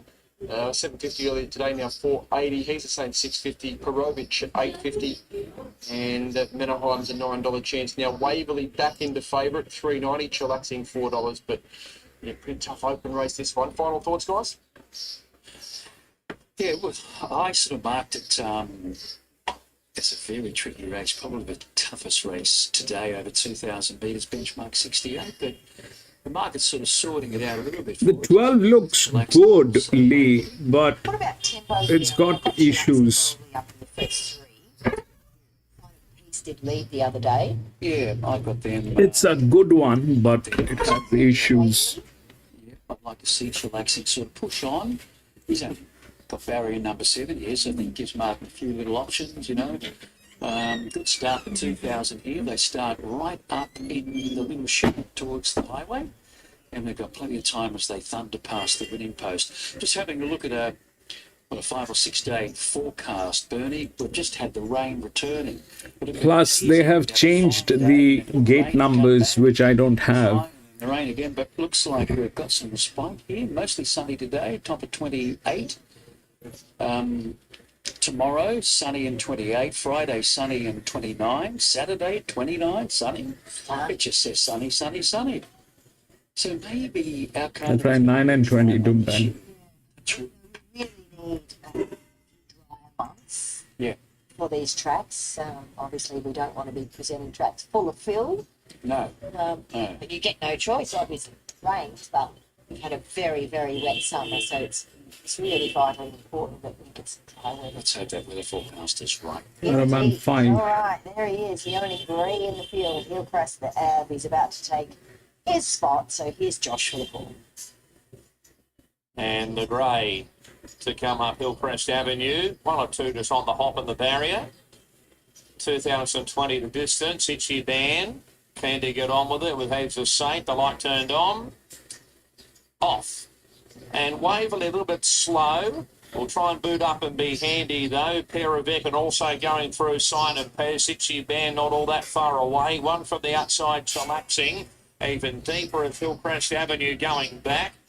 He's the Saint will balance up near the rear on the inside with Mannerheim. So Sign of Peace in front. The outside second Perovic and Chillaxing going forward 3 wide now. Waverley 4th on the inside, wide round as Hillcrest Avenue, Itchy Band between them, and then we've got He's the Saint on the inside, and last of all Mannerheim. So Sign of Peace in front, Chillaxing second, third Perovic, and 4th the outside Hillcrest Avenue. Waverley 5th and further back to Itchy Band, a length and a half He's the Saint and Mannerheim the outside. So Chillaxing in front now, and it's suddenly chopped off. Sign of Peace got hampered there. Going forward, Perovic up to second now. So Sign of Peace back to third. 4th the outside, Hillcrest Avenue. A length and a half to Waverley, Itchy Bam. And then He's the Saint second last on the inside. And Mannerheim still last of all. So Chillaxing here in front still. Second, Perovic. And just over 2 lengths away, third Sign of Peace and 4th the outside, Hillcrest Avenue. Waverley 5th on the rails, Itchy Band 6th the outside. Further back to He's the Saint on the inside, and Mannerheim still last of all. So Chillaxing down the side by length and a quarter. Perovic in second, third is still Sign of Peace on the inside, further back to Hillcrest Avenue. He's struggling, going forward the inside Waverley, likewise Itchy Band out wider, and they're clear at the moment. Mannerheim second last, and He's the Saint it's last of all, so Chillaxing's in front, felt for second Perovic, third the outside Sign of Peace, Further back to Waverley. Itchy Band down the outside, but Chillaxing went by the 250 and slipped away. 3 or 4 lengths in front here. Trying hard, Perovic. Itchy Band down the outside. 12. Waverley still there, but at the moment it's all Chillaxing with 100 metres left to run. 5 in front. Chillaxing's gone further in front. And Chillaxing's all too good. Second will go to maybe Itchy Band, a lip ahead of Mannerheimer, ran home well. Waverley close up. Perovic has the same. Further back to a sign of pace, and the last one was Hillcrest Avenue.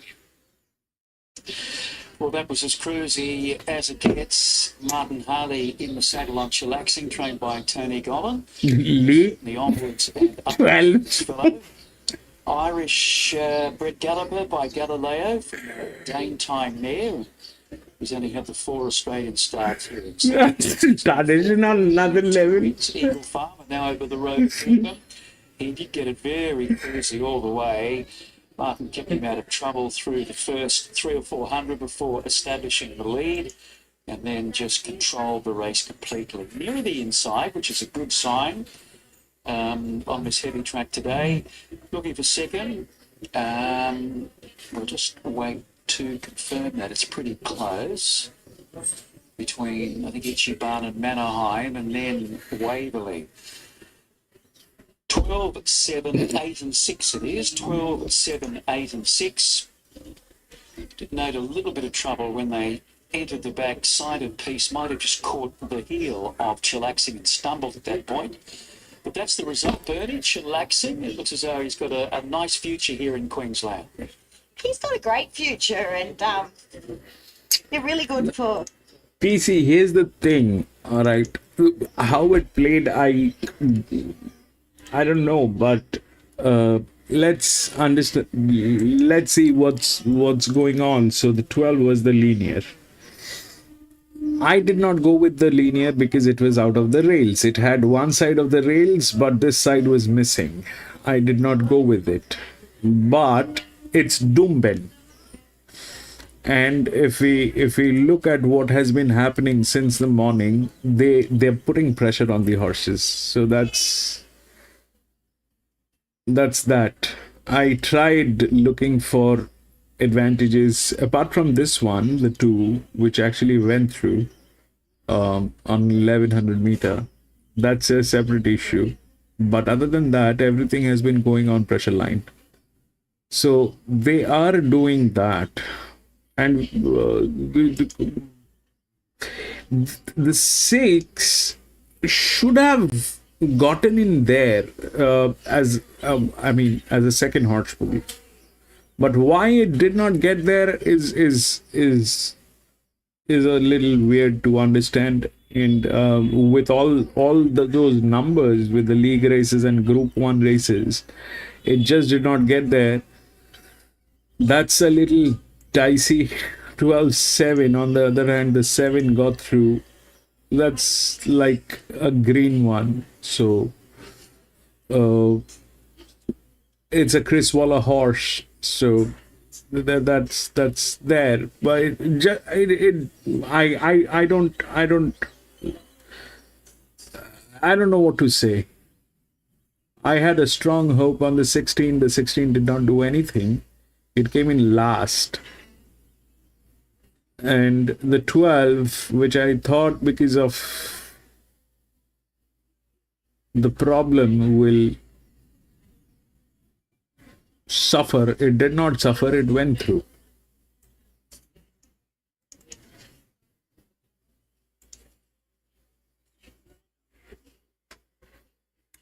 That is a golden word, BC. All of them are.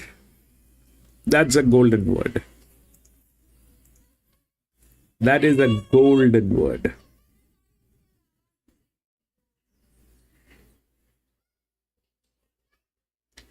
Now the 6 and the 7 are very tricky. We'll see.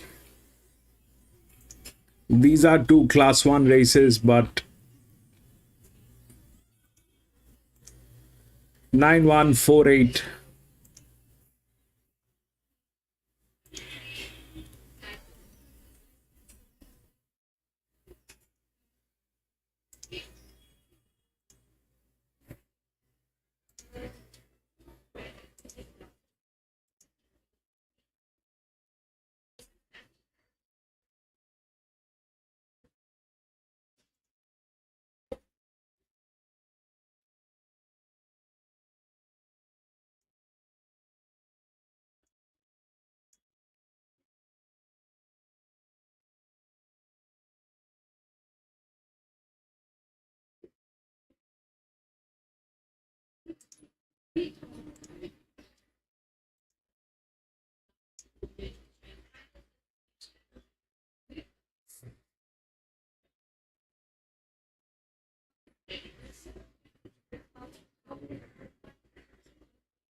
Never really got the chance to get into the race. So you go back 3 starts ago, she beat Decadent Tail here at Warwick Farm in a very similar race, sweeping home over the top. So it drops back to midweek grade. She's hard fit, looks to be going as well as ever. And if she can just keep in touch when they sprint for home, she'll be powering through the line yet again, the grey.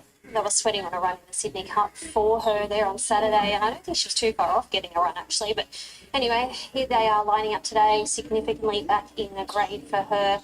She's just one of those ones that reaches her peak. She's able to maintain that right throughout the campaign. So certainly a winnable race for her. Okay, Soul of Spain. We chatted to Chris Waller a little bit earlier. I felt as though it was a positive enough push. $2.25, third up, and she looks well, so he is ready to fly now. Now, the fresh blood in these staying races always appeals. You've got a pretty well-established pecking order as far as the Sydney staying ranks over at this midweek level at around that benchmark 72, but he's the one with a little bit of an outlier, a bit of X factor. So he's had the 2 runs in Australia, Sandown and then Ballarat. He did win his maiden over 3,300 metres, in fact, when training Ireland. But what I like about that last start performance when a closing third is that he did show a good turn of foot, and I think he'll need that here because it does show to be a solid run race and it could turn into a dash home. What I like about him is he looks like he's really climatised here straight up. Usually European horses tend to, their second Australian preparations probably better, but he looks beautiful. He's a really nice individual, beautiful mannerisms about him in the yard. First time we're seeing him here in Sydney, so obviously the first time I'm having a look at him in the flesh, but deserves to be on top from his looks for sure. Okay, Decadent Tail, we know a fair bit of. 1-2 starts back, goes into this around the $7 mark. Zach Lloyd, Maddie Smith. So she's always around the mark at this level. So Synthetic Hook Filler goes on first time, another suitable race. She ran 4th behind Casual Connection 2 weeks ago, was a winner at Wyong prior to that, and was second to Baccio Delmis 3 runs ago here at Warwick Farm. So that ties in quite neatly, and you'd be surprised if she doesn't run another honest race. Always beautiful in the yard. That's just her. She's always got a beautiful shiny coat. She's got there's a really nice skin on her that she always has the dapples poking through. So she too has had a fair bit of racing. You wouldn't know it looking at her though. She still looks like she's early on in the campaign. Her run here a couple of starts ago was certainly, 3 starts ago, was certainly winnable for this. I wasn't here when she raced the other day, but she's not without a chance for sure. Okay, and we round things out, guys, with Fun Sunday, 4th up, rack winner Felicia Collett. Yeah, on paper, it doesn't look like she's done a lot this time back, but 4th up last campaign is when she started to find winning form. So maybe a sense of timing. I thought she was only fair last start, but it was in an opponent. You go back to her second up run at Canterbury behind Oziggy, and that was much better. So once this trip now, and given her pattern of improving at this point in her campaign, she could show more today. No excuses for her. She's reached her peak fitness. They're going to roll forward with her and put her up there. So they're going to get every possible chance to win a race like this, and she's certainly ready to win this preparation. So again, another one that wouldn't be surprised to see her win. In fact, I wouldn't be surprised to see anyone win, to be honest. Okay, seems like we're in a real holding pattern price-wise. That favourite sitting around 225 for ages, now just into 220, but not enticing too many just yet. Josh is here for John Sargent's stable. Casual Connection. I'll feel like a moron if I sit here and watch Casual Connection walk in by 3 lengths after beating most of these last start, but can I trust your galloper today? Hopefully. It was like a bit of deja vu. 2 win Warwick Farm. But yeah, we came through that run really, really well. I think it's a nice race for him with not a hell of a lot of pace on speed. Hopefully we can bounce control and Molly can zip away like she did last start. Well, we've described him as hard to catch. Do you guys find it's similar to that? Do you kind of have a read on him or find it hard to know when he's going to peak? Yeah, I think so. Turns up when he wants to turn up. I think he always runs honestly, but he needs the right setup to be able to produce that. He did last start. Hopefully we can produce the same. Okay, fingers crossed. I hope that's the case. Race 7, Llewellyn, thoughts? First up, fresh and well. Hopefully he can put himself on speed in what seems to be a hot little race. And hopefully he's hitting the line well. Fingers crossed. Good luck here. Cheers. Thanks very much, Josh. All right, let's get up to Shani for her pick of the yard. Soul of Spain. First time I've laid eyes on him, but as you can see there on your screen, he's just a gorgeous individual. So he was, he's my top selection, but to be honest, I couldn't fault any of them. I thought they all presented ready to win again. Yeah, come with him as well. So 4-1, 3 and 2 late mail number. He's now an even money favourite, tab fixed odds. So just brings a different form line, and I do like that acceleration he showed last start at Ballarat. 1 Casual Connection. He looks your leader. That'll take him a long way here in terms of running well. Baccio Delmis comes back in grade, and 2 V Real. If you forgive last start, she's getting to a big price here at around that $12. 4, 1, 3 and 2. Looks like one-way traffic for this favourite, Anthony. $2 even now about your favourite, Soul of Spain. That's the shortest price he's been throughout betting. Baccio Del Mister's gone $3.80 out to $4.20. Casual Connection $6. Decadent Tails at $8. So Soul of Spain definitely best supported. Here's Darren. Be Real. Going at a pretty big odds here at Be Real. Well fancied here a few weeks ago, and it's well below par performance by her that day. There's the light.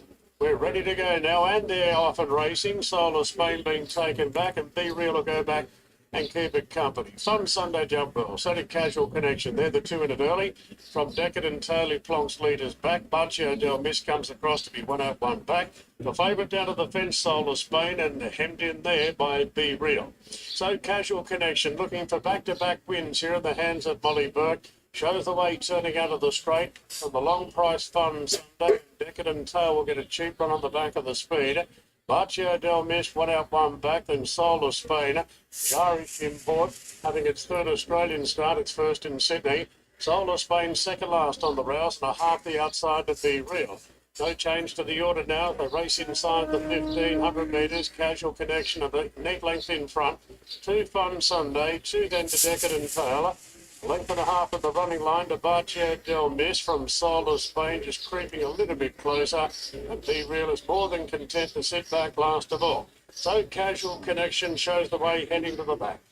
Got a better winning strike rate than any of its rivals here at the farm. Casual Connection a length in front to Fun Sunday, then Decadent Tail tucking along in 3rd position on the fence from Baccio Del Mis and Soul of Spain, and still a half to 3/4 to Be Real back in last position. So they start the run down the side now, and it's Casual Connection in front by a half to Fun Sunday. Then Decadent Tail, Baccio Del Mis still 1 out, 1 back. A length and a half Soul of Spain, and Be Real on the outside. Gibbons is starting a run there on the mare, leaving the favourite back last now, Soul of Spain. 600 out, Casual Connection a length clear from Fun Sunday. Decadent Tail popping off.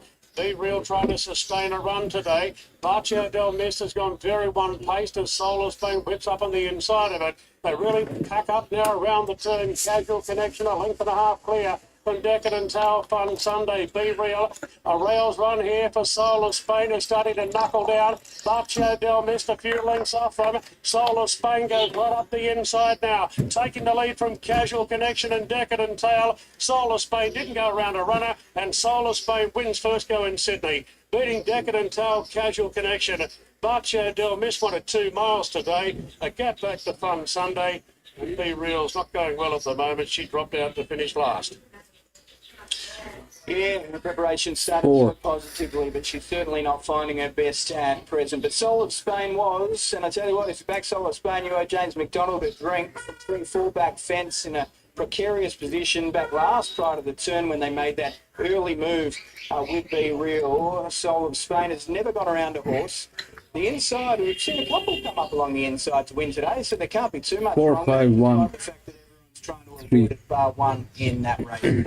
4, 5, 1 and 3. Soul of Spain with the X Factor takes it out. Decadent Tail runs well again. Casual Connection look to have his chance. I mean, they were running 13s early, so they've walked and sprinted, and he's... Ottoman, you had all 3 of them, but in slightly different order. Sydney Cup, wasn't she? So she just flattened out there when the race turned into a... Not bad. But back towards the inside, and he proved a little bit too good, Lee. Okay, so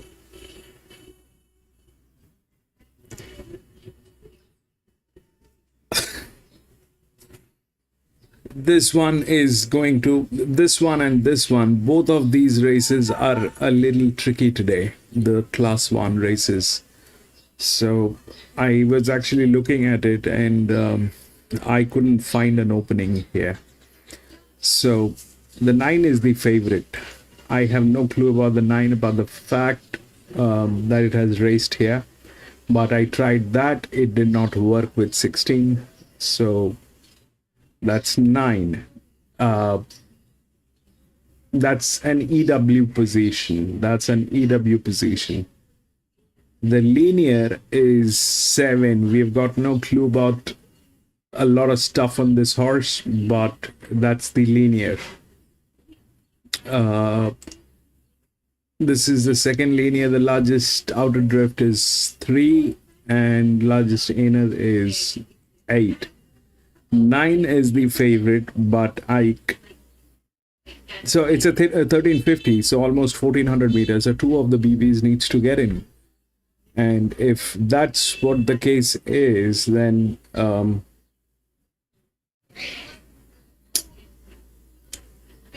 9 is one of the BBs. But can it win is another question. It's got no pressure. This horse has no pressure. On a 1300, we don't know a lot of stuff. I have a hunch on 1, but that's far-fetched. That's within the rails. This one is within the rails, and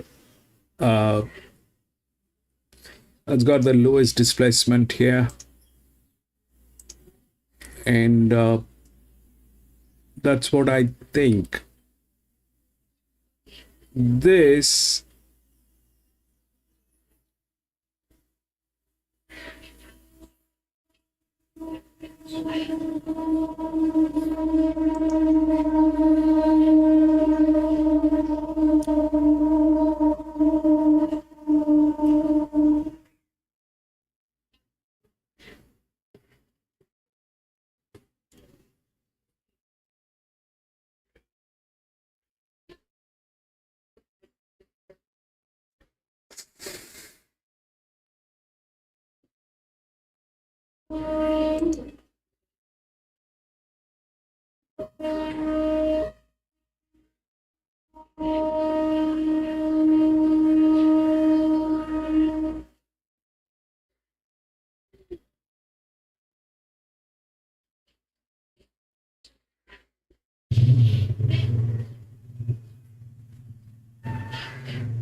I don't know this. The 9 is an EW position. If that's the favorite, I have nothing to say. It's a class 1.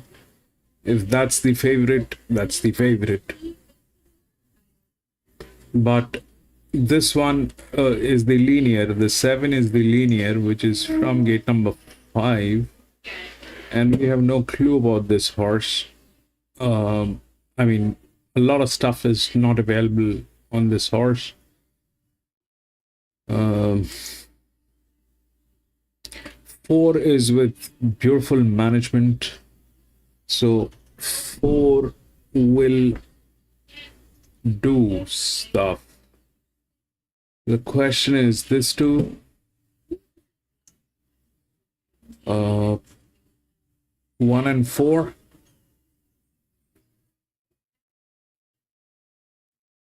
But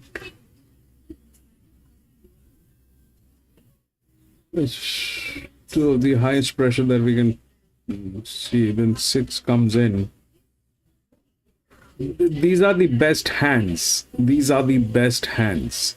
So 6, 1, 4, and they are all like 2, 3, 4. This is I mean they're going to change the gates definitely, but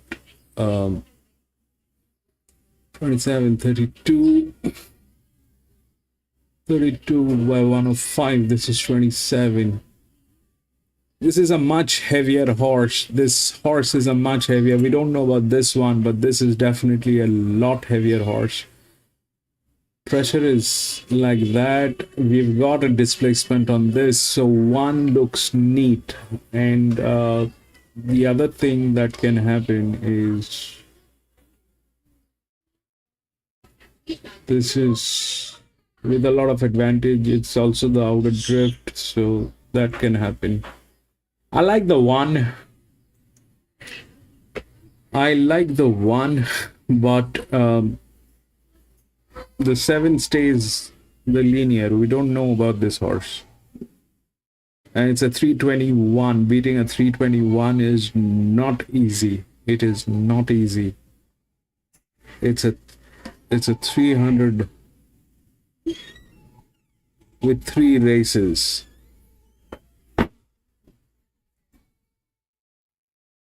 $590. This is management, so definitely this will get in. I don't know, maybe 1 and 4. 9, I don't know. 9, I have no clue. There's nothing on 9. I can't find anything on 9.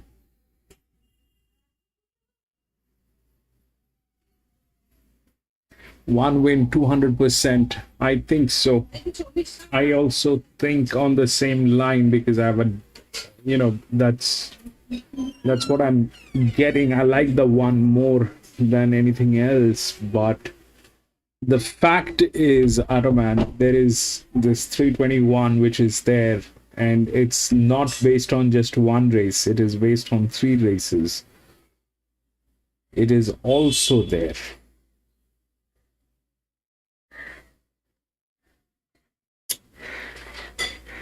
See, 4 is a place. It is definite. 4 is a place. 4 should not. That's beautiful management. Whether it wins or not, it will get a place. 1.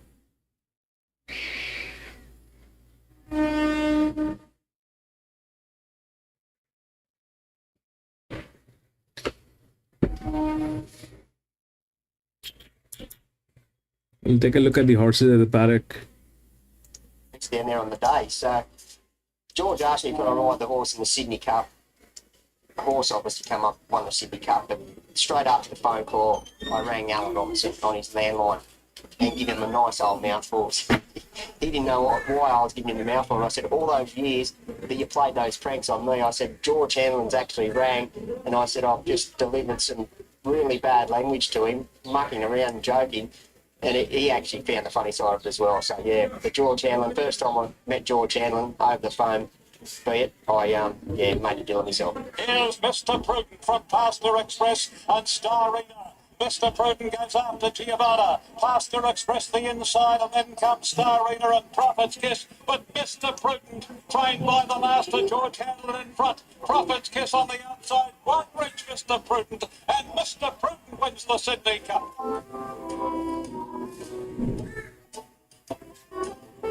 How the hell are you, George?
Lewis 8 Doomben.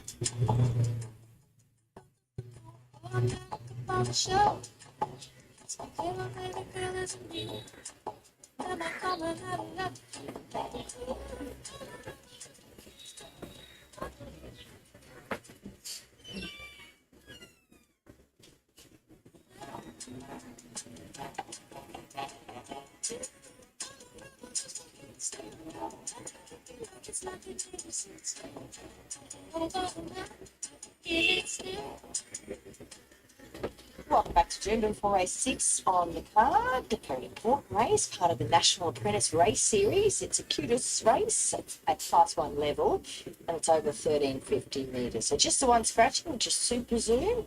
New favourite is Maziz at $3 and a good firm too.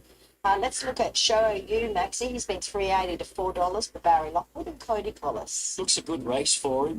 He's used to drawing good barriers and he's got another good gate again today. He's just got to get through this heavy 8 ground, but he should be able to put himself right up on the speed. A bit stiff last start. He was camped just in behind them, getting a nice run, and then couldn't get clear. One of the leaders, Tyron, was running around in front of him, and he wasn't able to be fully tested, so he's here with a good chance. And of course, Cody is a Queensland-based apprentice. Let's look at the 3 now. Star Anthem, Mick Lakey with Jade Hampson, also a Queensland apprentice. Yep, we've seen a little bit of Jade. Yes. She rides all over Queensland. Yep.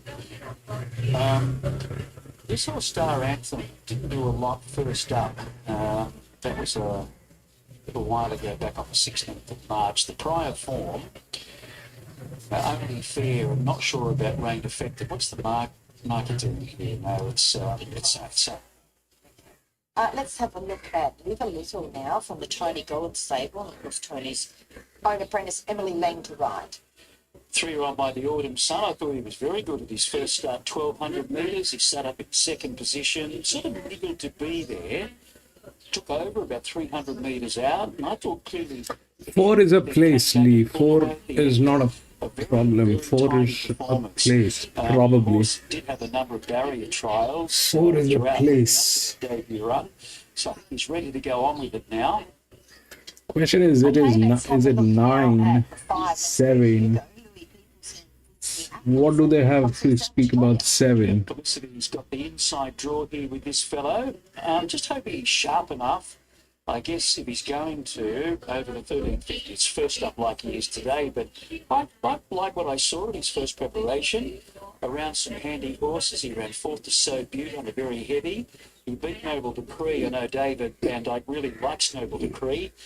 And he beat him comfortably there at the Sunny Coast, and then was 3rd behind Mr. O'Reilly, who looks talented. So hopefully he'll jump and be with the first couple here and give a good kick. Sanctuary Storm is from the Annabelle Nish Rob Archibald stable, Bailey Wheeler. Yeah, he's only had the 3 starts, this 3-year-old by Piero, and went to Bathurst for his first start, got the cash, second to Newcastle, and then was pretty much wide all the way when coming to Eagle Farm, and he sort of struggled a little bit. But that was his first prep. There's no doubt he will have improved a little bit on that. I thought he looked good in a recent trial 8 days ago when running second to Trapeze Alert. Just Jack is 7, Annabelle Nish and Rob Archibald, Chloe Wells. Yeah, he finished just behind his 4 will win, BC. Same trial, Trapeze Alert, and he was similar. He went to the bush to Tamworth to win his first start and placed in his next 2. So horse going okay, but I just want to watch him. He's got 1 race. Jeff Dunn and Luke Campbell from WA. Quite a few of these are first up, but Oriente is very, very fit. Start number 6 this prep today, and all 5 runs so far, all 4 runs rather, have been solid. 4th here at Doomben last time behind Parata's Gem. I thought the run was excellent. It might have been flattered slightly. There are a few a little bit stiff, unlucky, in behind against the inside in that particular race, but love the way he really rattled to the line. Here's the 9, Annabelle Nish and Rob Archibald and Shady Eagle. Could be a bit of a challenge for Shady. This horse, he wears that nose roll and carries his head a little bit high. And he's got ability. He's probably going to give them a little bit of a start, but if they do happen to run along up front here, he's going to be the one really hitting the line hard. Rightio, that is how they looked. Maziz is your $3.20 favourite with Live a Little, Maxie. So let's just get this clear. The apprentices in the white. I have no clarity in this one, so I'll go with PC. The apprentices wins. in the colour pants of their Let's go, PC. I don't have any clarity on this one. I mean, there are two of these races, 6 and 7. It's Tricky. Northern Territory. Correct. Yeah, I think A lot of horses, I have known nothing on them. Jade. She is here still at the moment. Yeah. Anyway, her last 5 winners have been at Alice Springs. Right. Yeah. Okay, Yeah. so she's been back up. Yeah. Okay. And she rides the Ruffy here in Star Anthem. Little's been well back. Number 4, yeah. Trained by Tony Goll and Emily Lang, our leading rider here. Got the nice draw, Little. I'm going to go the way of Let's Go Hugo, number 5. Now, he's totally unwanted in the market. That's not a good sign. 13 out to 19, or 13 out to 21 at one point, back to 18 on the QOP. But with a field of 8, I'm happy to have a little nibble each way on number I have 5, no Let's clarity. Go Hugo, to be ridden by Felicity Atkinson, claiming 3. I'm hoping he jumps well and can gather a bit of speed early and put himself up on the pace. Cho OU, number 1. My second choice here for Cody Collis. Then Oriente, and number 8 I've got in rather Mazes, and then number 8 Oriente. So 5, 1, 9 and 8 I settle on. Yeah, I mean, I was playing him as well at a $13 value chance, but a little nervous now. He's $18. I've got to say that. But I think he has done a few things that has shown us that he is a little bit above average. The punt that you are taking on this horse is we couldn't find a trial for him, so we really don't know just how wound up he is. Let's get a good picture of the 5 now behind the barriers. Oh, he might have gone in. I thought he looked pretty. Oh, there he is. You can see a big rangy horse. So whether or not he blows out here today is the question mark with him, and maybe that's why he has got a little bit of a drift. He hasn't raced since the beginning of January, I think. But his win, his most recent one, his only win, where he was full of merit. Did a bunch of work. He did, and then he went very early. Noble Decree learned as if he was a big winning chance, but it wasn't yet to be pulled away. Yeah. And then he was 3rd again before the spill to Mr. O'Reilly, who at the time looked quite promising. It's just good form. Live a little. It's not looking great from any angle. This thing is going to go crazy. I don't know. The 9 is difficult. 4 has management, but it has just 1 race. 1 has displacement, but it gets exposed to 9. 20-inch, 330-inch best price they've hit now into 270. Maziz 360's been soft. And we have no clue about that 7. 4, you're going to very well supported. Let's get the Josh Rossby like. Why, PC, I'm with you. I've gone with PC for, I don't know, maybe. May not be. Racing. Live a Little's come out 2nd and 3rd last there, but making ground through the field. Out wide, Oriente began well, booting through us. Let's Go Hugo. Live a Little right up there as well. Show OU 4th and 5th the inside, Sanctuary Storm. 3 wide, Judge Jack, and further back from Star Anthem. And Mars is a length and a half away. So Let's Go Hugo's in front. 2nd, Live a Little. 3rd is Oriente. Sanctuary Storm 4th, and Chow OU 5th the outside. 1 further back to Judge Jack, and then we've got Star Anthem on the rails, and Mars is last of all. So Let's Go Hugo for young Atkinson down the side in front. 2nd, Live a Little. 3 wide going forward is Oriente.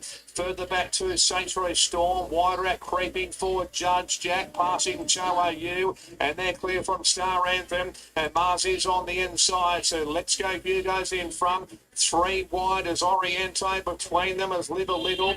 Towards the outside, Judge Jack, and Sanctuary Storm is railing through. Further back to Chow OU. Across the track, Sanctuary Storm's grabbed the lead. Down Guys, the outside, run. Oriente.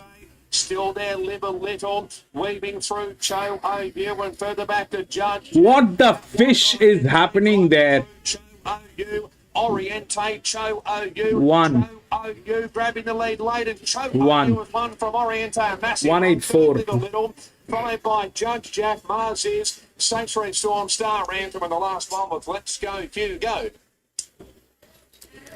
200%, yes. Cody Collis, Boom. and trained by Barry So what happened here is, let's just get the number. A bit of pressure on the top of the straight there, right across the track. 8, 4, and 7, I think. Has got up to score. 1, 8, 4, and 7. Oriente was obliged to race 3 wide, has battled on very strongly there, and Live a Little. So what happened here is 1 definitely in, because I had a feeling there was a lot of displacement on this horse. The lowest displacement on this horse. This 1, 8, and 4 was the third. This, if we, I mean, I don't know. I kind of I got a little nervous with the entire thing, I think.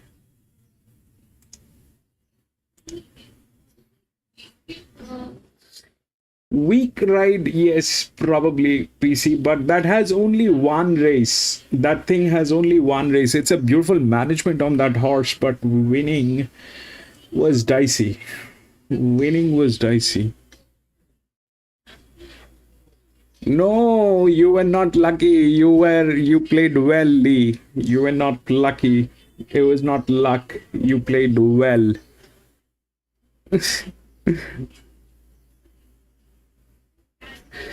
I changed because of this. I changed because of this. So what I was looking at is this.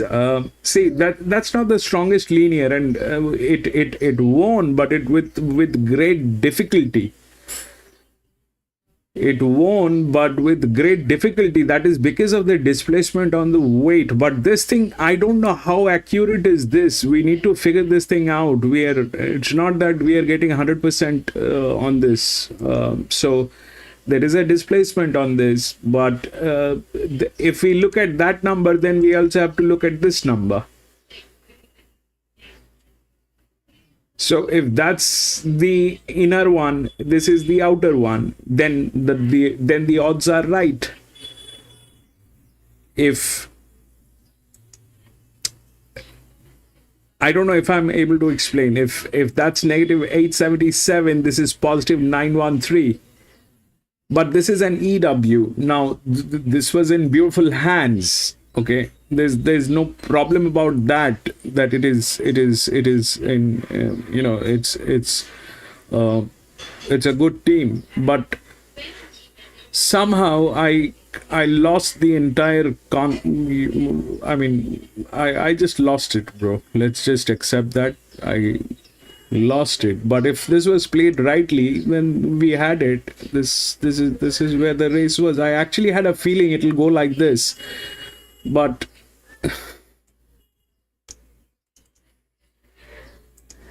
let's not just talk.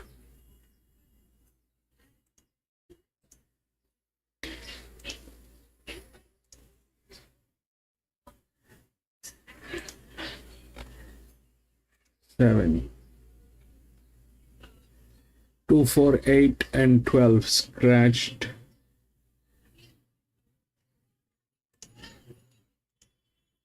9, 10, 7, 1.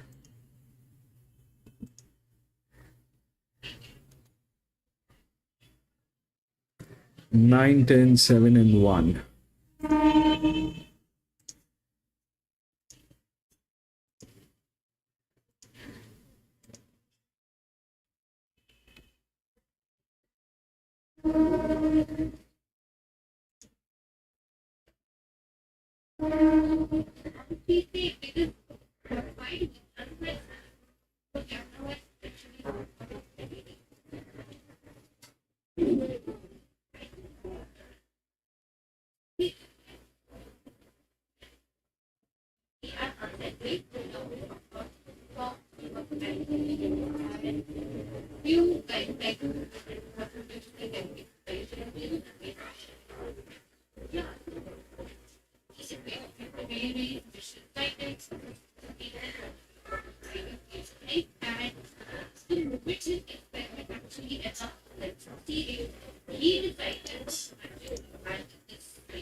Gonna be back in a jiffy. So Joe Pride, Jason Collett. Yeah, Import having his first run in Australia. He was a miler overseas. Trial form on paper could be a touch deceptive. He was eased down through the line.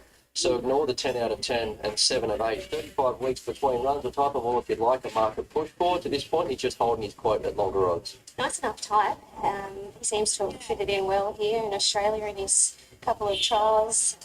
I did notice he was a little bit keen going on to throw his head about, so a few little gear changes for him. They took a crosser over noseband off, earmuffs got on in the yard. They're keeping him nice and settled. So not a bad type to look at, actually. I wouldn't mind seeing what he does here. Nosy Parker, Alicia Collett, Paul Perry. Capable horse on his day, but hard to catch. He can float in and out of form, so it does look well placed in midweek grade here. 4 of his 5 wins have come over the 1200 metres, so a few positives. He's had a lot of runs. This preparation, he's been up for some time, still looking good enough. It's been 35 weeks, 36 weeks since he last won, but certainly doesn't trade one of the better ones from the yard for sure. Media World, first up, Zach Lloyd, Pete Snowden. Yeah, market loves him, so good depth to his 3-year-old form around the likes of Autumn Glow, Lady Shenandoah and Swift Falcon. He was well beaten in each of those races, but he does look well placed midweek grade first up, has trialled well and mapped to get his chance. He looked very sharp in his only trial, didn't he? Thought he looked like he's come back in terrific order. I wouldn't say he's grown a great deal. He was never one of those big, strong, imposing colts. He was just a real neat, compact type of fella. He's sparkling in the yard. He's absolutely glowing. So if you're on him, definitely the tick. Shines for Team Hawks. Yeah, pretty consistent sprinter. He's found his level now. He tends to run a lot of honest races without winning. 89 weeks now since his last victory. He did look quite sharp, winning a recent Rosehill trial and a good tracksuits. He needs a win to get his confidence back. It's been almost a couple of years since we've seen him in the winner's circle, but I will say, he's come back in terrific order. He looks great here in the yard. He's always better probably off a run, but I wouldn't be surprised if he ran a cheeky race here first up. Josh Parr, Bjorn Baker with Metallic Ruler, third up. Yeah, good to see him bounce back at Wyong last start. So it was a good win there from outside the lead. The time was good. He was pretty dominant on the line, Josh Parr stick. So I don't know what happened to him at Warwick Farm first up 1,000 metres. He didn't really fire there, but he can do that, and you do have to respect that he jumped a $3 chance. So I think there's enough in the price to take the punt that we'll see the best of him today. He's a lightly frame gelding. He doesn't carry a great deal of condition, so he was ready to go first up. Disappointing, but he did come out and get the job done at Wyong last start. I didn't see him there, but he doesn't look too different from when I saw him first up there. So no knock on him at all. And the 11 Lives has been well supported, trimming into $6 on the NOP. Adam Hieronymus, Matty Smith. He's never easy to make that jump from maiden grade into benchmark company, but he does look a progressive type of sprinter. He got his maiden out of the way at Kent LaGrange last start. He went around $1.30. So one, as expected, he went straight to the front. He's got good gate speed and he's got good upside. So it needs to come on again, but he can. He absolutely can. I was really taken by him when I saw him at Rosehill, actually, and he was only narrowly beaten. He then went to Kambla. He's had that 5 weeks in between, just that little bit of freshen up to get some freshness in those legs, a tick over trial to keep him up to the mark. He looks great, really, really good. Okay, Chantel, you've cast an eye over all of them in the yard. Who caught your eye? I like Lyles. As I said, I was really taken by him when I saw him in the flesh for the first time at Rosehill. I think he looks great. He's had that little bit of a freshen up, but he seems ready. Our media world has come back in beautiful order. He hasn't grown at all, but he was just absolutely sparkling in the yard and shines. I think he might run a cheeky race here, fresh. Yeah, a few different angles you can go in this race. The market really likes this favourite, though, Media World, into $2.50. Late mail numbers for me, 10, 8, 3 and 2. I've just gone around him slightly. I want to see these 3-year-old colts and geldings measure up against the older horses first. So you've got Metallic Ruler, who has been backed, which is good. $7 chance now, $11 was bet this morning. If he holds his form from last time out, a few weeks ago, I think he's found the right race here at the right time in his campaign. He meets a lot of his main dangers with a run or two under his belt, which could be important. Just hoping he gets the start right. Can make use of the good draw. Media World, he's the horse here with all the upside. There's good depth to his form.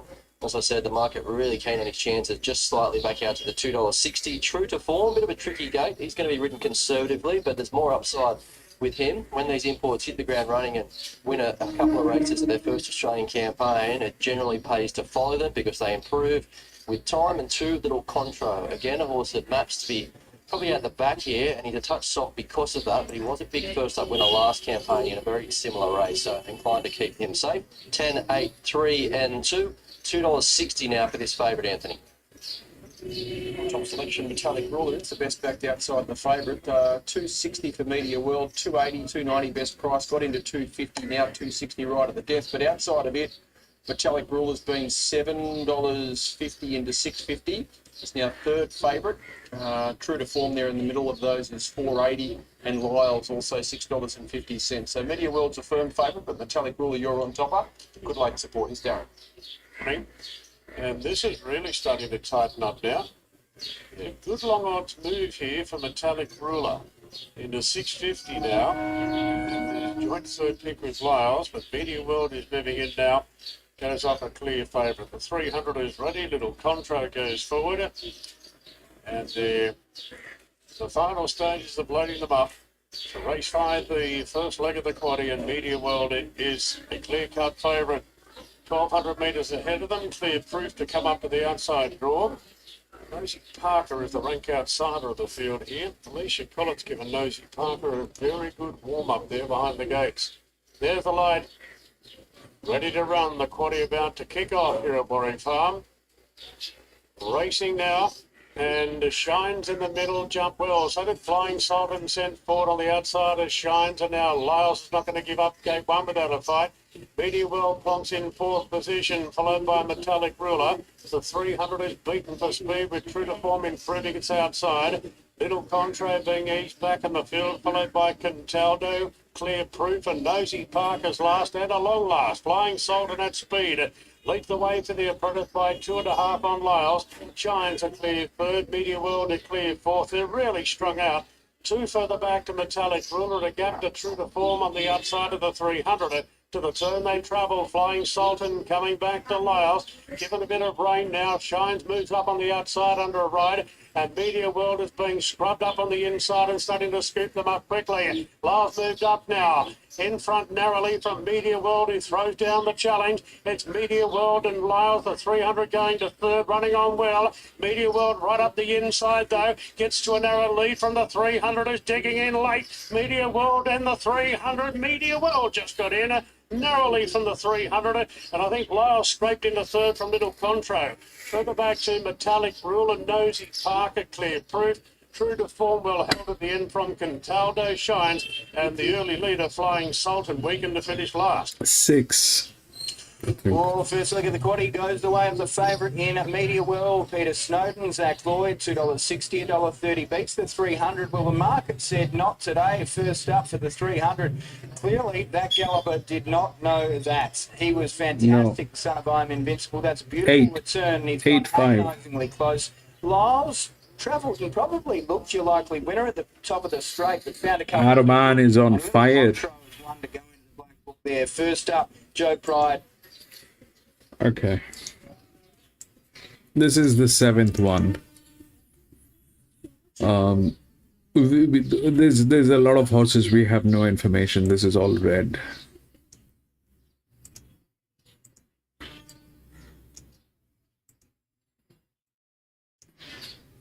There's pretty much nothing that we know about this race.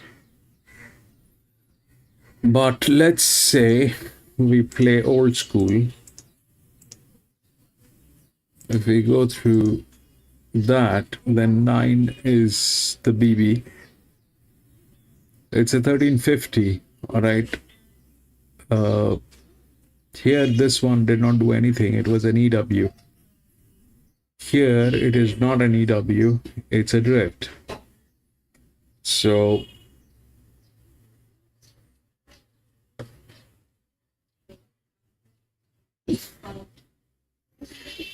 $26, 1, 4, 200. This is the best hand. That's the linear. But there's nothing that we kind of are aware. The only thing that we know is this outer drift is within the rails. So 7 probably is in. As a second horse pool, I think that that's the place. So 7 probably, that's the only one that we have a little understanding, but rest everything is very, very weird. 9 is the favorite, and 163 by 5. This is 199 by 0.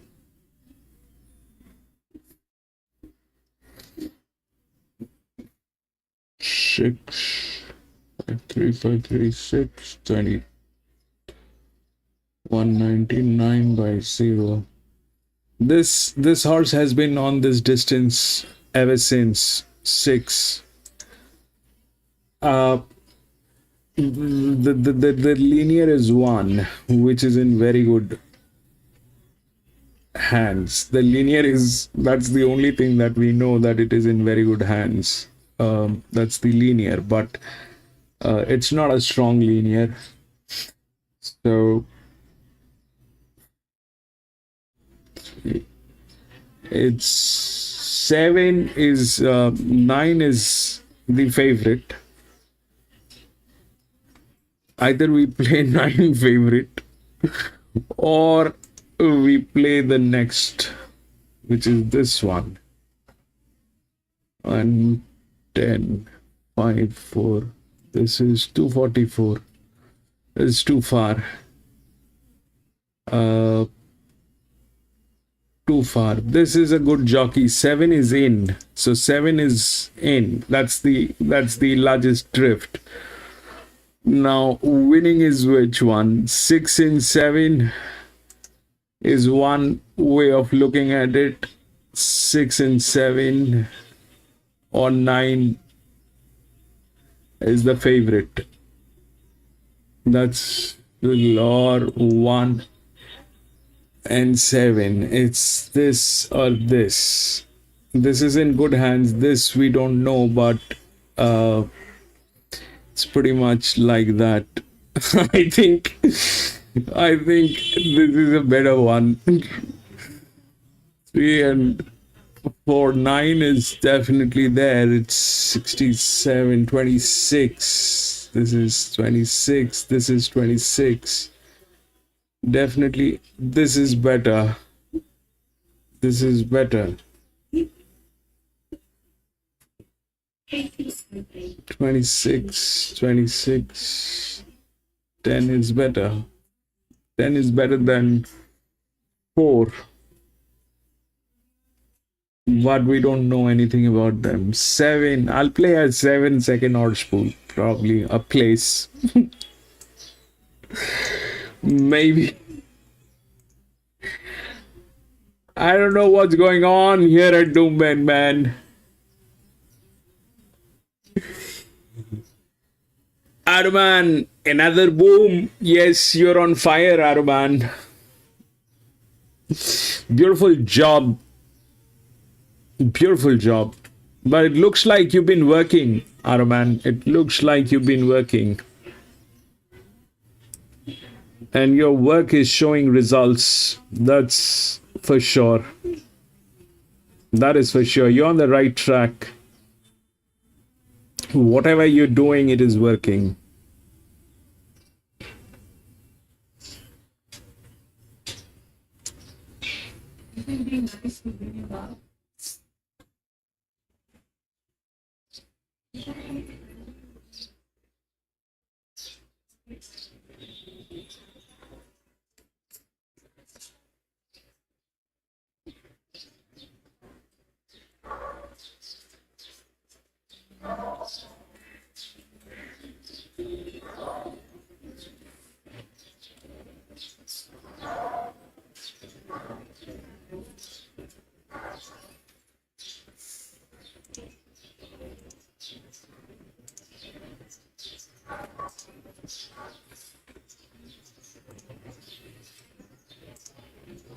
These are the two races that are filled with all those absolute garbage that I have no clue about what's going on.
PC 1 win Caulfield.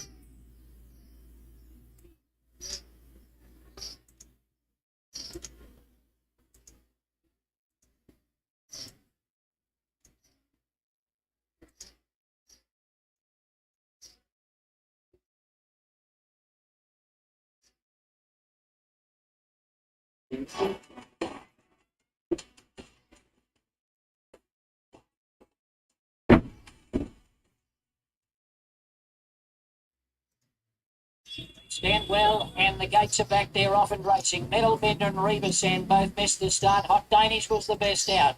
And she lands in front from Melito and beat it shortly after the start. Micmac's on the tail. Wide around Mr. Baritone, and then came Demerit sliding up near the inside from Tickets, followed by Dan Lee. He just passed midfield and out a little bit wide early on. Illuminates was next, followed further back by Metalbender in the centre. And Tutor Revasan last of all. But Clark took Hot Danish to the front. And around the first bend, it's just the leader from Mr. Baritone, pulling its way up on the outside to go up and worry Hot Danish. Micmac right on the hammer in third position. And then came Melito getting a good run fourth on the rail. Beat It was next from the stablemate Demerit from Tickets. Then came Illuminate. Stanley a long way back and out a little bit wide still. And then came Metal Bender and Reba Sandback last of all. So Hot Danish, she's looking for a first Group 1. Will she get home today? She leads around the bend here from Mr. Baritone. Melito is next. Micmac swinging out a little bit wider on the track, followed by Demerit. And then came Beat It coming down the outside with Tickets. He's still holding Hot Danish together. She leads from Melito coming up on the inside. Then Micmac. Hot Danish in front. Clark goes full board now. She's a neck in front of Melito. Down the outside. Beat It's running on, but it's Hot Danish's day today. Hot Danish is going to lead all the way, and she beat Melito. Beat It got third, so the mares 1, 2, 3. Then came Illuminate finishing fourth, followed by, in behind them, Micmac. And then at the head of the others, we had Mr. Baritone, followed by Demerit, Metalbender, Danley, Revasan, and last in was Tickets. Well, she got back on the dry track today, and we saw that acceleration that we'd seen in the past. She'd been struggling a little bit on the wet ground, but today on the hard surface, she went to the front, controlled it, and then Tim Clark was nursing her up the rise. When Melito looked at chance of catching her inside the 200, he went full bore, and Hot Danish finally cracks it for her first Group 1. She's been an ultra consistent mare, especially in Sydney, and she goes on to win her 5th race from 10 starts at this track. And she was dominant today. They had their chance to run her down, but she was too good for them. Number 5, Hot Danish. Not a great day, I can tell you that. It's not working anywhere. Number 6, Beat It 3rd, Josh Parr, and officially 4th, Illuminate. So the mares have run, the fillies and mares have run 1, 2, 3, and 4.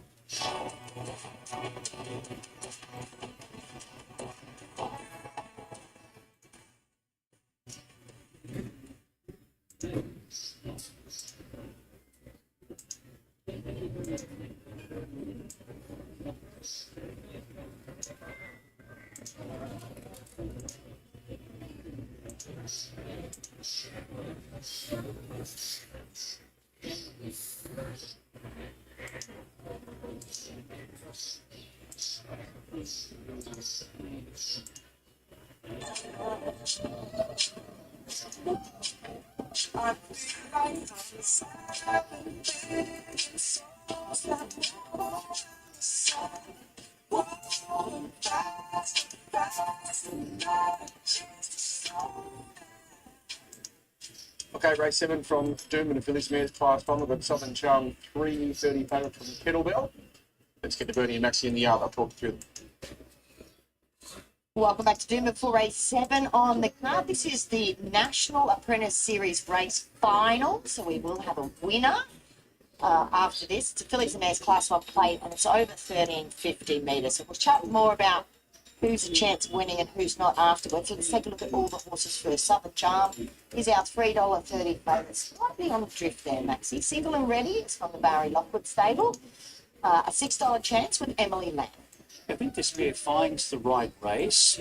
At a previous preparation, she placed at Flemington and also Sandown. Now with Barry Lockwood, He gave her her first start for 7 months recently at Eagle Farm, and she was up travelling strongly on a Saturday behind Winsome Star, probably putting too much into it, being first up, and did feel the pinch the last 100 metres. Now, she's had that run. She's since had a trial, and I think that they want to ride Single and Ready a little bit more on the quiet side. Just hope she drops the bit and finds the line strongly. There's not a lot of depth to this race. She can certainly win. Experiment as well, 550 now. Mark Goodwin has himself a new horse here, Spirit of Uri. Thinking Stacey Callow rides today. The crossover and lugging it. Yeah, it's only had the one win from 10, and that was a while ago. It's a 2-year-old at Sandown. So, first start in Queensland. I'm just thinking we'll just sit back, watch, and make an assessment after this. Okay, Grey Impact could be the leader here. Lindsay Goff trains. Jade Hampson rides for the Northern Territory. She's going okay at the moment, Grey Impact. She ran second over this distance at Ipswich 2 ago, but well beaten behind Johnny DeWolf. She's got a little bit of a theory with it. It's as far as she wants to go, Yes. in particular on ground like this, but she'll give you a good show from the front. The sixes, T's and C's apply from the Rock Heathcote stable. Chloe Wells from Tasmania. Yeah, this is a mare that's going to want further, but I think she probably has a chance here, given that she's a little on the fresh side. She has had a trial here 8 days ago at Doomben on a soft 7. Look for her late here. Captain Lasky is her stable mate with Bailey Wheeler aboard. Querying a few of these at distances, Bernie, and I think I'm querying her over the 1350 metres, this mare by Capitalist. Her last couple of runs have been okay. Last start at Ipswich was only last Wednesday. She ran fourth behind Luminous Lennox. She was sort of behind the leader. It took her a while to get around the heels into the clear, and then one pace thereafter. I mean, maybe she's looking for further, but I've still got in the back of my mind, would she run a strong 1350? Here's our favourite, Southern Charm. Chris and Corey Bunce. Felicity Atkinson rides for South Australia. Yeah, she's only won the 1 of 8, but she's gone around in some decent races as a 2-year-old. She ran 6th in the Magic Night, beaten around about 6.5 lengths. This preparation has been okay. The only block was last start over the 1400 on the Kenzo. It was 3-year-old benchmark 72, was on pace, but really tired noticeably late. I think this is much, much more achievable, back in competition, and the claim is going to help this mare. Overall form says that she can win.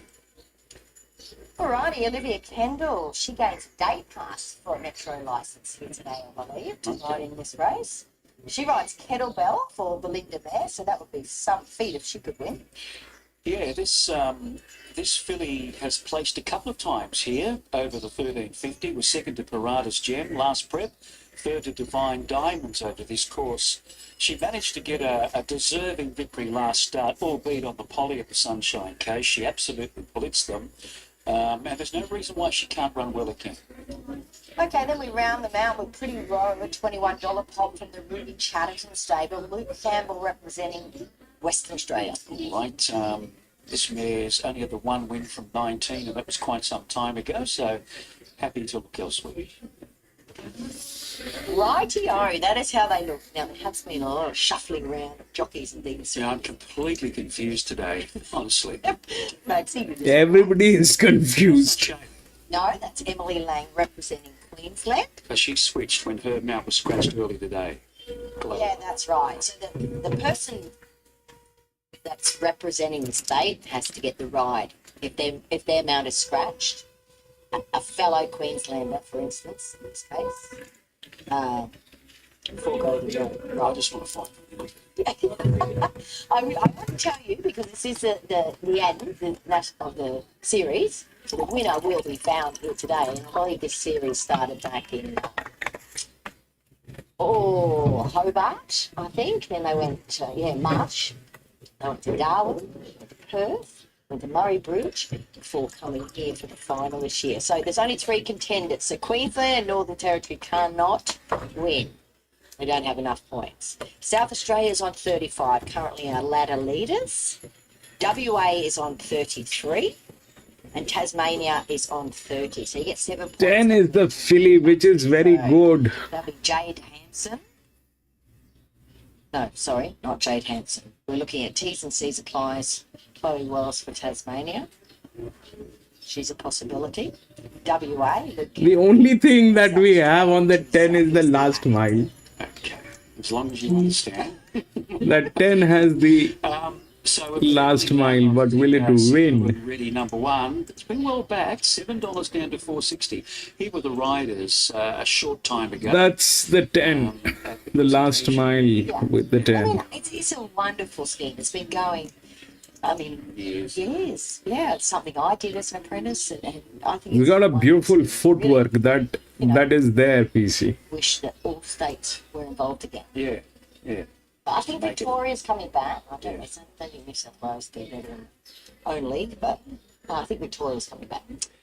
So I'm with number one here, Single and Ready. I've got 9, Southern Charm in, then 10, Kettlebell, and number 6, T's and C's applied. So Single and Ready for Barry Lockwood and Emily Mack. I'm with Southern Charm, but obviously the wet track is some concern. Over Single and Ready, T's and C's applies, and the 6 kettlebell there as well. So let's quickly get to Anthony for a market update for the final of the National Apprentice Series. Okay, let's have a look at this market for you. So 310 about your favourite as it currently stands. And that is about as short a price as we have bet on Southern Charm, probably around that 330. We've got the 320, now 310. Single and Ready 460, kettlebell 480. Caxton last 650, T's and C's applies at $8. Grey Impact at 9, and then big odds the others. So Southern Charm, about as short as she has been through our betting at $3.10, the most popular runner. Here's Josh for the call. Plan. Light turned on, 1350. Tended this hopping out of the way. They're racing. Grey Impact away well. Likewise, Caxton Larson landing third at a Single and Ready. Trap out Southern Charm, Kettlebell also, further back to the Spirit of New Rye. Pretty Rose second last and T's and C's apply a length and a half away. So Great Impact away from the fence in front, second the inside of the Single and Ready. Working forward Southern Charm. Spirit of New Rye, Caxton Larson, Kettlebell's gone back to third last over on the outside. A length and a half to Pretty Road. Last of all is still T's and C's apply. So Great Impact in front. Going through a Spirit of New Rye. Wider out working forward there is Southern Charm. Fourth is Single and Ready. Fifth the outside Kettlebell. 3 and 4 wide between them Caxton Last. Further back to Pretty Row and T's and C's applied is about 3 lengths away. Their bunch here. Spirit of New Rise in front. Southern Charms being wide. The inside Great Impact. Caxton Last one from the outside. Pretty Row trying to weave through. Likewise Single and Ready. Getting up nearer the inside. T's and C's applied. The widest of Kettlebell. Spirit of New Ride just in front, but being joined here by Southern Charm on the outside. Late T's and C's apply. Further back to Pretty Road, but Southern Charm's in front. They look like they're all stalled. Southern Charm in front, driving. T's and C's apply and gets up for young Chloe Wells. Good ride. T's and C's applies one from Southern Charm. Spirit of New Ride, Kettlebell, Pretty Row, Grey Impact, Single and Ready, Catch and Lass at the rear. Boom! Araman. So 6, 9 and 3 T's and C's applies for Chloe Wells from Tasmania. Well done, Chloe. Rails hugging, coming through near the inside. Southern Charm at the beginning. Was obliged to race wide. Spirit of New Ride was up there. Kettlebell gets fourth. So 6, 9, 3 and 10. T's and C's apply. I wonder whether Betty had something on that one. He's great at reading the T's and C's. Trained by Rob Heathcote, written by the visiting Tasmania apprentice Chloe Wells, who claimed the 3 back to 57. And Rob Heathcote's team obviously had this mare pretty forward first up, 1350 metres. She did extend to 1800 metres a couple of preps back, and she was running on strongly at the end of that. So a middle distance kind of horse, sprinting well while a little on the fresh side. T's and C's applies, taking out the second of the Randwick National Apprentice Race Series races, and that's the last in the series for 2025. Look at T's and C's apply. back last over on the rails, probably 3 lengths off the leader at this point. We saw Southern Charm reach the lead and she was holding on, but that wide trip just saw her perhaps run out of condition a little bit late there, and T&C Supplies really gathered momentum over the final part. So that's the story of race number 7. We've still got 2 terrific races to come from Doomben today. 2 races that were saved from last Saturday. So good quality Saturday Metro Standard races still to come from Doomben. They will leave it there. So T&C Supplies slipping up the inside. Toby Wells, your winning rider, and records her second win from start number 7 this mare by Divine Prophet. And that's a first up win, T&C Supply. Race 6 is coming up next from Warwick Farm. And Candlewick's the favourite here at $3. Let's get to the team on track. 9, 7, 8, and 5. It's number 6 is the Hawaii 5-0 Advinery Stud Handicap. 3-year-old and up, benchmark 72 for the girls, over 1,200. Struck a line through C4, Monty K, Driftnet, and Cohesive. And our favourite at this stage, Candlewick, around the $3 mark. We'll start off the yard though with Molly Burke claiming 2, Gary Portelli, Miss Hades. A mare that can fly fresh, so she rocketed home in Saturday company first up last campaign. That was behind Ferrari, and that performance saw her start single-figure odds in several midways, so it can be a little bit hard to catch, but in this grade, she does look well placed. She looks great. She's only had that one trial to get her ready, but I think they've poured enough work into her at home to see her fit and forward for this first up assignment. She's returned in beautiful order. She's got a lovely shiny coat on her, so definitely she's here to run well. Okay, on to Hellbent on You. Wraith not claiming 2 for John Thompson. A knockout, hoping? Yeah, she always is. Given her pattern, she needs a few things to go right, but you'd hope from the gate today she can settle just a pair or 2 closer. So she charged home from last to run Seascape to a narrow margin at the midweeks. Last she looks to have come back really well, and she should be powering to the line once more. I saw her on the Kendo the other day, and she's just one of those mares that always presents beautifully every time you see her. She was ready to go first up in the campaign and got the job done, and her run was exceptional there on the Kensington track, so no reason why she can't record another victory here based off her appearance again. Candlewick, $3.30 to $2.80. Now back to $3. Zach Lloyd, O'Shea, Charlton, Barrier 1.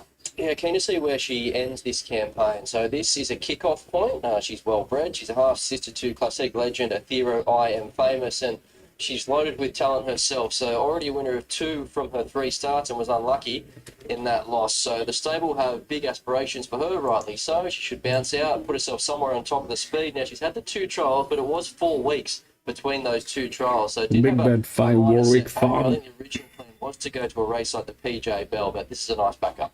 Definitely is. I actually haven't seen her before. This is the first time I'm laying eyes on her. She's not a big imposing filly at all. She's quite neat. She's quite the opposite to what I expected from her. She looks ready to go. I know she's had that little bit of a minor setback in between her 2 trials there, but I think they've done what they can with her. I think she's got a lot of ability, and class alone should see her fighting out the finish.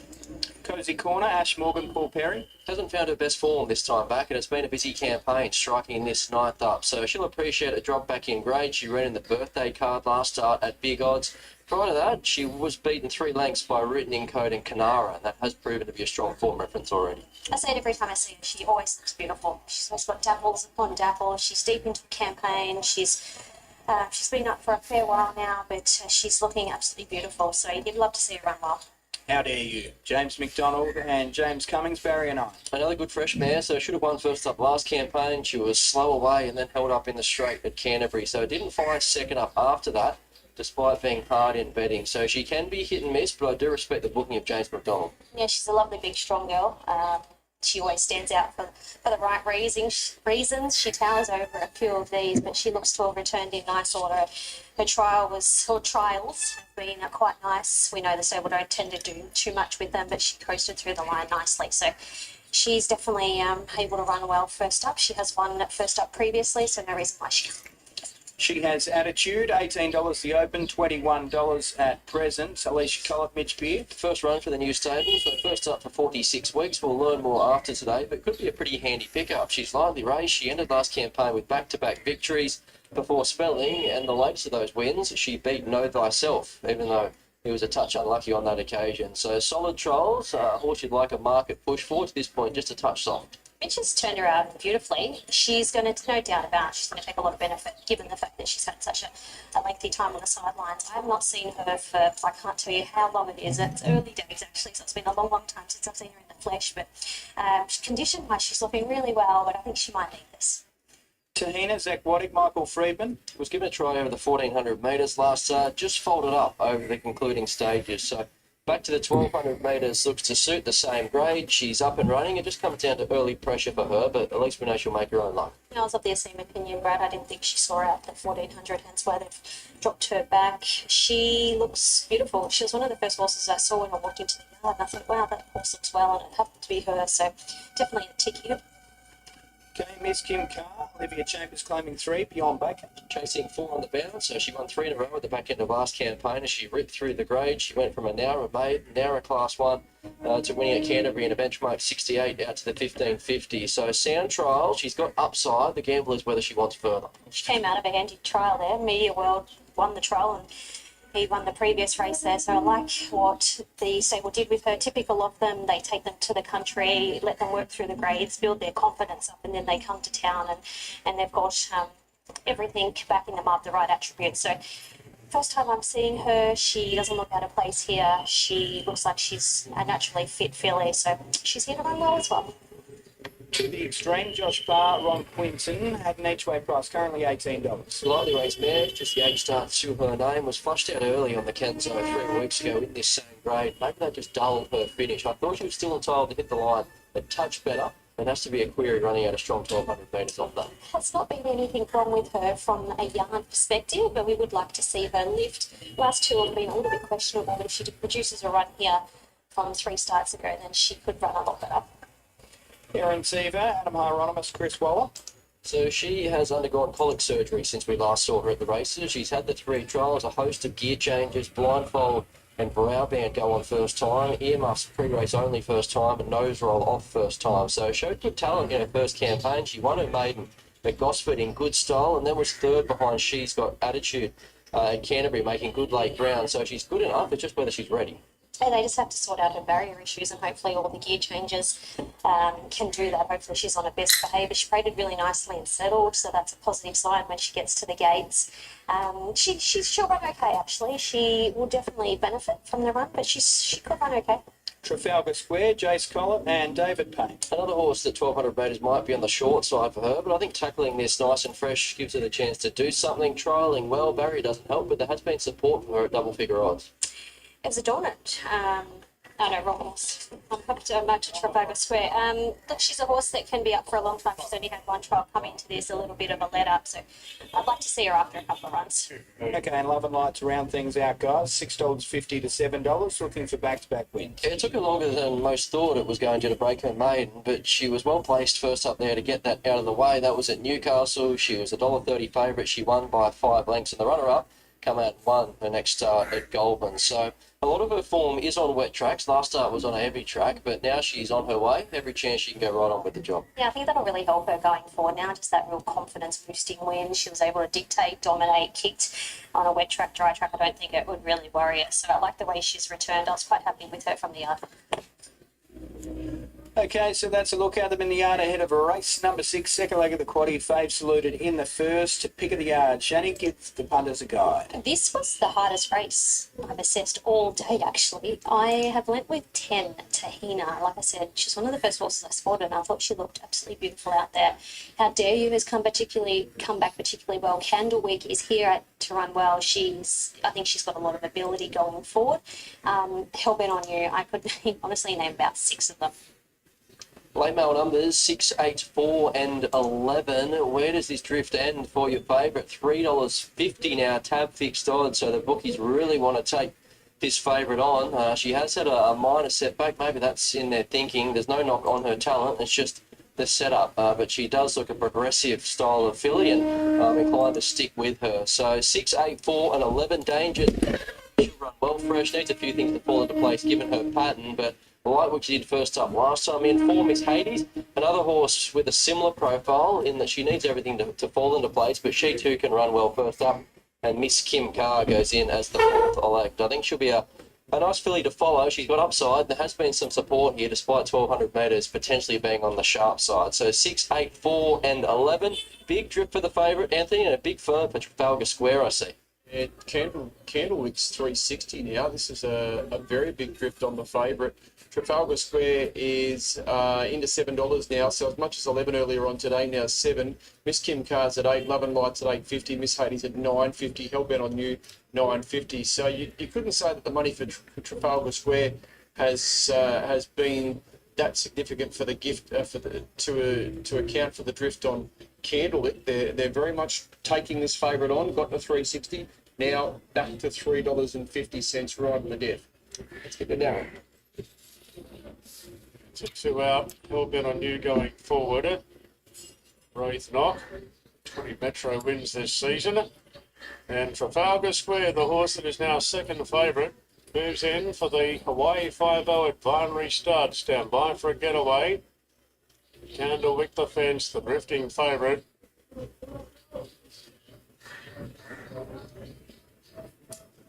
The movement here in the gates. We're waiting for the all clear. There it is now. Gates are back and they're off and racing. No speed at all by Hellbent on You, and Miss Kim Carr's drifting right back. Trafalgar Square has been backed, came out running together with To the Extreme, Love and Light and Tahina. This is a pretty good go for the lead. Quite a few having a pop. Right behind them, She Has Attitude. On the outside of the favourite, Candlewick is improving. Further back to How Dare You, Miss Hades, Aaron Teever on the fence. Cozy Corner snatched up from Hellbent on You, and 2 lengths away to Miss Kim Carr last. Tahina's gone up the inside to lead narrowly here from Love and Light To the Extreme. Then She Has Attitude parked on the outside of Candlewick. Trafalgar Square 3 up. Further back to Aaron Teever. How Dare You on a wide path as they come to the turn on the outside of Miss Hades. So they've got 4.25 to go. Tahina, Love and Light To the Extreme. Candlewick needs a bit of room here on the inside. It's Scraping Paint, the favourite. Trafalgar Square, How Dare You down the outside, and Hellbent on You running on as well. Right up the inside, Candlewick. Trafalgar Square in the middle. Hellbent on You the outside. Candlewick, Hellbent on You. Candlewick, Hellbent on You. Oh, close. Candlewick. Five. Very, very wide apart, so you've got to be cautious here. Hellbent on You, and Miss Kim Carr rattling home at the end. Further back, Trafalgar Square To the Extreme, Miss Hades, then Tahina. Further back to Aaron Teever, Love and Light. A gap then to Cozy Corner. She Has Attitude, and How Dare You. Oh, Candlewick might have just stuck the beak down in time. They could not be further apart, these two. Candlewick on the inside, and you'll see down the outside here, looming up. Oh, it's been 6, 5, 11, 4. The 6 will win. Candlewick, Zach Lloyd, O'Shea Charlton. Oh, heart in your mouth stuff. Was waiting for a run. Hellbent on You got the jump, and I reckon had a neck at least at one point. But the 6 beats the 5, the 11 and the 14. Huge run from Hellbent on You for John Thompson and Wraith Knock. Ultimately in defeat though. Miss Kim Carr's run gamely and got given a good push by Brad Prelace as well on Trafalgar Square, which was well supported. Loomed up and really the first of those winning chances to pop. But she's good, I think. That win, she had a little bit against and she still got the job done. Good tipping, Brad. Yeah, I can't imagine it would have been plan A to go back hard towards the fence, but Zach's hand was forced, wasn't it? So at the end of the day, she got there relatively early. She showed a nice...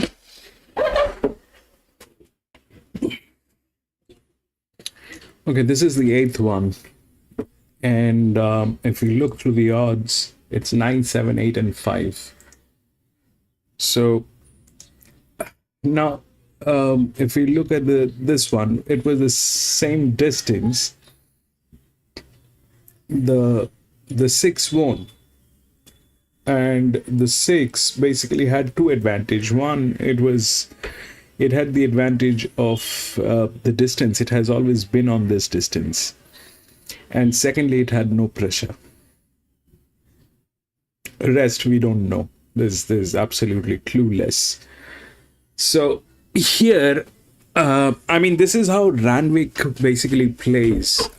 This is how Randwick does the same-sex races, that when you have the same-sex races, the one of the BBs that is at the bottom with the advantage wins, but that's Randwick. Here, if we look at the 9 has 6 races. It's got numbers, but then we have better numbers up here as well. So the 9 is the favorite. And 9 probably is also the heaviest horse with no pressure at all. And but it is an EW number. It's well within the rails, but it's an EW number. So EWs are EWs. They might get in, they might not get in. That's something that happens. But we'll take a look at the vacations on these horses. 4 weeks, 3 weeks, 12 weeks is 8. 15 weeks, 2 weeks. So 12 and 15 weeks. These are the two horses. One is 12 weeks and then 2 is the 15 weeks. Now, I have a very strong displacement, exactly like the one that I had here. This one I had here. I have the same displacement on these two horses. Okay, this one is a drift number. This is a strong number within the rails. The 8 probably is in a better position because again, if this is the favorite, then this is the negative number, so it's larger. Having said that, 5 is the linear, but the linear is kind of again in trouble, but we've seen that did not work. That's the linear, far from the rails, but beautiful management on this. Beautiful management on this. So it's got 6 races. The 9's got 6 races. There's no whip report on this, so that means heavy grounds or anything apart from good grounds, this is dicey. These two horses are dicey when it is heavy or anything apart from that. So that is that. Plus, so the possibilities, 8 definitely I like because of 2 reasons. One is the whip report here, and the second is the displacement on that horse which is there. We've got the same displacement on both these horses, 10 and 8, but 10 definitely has no score, but 8 has score within the rails. Okay, and this one happens to be the larger outer drift, but there's a neutral drift will work or not. That is a separate issue because that thing is in very good hands. This neutral is in very good hands, so it probably is going to get a place. And this thing is the horse is also good. I mean, if we look through the midfield speed, then it's a 1350. The midfield speed is absolutely stunning on that horse. That's the highest. Rest, there are other horses which are there, but that's more or less what we get. So I like the 8. I like the 3. Definitely. The 8 is because of that, and I like the 3.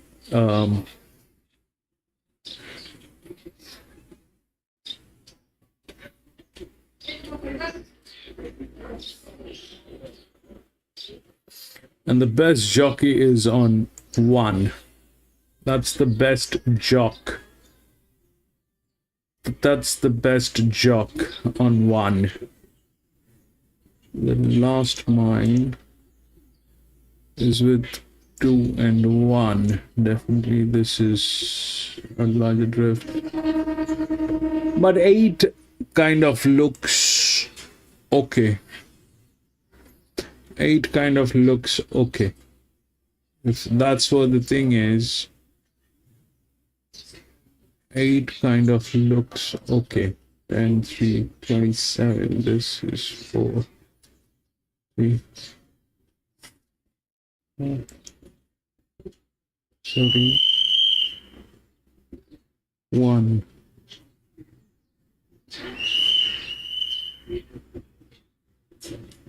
This is 3.5 to the 4, 3.5, 8, 1. We'll take a look at the horses.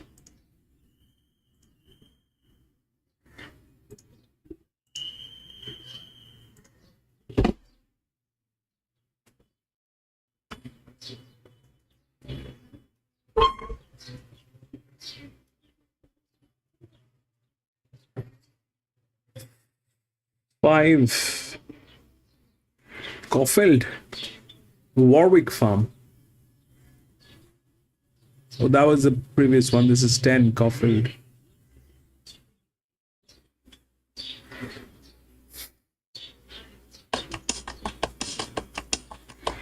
Right, Matt, put your left hand up on the wither of the horse, grab that, and then right hand over the top on the other side there.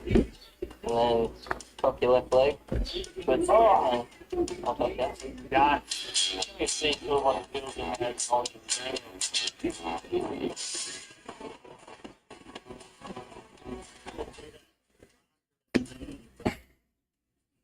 breaking now.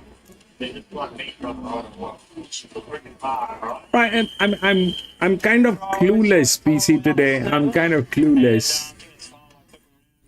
I don't know what's going on. I'm kind of a little clueless. I understand it's a heavy ground. Things are playing differently.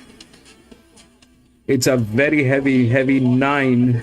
Things are playing very differently on a wet ground. But even then, especially the last 2 races, I had no clue. There were horses, I had no understanding what's going on those 2 races.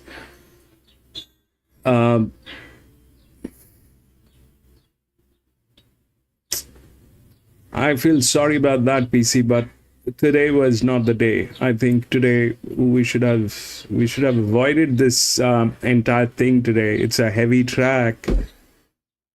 And but Atoman has been doing good. Atoman, what exactly are you doing? What was your conviction on 6, the last one, Atoman? What's your conviction?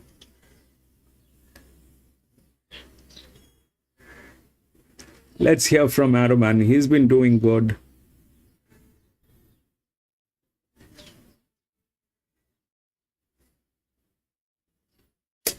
Semi-February.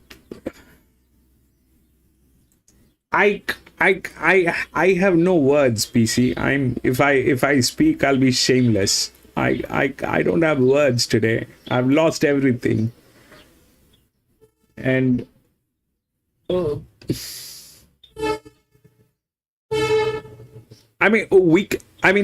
PC, the thing is, the chances that can be taken, that's considering the ground reading is good. If the ground reading is absurd, then everything has to fall apart. I'm cooking. My wok is broken. How will I cook?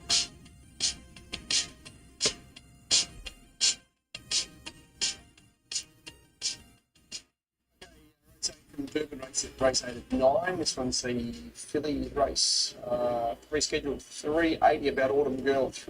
Moscow Circus 480 with Ready to Ship and Garner Scramble. So we'll need some help. Let's get to Bernie and Maxi. Like in this case, I definitely like the 8. For race 8 on the card, because these final 2 races are quality. But will it deliver? There is a bit of class for midweek racing here, Maxi. This one's for the fillies. It's over 1350 metres. And our favourite looks as though it could be Alton Girl, rather. Yeah. Now, around Because the card has been laid out exactly like what Randwick does with the same-sex races. In that case, the 9 is the right odd. At a good price at double figures. She was due to run. But that is also, it is also the fact that when Randwick does that, it doesn't get to the odds. When Randwick plays that kind of a race, when it is all same sex, same age, She picked up speed really quick. it is very rare that you will see it on the top odds. Why is this on the top odd is what my question is. I like it. Got an eye on it here for sure. It's like $6 million. And people have gotten smarter here way more than what people are doing at Randwick. Is that what the case is? Too on soft. Mostly over further, like she was developing into a stale last preparation. Because when we play Randwick, that doesn't happen. Same sex, we've gotten it we've gotten it a few times.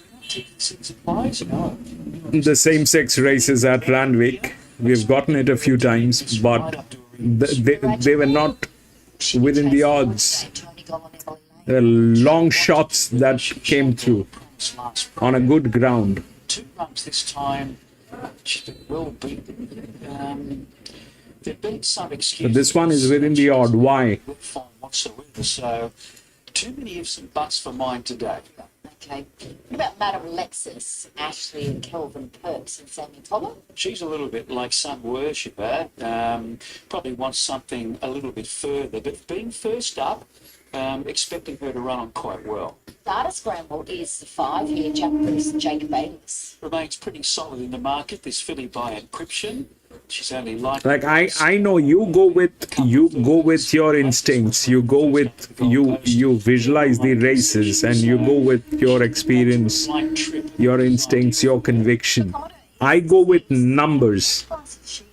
But today it is not looking like any of those things are working. And the thing that is working, the gentleman is not speaking. Mr. Atoman.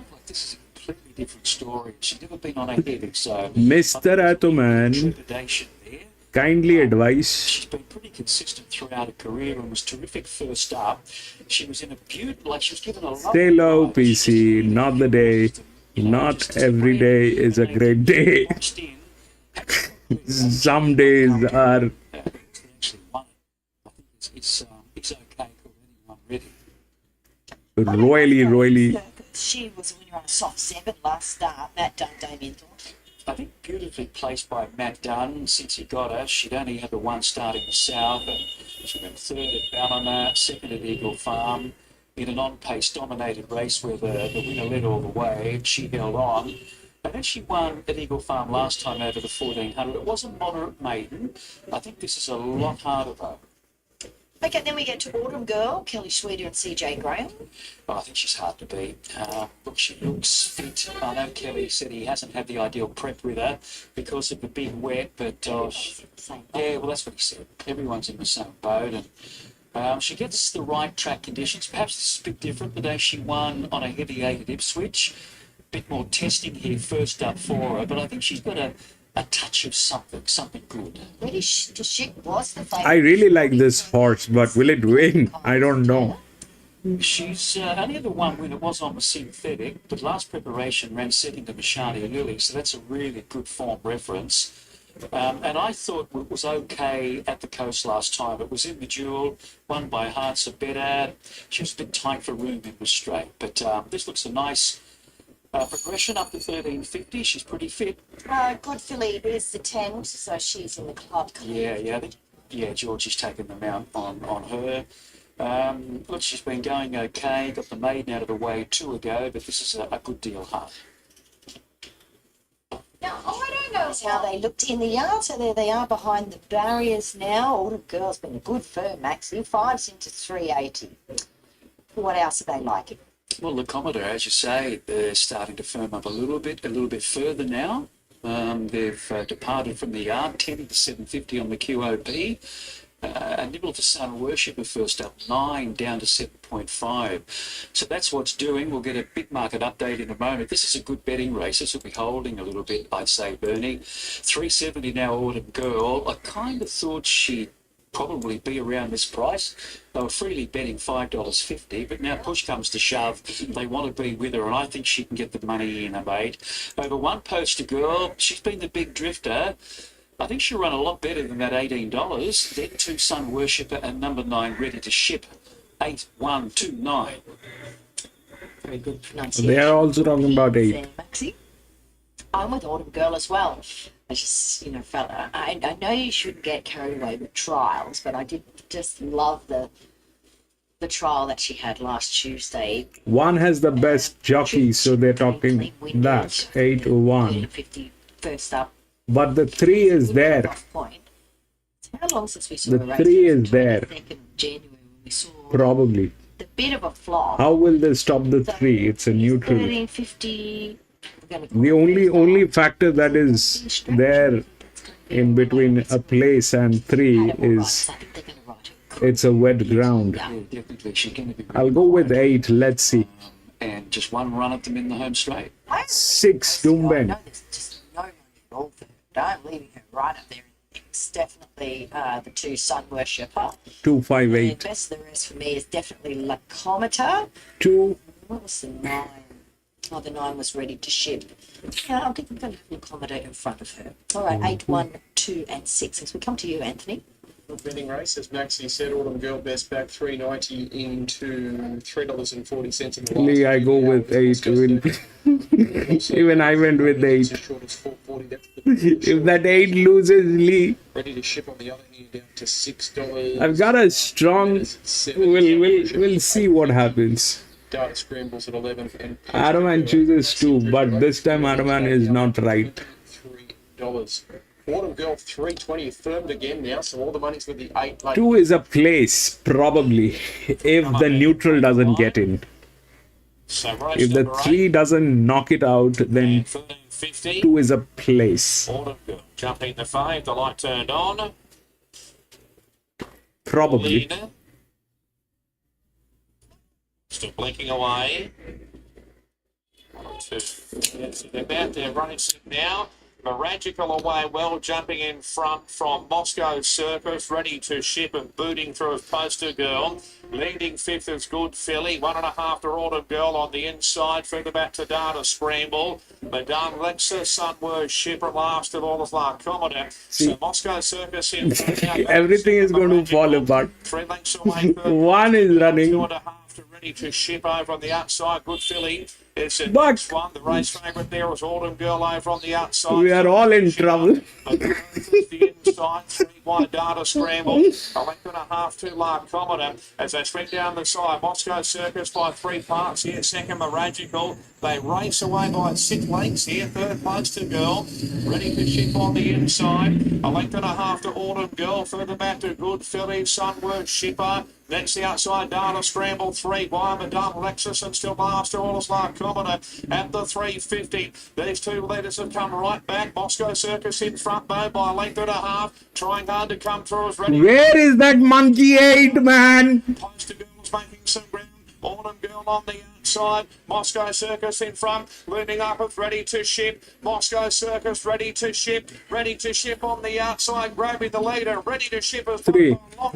Second. Is it 7 or 3? Poster Girl third. Photo fourth. Sunward Shipper, Autumn Girl. 9. Further back the Data Scramble. 9. Then Magical, Good Philly. And the last one was Madame Lexus. So Ready to Ship nearer the inside there is gunned down Moscow Circus from about the 100 metres, and Poster Girl was absolutely excellent there with that big 60 kilos on her back. So Ready to Ship, the winner, trained by Edmonds and McLean. Lazy? It's written by Kyle Wilson. Call it lazy? It's one-time favourite, but ended up running at $7. That is a circus. There was enormous support for Autumn Girl there. And this has pushed Ready to Ship right out in the market, $8.50 there on the total, $2.80. Moscow Circus, well, she really stepped it up today out of maiden grade. Kyle having a look over at Damien Thornton there with something to say. Then Poster Girl, she was great under the 60. Autumn Girl travelled strongly, might have lost a bit at the top of the straight there. She's knuckled down late. Obviously will strip fitter next time. A Data Scramble was running on well out wide, so good race, but Ready to Ship has been able to take it out.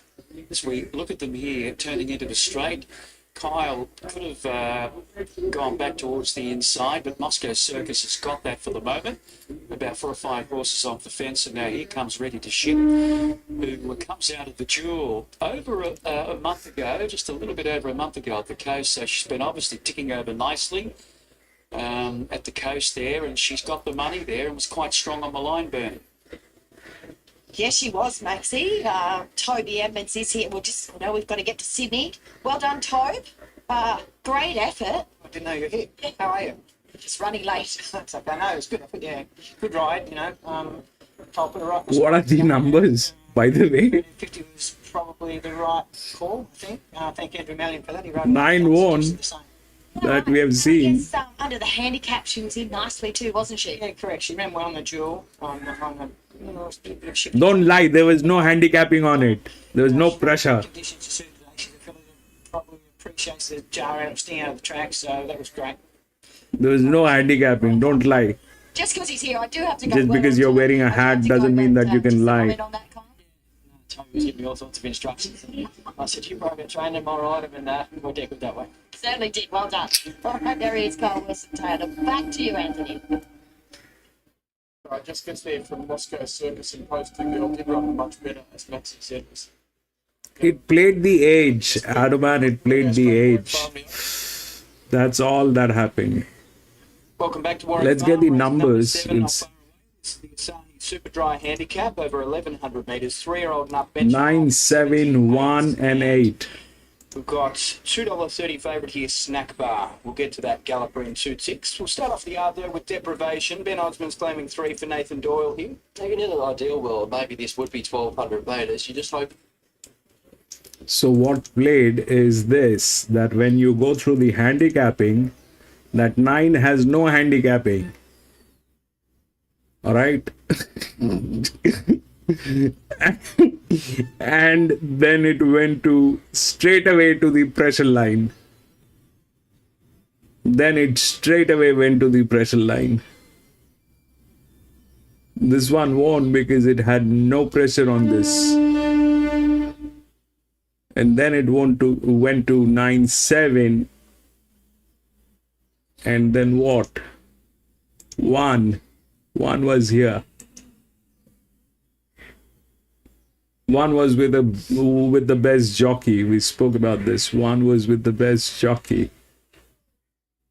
9, 7, 1, and then this monkey 8 came in, which I had high hopes on.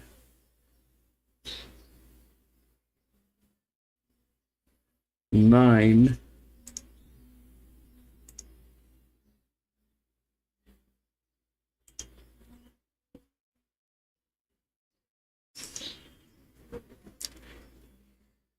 So that was added advantage, relaxation. The 8 did not do it. 9 had nothing on it. 9 was running without any handicapping. That is what I was trying to talk about, that Randwick does these races when it is same sex, same age. That's the one. That's what Randwick does.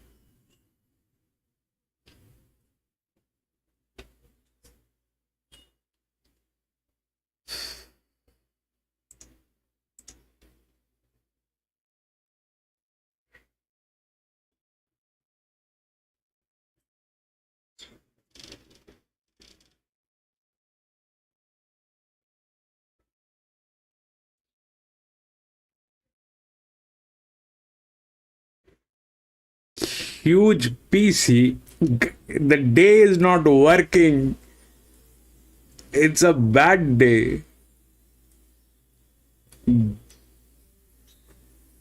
Get a beer, PC. Get something to drink.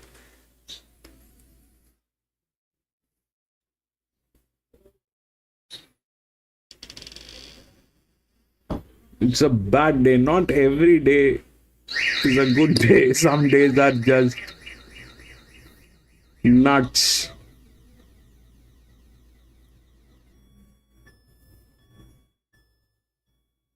People who are here for the first time on this channel, they might be thinking, what are these morons doing?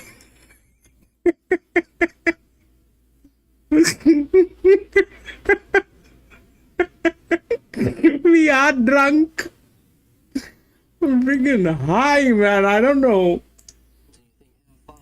She has this tendency of just finding one better on the day. So do like the way that she's trialled up. She's got decent fresh form, but it's okay without winning, and she tends to go wet or dry. She was a bit frustrating last time, wasn't she? Albeit she didn't win one, she was never too far away, and I think she was well backed every time you saw her. Really good for her. She can get herself very excitable in the yard. She can sweat up and do a few things wrong, but I'm a little worried. She's not as playful as she can be, so maybe she's just maturing and 11, 12, she 1 might and come back 16. A little bit more of a calmer mare, but she's parading really well. So as I said, this is probably the best I've seen her for a very long time. Wave Breaker, Peter Snowden and Karen McAvoy pair up. Barrier 3. Yeah, resuming Pirata filly, so she's probably lacked a little bit of strength and maturity so far in her career, but the talent's there, so hopefully she's filled out from last campaign. We'll get the thoughts of Shani in a moment, but she was rock solid in a few provincial runs the last campaign before being well held at Warwick Farm, just the one trial. I wouldn't say she's got a great deal, a touch. She's certainly still that enlightened type of framed filly. I think she looks really good. I know she's only had the one trial come into this, but there's a lot to say that she could come back an even better filly. She's one of the more lightly raced 3-year-olds. Well, there's only 2 3-year-olds, and she's one of them, but she's got the least experience, but she might be one that will certainly follow out of the race for sure. And just in reach, so Zuccarells teams up with Ash Morgan. You can have a look at the NOP for me there, Brad. I've just stepped out to go and have a chat to Darren Beedman, but I did see a trim up into $41. What now? Yeah, that's gone back out again. So $51 tab fixed odds and $61 on the NOP. So didn't fire at Musselbrook over 1,000 metres last start. Maybe being pushed back towards the inside didn't help, but he was well beaten. You go back to his first up run here at Warwick Farm behind Wonder Reach, and he was quite good, making late ground. So he'll need to improve and find that form from first up, but if he does, that'd make him a rough place home. He would need to find that run first up. I don't know what to make of his second up run, but he's better than that. When he came down here resuming, I thought he looked the part. He looked well enough, and he's had a few more runs now, so he's nice and fit. He's at his peak. Up. And of course, that's a look at them in the yard. And we're lucky enough to have Darren Beedman representing Godolphin here. They have a couple of live chances in it. So let's go in racebook order, starting off with Snack Bar. What are you expecting first up? Probably a smidge short for him, over the 1,000. He'll be warming up late. It just depends how hard they go up front, but look, he's certainly got the class on his side. And he's got great form behind, a couple of Chris Wallace, good fillies. I wouldn't glow on Lady Shenandoah, so just depends how quick they go. But he's trialled tremendously well this time through. He's come through those trials well. So yeah, expecting a promising run.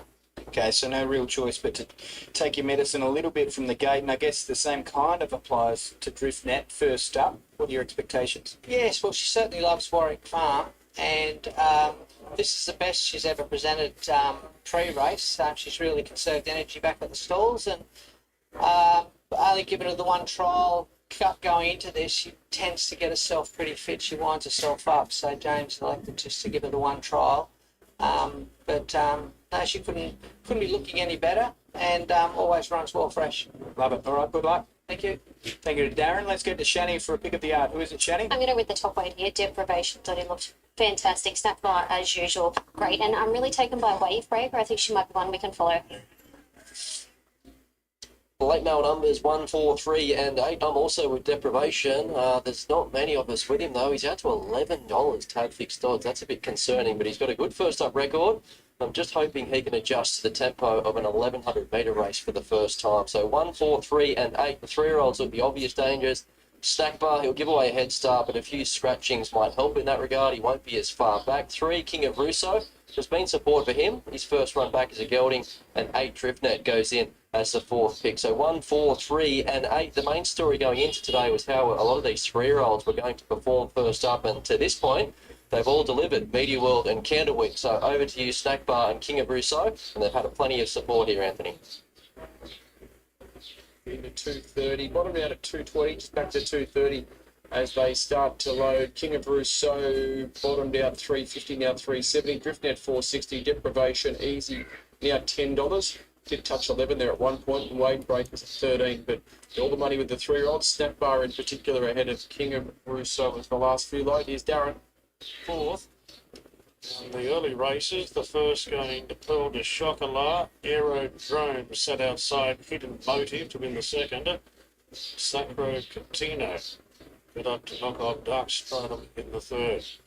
So Snack Bar's the favourite here at 230. Bit more money coming in for King of Rousseau at $3.60. A number of these are resuming from breaks. Deprivation's been friendless in the market. And the Best of luck. Destiny and Deprivation were the first to out, and Deprivation will take the lead now. Wade Breakers pushing through on the rails. Llewellyn's pushing through. Driftnet deeper out. Snack Bar's been snagged right back to last in front of... No, wait. The day is still young. Deprivation 2 off to Wade Breaker. Then came Llewellyn. Driftnet deeper out. Then Justin Rich, King of Rousseau. And went between runners. Snack Bar, the favourite, is back last of all. One Destiny leads approaching the turn by a length and a half on Deprivation. The day is still young. Llewellyn from Wade Breaker, King of Rousseau the fence, then Driftnet, and the favourite Snack Bar's hooking to the outside. This is where you gotta do that thing, baby. No, you're not going to do that thing. Yes, come on. Run, baby. You wasted a lot of time. A lot of time. Photo third. King of Rousseau hit the line well on the inside. Got into traffic. Nothing got into traffic. Dropped off. Then came Driftnet. Llewellyn well beaten. Justin Rich was well beaten. 6-1 Destiny at $39 and $5.40. Well, we said a bit of spice in that. Can you believe that? Some now, Molly Burke is able to steal it, and she was sitting there just wondering whether she was going to push forward to try to cross Deprivation. Sat there kind of parked for the early stages and ultimately took things up, and too good late. As for the minors, Snack Bar sort of launched a run, but obviously didn't have the speed to be able to capitalise in that. Ultimately runs third, and in the inside there we'll see the 3 King of Rousseau hitting the line quite gamely as well. The 9, I thought Wade Breaker first up did get the opportunity to run down the leader, but ultimately fell half a head or so short. Yeah, she was coming hard late, but One Destiny hard fit. Catch me if you can from out in front. Man, they just did. It was a Wednesday. I kind of had so. It's a nice bit of respite given the 2 favourites had won the first 2 legs, but a sharp improvement in terms of what. Yeah, the thing is. Last couple, Molly Burke obviously had the confidence in this horse to just ride him as to his normal pattern. He did enough to pinch it. So a few eye-catching runs in behind. A Wave Breaker, she made the late dive. This is a monkey business. Very interesting. She was coming hard late. Snack Bar, he was good in defeat. I know he was a $2.35 favourite on face value. This is a monkey business. He gets a chance, but he'll bounce anyway. on that. He's of course probably looking for a touch further.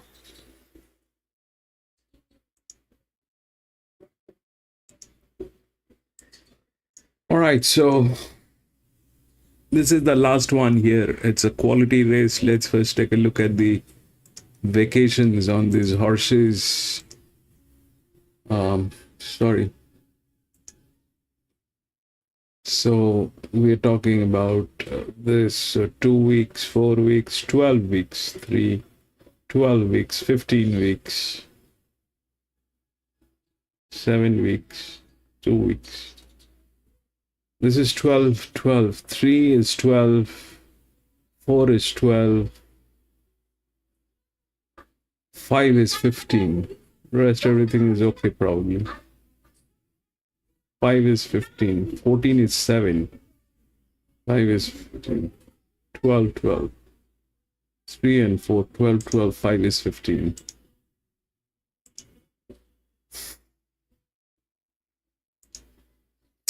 So this is what I have. If we look through the odds, it's 11, 12, 1 and 6. All right. If we look through the rails, that 11 comes on top. It's got 6. It's been into 6 league races. Got actually 2. There are plenty of other horses with Group 1 races, out of which this one is a 9-year-old gelding, has got 4 Group 1 races. This anyway. But here's the point. The point is this, that 12 is the linear. 12 is the linear in very good hands and probably the best jockey in this race. That's 12.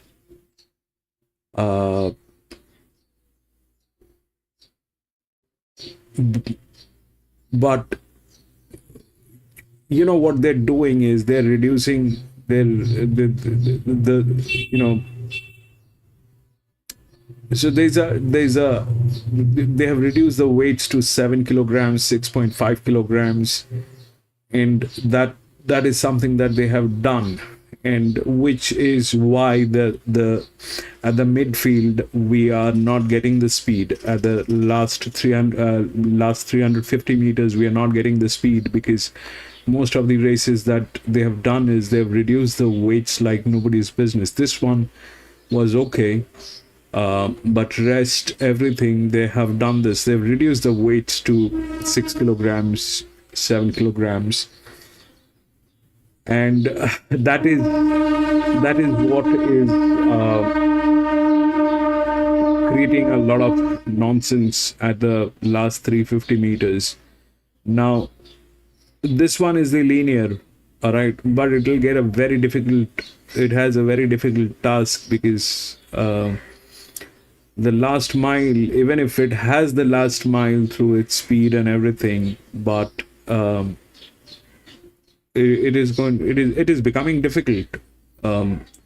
If we look at the displacement of these horses, then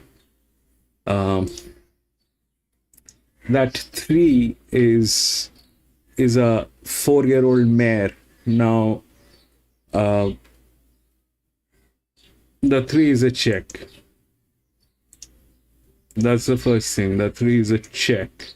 It's got this is all red, and the 11 is all green. So this is all green. This is probably one of the heaviest horses. That's one of the heaviest horses with advantage here, everywhere. The 12 is the next in line, so the odds are kind of right. The 5 is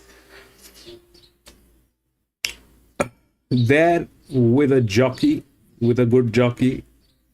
But they've got 16, but this one is within the rails, so the 5 is quite capable of getting in. I don't know why the 5 is not there within the odds, because that's quite capable of getting in. And there is this 16 is okay, but the one here which can make some difference is actually this one, the 3.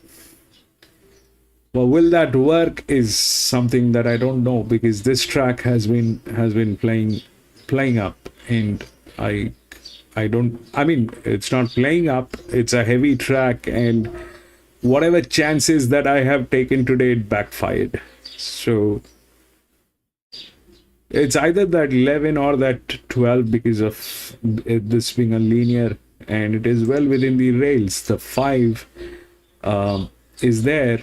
Why that 5 is not within the odds, I don't understand. The 5 is fabulous through the midfield, but fabulous through the midfield, and it has the right to wait. At least better than these two. So that is there. 5, this one is there. 3.5, 3.5, this is 3. So yeah, I like the 3 through the displacement. That's something that I like, but I don't know whether it will work. What's your take? It's got one Group 1 race. It's been racing pretty neatly. It's been racing pretty neatly. The 12 has a lot of management. This is gate number 2. The 12 is gate number 3. That 3 probably is the villain. 12 Caulfield.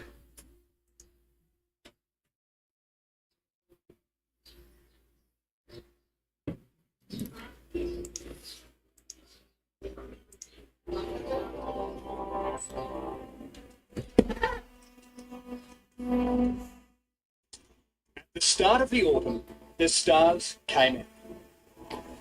We saw champions. What they have done today at Doomben, what is why this is playing like a nightmare. I don't know what Aroman is doing.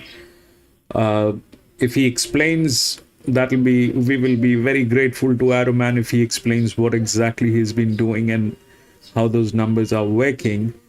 Because I'm looking through 50 different channels and I have been a failure today. But the point is this, that it is a very heavy ground. The ground is wet, and what they have done is they have reduced the weights on those horses like nobody's business. They've reduced it to like from the first race onwards. I've seen it from the first race onwards. 3 kilos on an average, but this one is the pinnacle. This is the pinnacle of it, where they've gone 6 kilos and 7 kilos. So what they're basically doing is, when the ground is wet and you reduce the weight on the horses, it increases the traction. It increases the traction, and it is making a lot of effect. It is making a lot of effect. They lose the momentum. If I mean, it is like this. I don't know how many of you have actually driven a car in mud.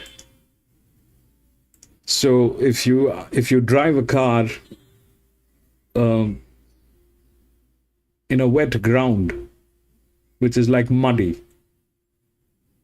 Let's say you have a Suzuki, which is a small car, and then you have a Hummer. Which one is going to work?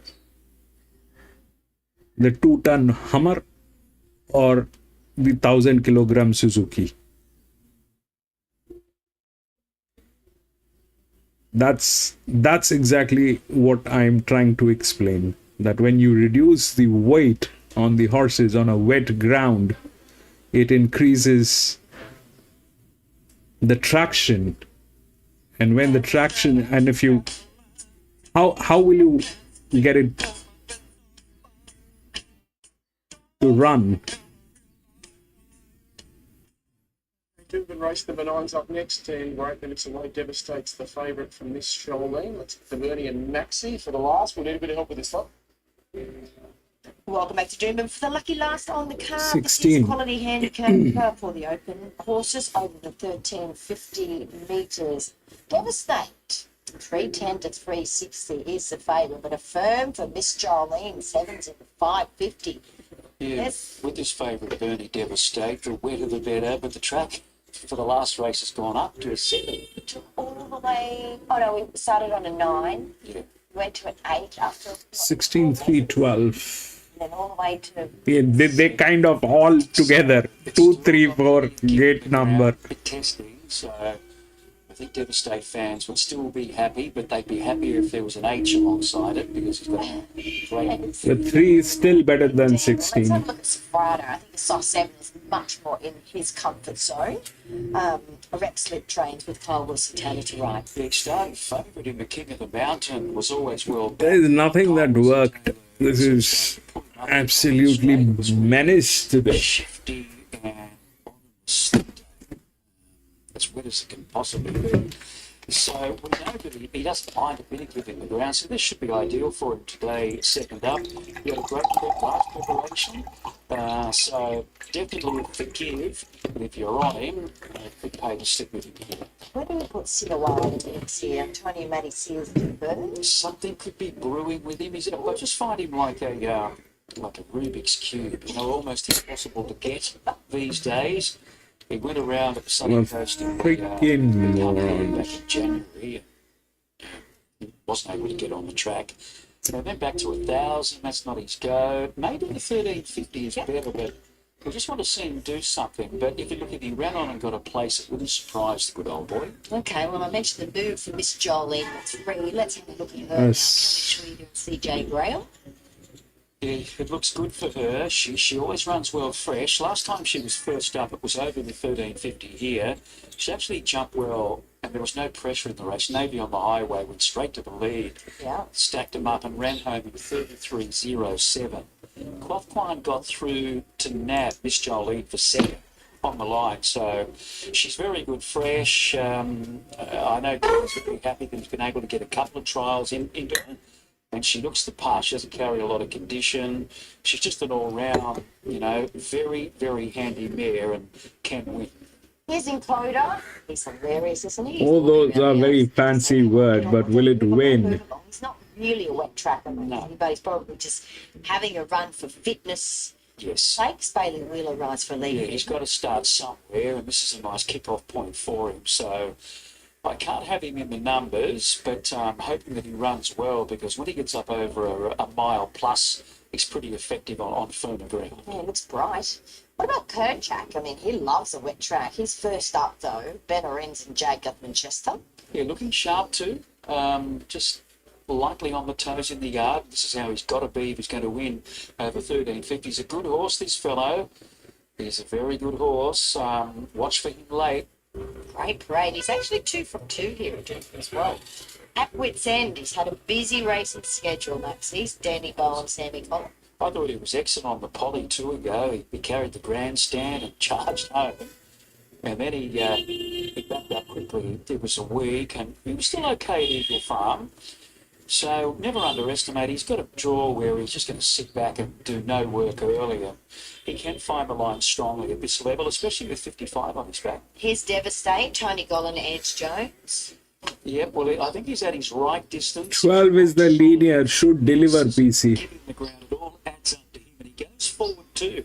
He might get 12 is in the best hands. Set to shine. Is the linear. Goes forward as well.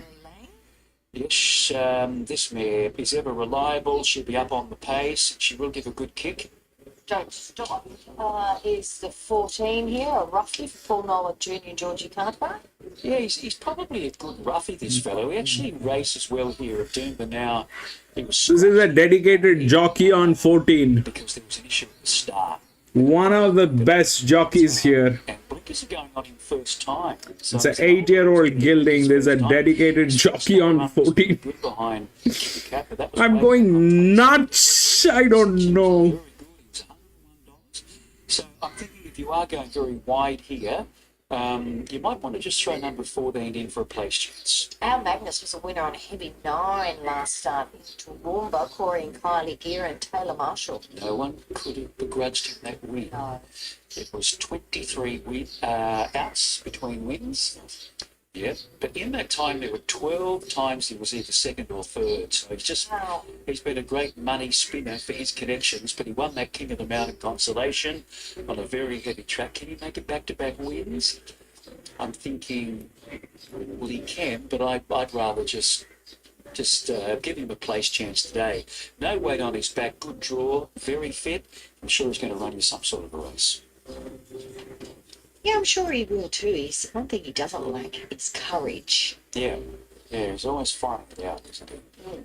Safrado's been a bit easy. Very good support for Miss Jolene. Of the others, solid support for Devastate. He was heading out, $3.60 back to $2.90. Set the shine a little bit easy. And our Magnus, down the bottom there, has firmed up 50 cents. He did touch $5.50, $6.50, $5.50 back to $6. So what to do? I'm going to go with Devastate number 11 off the very low handicap, half over the minimum 52.5, over 3 Miss Jolene. You know, she's actually really good each way price. I'll be disappointed if she didn't run in the top 3 here. Kerchak number 5. Market's not really liking him. He's getting out in the market, Kerchak, but he looked that good. I've got to put him in as a top 4 chance. And for 4th, number 12, set to shine. 11-3. I've lost enough today. I'm going to stay out. Today, it's banking on a heavy track, 52.5 kilos. That's the linear it should deliver. 4 or 5 starts. I feel the frustration of the punters. Beaten favourite his last 3. This is the lightest weight he's carried, and it's also the wettest track he's struck. So those are his favours here today, I think. Sofrado, I don't want to ignore that he's a multiple group winner, this horse, and to be honest, has to be well in with 60.5 kilos.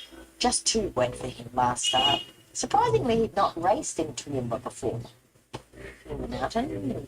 5, Kerchak, loved his parade, looks right up to the mark, unbeaten here at Doomben. 3, Miss Jolene. For the top 4, 11, 1, 5, and 3 for me. Right, let's get to Anthony Manton for the last time today. Hey, thank you, Bernie. So Devastate 270, hopping around that price for the last few hours, to be fair. Miss Jolene 5. Late support for our Magnus, 650 into 6. Second shot, soft. Friday, likewise, it's been easy. Touch 9, now 850. So Devastate, one of the most popular runner, 270 right at there. Still quite a few to load there. Bernie, any final thoughts from you on Maxi? What are you thinking, Maxi, here as far as the speed map? Well, Devastate loves to be up there, and his stablemate set to shine, but framed by Tony Gollan. So I'm sure they'll be sent forward here. Of the others, yeah, they're more sort of sit and run on. Our Magnus could use his lightweight here and be handy, but I think might be the Gollan pair. Gollan had Chillaxing win a little earlier, Bernie. That was his 100th Metropolitan winner of the season. So well done to Team Gollan. And we've still got a few months to go. It's a bit tough now with the carnival starting, but I'm sure our biggest stable will be winning its fair share of races during the carnival, but that's a good job. So I know Tony will want to thank the whole staff. He's there at the top of the tree, but it's all about the staff as well, isn't it? Congratulations on 100 wins this Metropolitan season so far. So they're moving in for this last race, and they've got the favourite, 270 Devastate. Now we've got the barrier blanket here on Don't Stop. Hopefully this good old boy's on his best behaviour, does everything right. If he does, I reckon he could run a cheeky race. Alrighty, let's go up to Joss Fleming for the call of race number 9. 1 or 2 just dancing about. Now we're right there racing. Our Magnus away well, jumping in front for Devastate, going forward, landing third is Cinnawon. Right up there is Atwood's End, likewise set to shine. A length further back to Miss Jolene. Kerchak out deeper, drifting back. Don't Stop there, clear from Encoder. And Sofrado's gone back to the tail. So 3 wide, Cinnawon in front. Back to second is our Magnus. Third, the inside, is Atwood's End. Back to 4th now, the race favourite, Devastate, set to shine 5th. To Miss Jolene, 6th, the inside. 1.5 further back to Don't Stop, and next the outside there is further back to Kerchak. Second last is Encoder, and Sofrado 2 lengths away. So Cinnawon's in front, second the inside is our Magnus, working forward, Devastate up into third, 3 wide. Atwood's End 4th, 1 further back, set to shine. 1.5 to Miss Jolene, Kerchak, Don't Stop, Encoder, and Sofrado's to last of all inside the 425. We've got our Magnus, the inside Cinnawon, looming up the favourite, Devastate 3 wide, set to shine down the outside. Atwood's End and further back to Miss Jolene, Devastate narrowly, the inside our Magnus, trying to come through us, Miss Jolene. Look at Sofrado right down the outside. Devastate, Miss Jolene, Sofrado down the outside of Miss Jolene, grabbing the lead and cuts away. Miss Jolene's 1, second Sofrado, third Devastate, followed by Set to Shine. 3. Magnus Don't Stop. Then we had Atwood's End. This one we had a shot on this. Well, put into a lovely position by CJ Gray, and Miss Jolene has come late to score, getting through. PC, it is because of the way they are doing it. About 3/4 over Sofrado. 3-1. 60.5. He was back last and he made a long, sustained, wide run, and they haven't been doing that today, getting really wide when we've got a 3 metre range. 3-1. So I don't know what is that. 11 probably and 12. 3-1. Song for Queensland. He could be effective in the States race during the carnival. Devastate. Look, he was caught 3 deep, but he only had 52.5 on his back, and he's weakened over the final part there. And his stablemate set the shine. She seemed to be into They're stopping the horses. PC. That's what they're doing.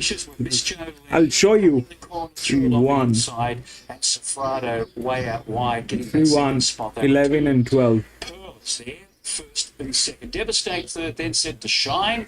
So quickly look at them turning into the straight. They all appeared to get their chance. Plenty of room. There's the big baldy face of this. Here is what happened. We spoke about the 3, the displacement on the 3. I liked it because of the pressure line. You see what happened here is that was okay. It had one group race. That was the pressure line. So either this is working when you have moderate weights on this, and look at the stuff that happened. On the other hand, the one came through because it had 1.5 kilogram more on this, so that is why it is coming in, and it is also the larger drift, inner drift. But I did not want to go with it because there's nothing that worked today. We had the 3. I kind of liked it from the beginning, but that was not a clean shot. That was not a clean shot. But anyways, that is something that happened. They are not able to PC. They're not able to. I mean, if you look at the replays of the races, you will see there is a sudden drop in momentum at the last 250 meters, and that is happening because they have no weight on them. The weights have been reduced to 7. I mean, they've reduced it by 7 kgs, 6 kgs, and all that. So there's no momentum. They can't pick up. They can't pick up from that point. After the bend, they can't pick up.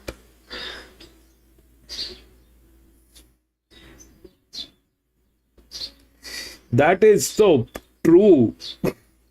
That is true. Anyways, gentlemen, that is it for today. We had 9 races here at Doomben. That was the last one. We lost all of them. But we are going to be racing back on Friday again. So if you have a little time, please come and join me. We will race together and do a little chit-chat and try to have some fun here. And thank you so much for being there. PC, I can't thank you enough, but my friend, thank you for being there. Lewis, thank you so much for being there. Arman, you've been doing very good today. Thank you so much for being there. Lee, thank you so much, my friend, for being there.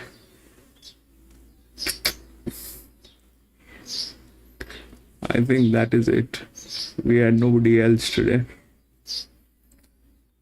Azhar, thank you so much, Azhar, for being there, my friend. Warwick Farm, okay. Let's do the Warwick Farm. How many races are left here? He's one of those horses that gets himself fit and forward early on, and that's certainly the case here. So, yep, definitely I'd put him in my top 3 for sure. It's a knockout's got the blows, a touch, $3.60 the open, $4.60 first thing today, now $5.50. So we'll see where that trend ends. This is the last one. Like a lot of punters probably thinking that she was a mare that could scoot through the greys, but last start just left me a little bit flat in terms of how well she's going. 9 is favourite. Company awards out to 1,900 metres. Maybe that saw her out. Respect that she jumped $4 and $6 in her past 2 starts in Group 3 races. So back to the mile, back in grey, both positives. She's been looking great. There's been no folding her at all in the time I've seen her. So Maybe the hill grade might help her here this afternoon, but there's certainly been nothing wrong from a yard perspective. Quantum Cats, Ben Osmond claiming 3 for Chris Waller. Resuming stayer, so yet to win in Australia, but does have several placings out to 2,000 metres and further 3 trials. That should seem fit enough for this, and if he's fresh enough just to keep in touch in the early stages, he should be finding the line late. You'll never forget him. He's the freckle horse. He's got these white 1600 patches all over metre. him. 3 trials seem to quite forward. I think that you probably want a little bit more ground in time, so nice kick-off point for him. Black Run, intriguing run up race, not claiming 2 for Annabelle Neesham and Rob Archibald. And the trend, there is one positively, $17 into $12 late. Which might be I significant. took 10 yesterday on the 9 Warwick, biggest bet of the day. 9 is the favourite. Just the 7 starts to his name. His 2 wins overseas were over 18 and 2,000 metres. He's had 3 trials and he didn't do a lot, so we'll learn more after today, but maybe he's ready to do something in your first top journey. I think he is. You wouldn't entertain him based off his trials, but looking at him in the yard, he actually strips fitter than I anticipated him to. So 3 solid trials. He was at Marcy. He looks like he could get a little bit of volume, so far so good for him. His coat's in really good order. The sun was shining on him a moment ago, and the tackles were poking through. So I'm more of a push now that I've seen him. Okay, then Moral, Jason Collett, Kieran Marr, $5.50. Yeah, quite like him here. So he really attacked the line in a sprint home on the Kensington track first up. That was 3 weeks ago. It was largely on speed dominated. He wasn't beaten far. I think he'll improve again after today, getting out to 18, 2,000 metres third up. But he looks to return particularly well. I thought he looked really good when he slipped out at the Kensington track, and his run was exceptional there. I've made a strong case for him. Actually, he's come on, which he was always going to. He's not at his peak just yet, but he certainly has improved. So he'll continue to step out over a touch further as the campaign goes on. But I really think he could run another solid race here, second up. Awesome Wonder, Tyler Schiller, O'Shea and Charlton, $26, one of the outsiders in this. Another returning stayer, so kicking off over the mile gives her the chance to be competitive. She'll come on from this. 2 wins over 1,600 metres were much earlier in her career in lesser grades. So another horse, you just want to see her strong through the line. Yeah, she looks well enough, but I'm happy to let her go around today and wait for her to get over probably a touch further and a run or 2 under her belt.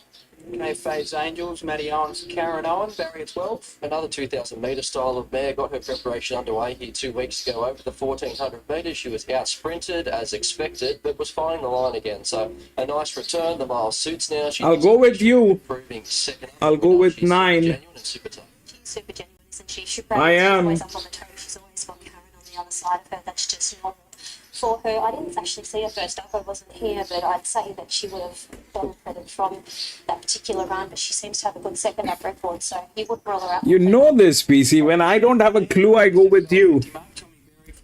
And Kent Jr. Kept finding the line, went 4th here 2 weeks ago. There wasn't a lot of market interest on that occasion, so that said that she'd improve with the run. A bit different today. She's pretty solid. So second up, out to the mile, inside gate, and her form ties in quite neatly to Mountaintop. Yeah, I've always been quite fond of her. She can get a little bit restless in the yard and get herself a little bit worked up, but so far so good for her. I've seen her get really stirred up here at Warwick Farm and have to head out early, but as I said, she's really well behaved at this point in time.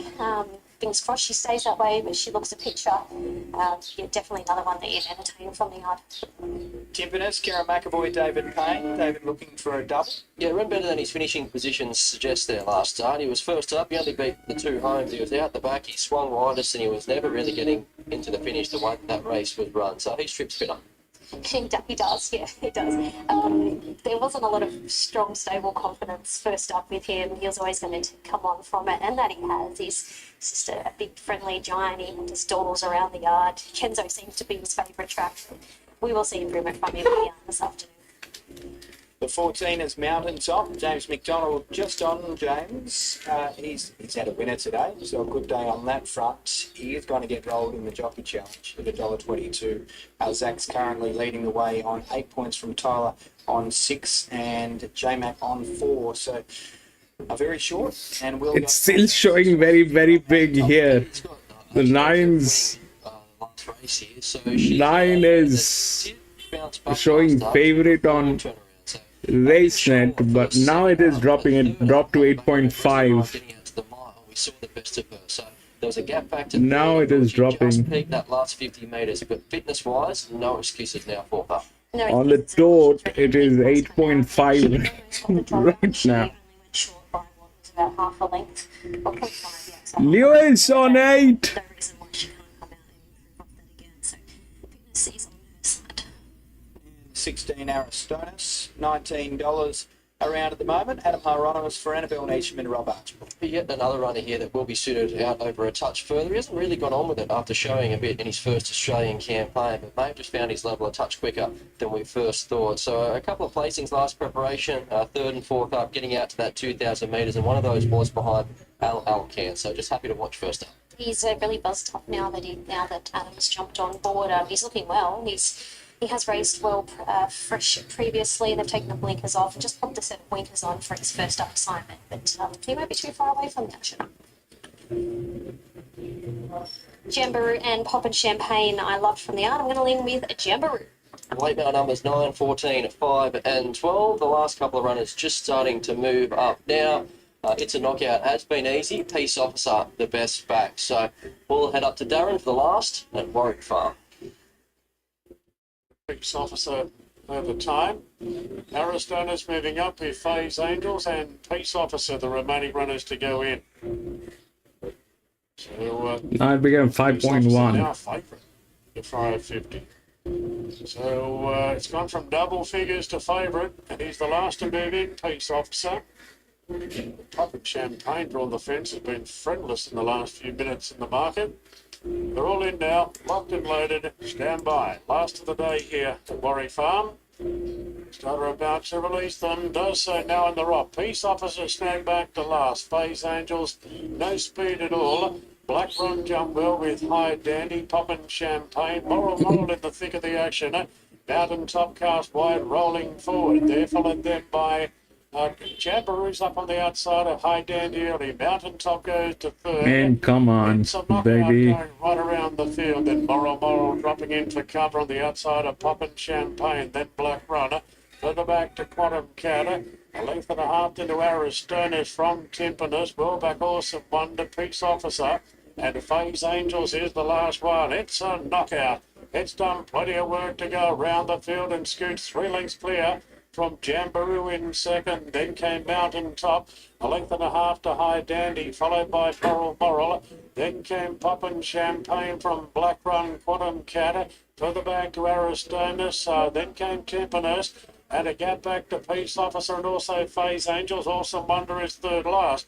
It's a knockout in front, but boy, it did some work to get there. And now striding up on the outside is Jamboree and Mountain Top getting closer. Moral being pushed up, getting to the outside. For the back, Poppin' Champagne and the Black Runners, they straighten up. It's a knockout, just shows the way from Jamboree. Then Poppin' Champagne into the clear. Moral's running on well. And Aristonis coming right down the outside as Poppin' Champagne takes the lead. Poppin' Champagne breaks clear now. And Poppin' Champagne wins the last from Jamboree. 12.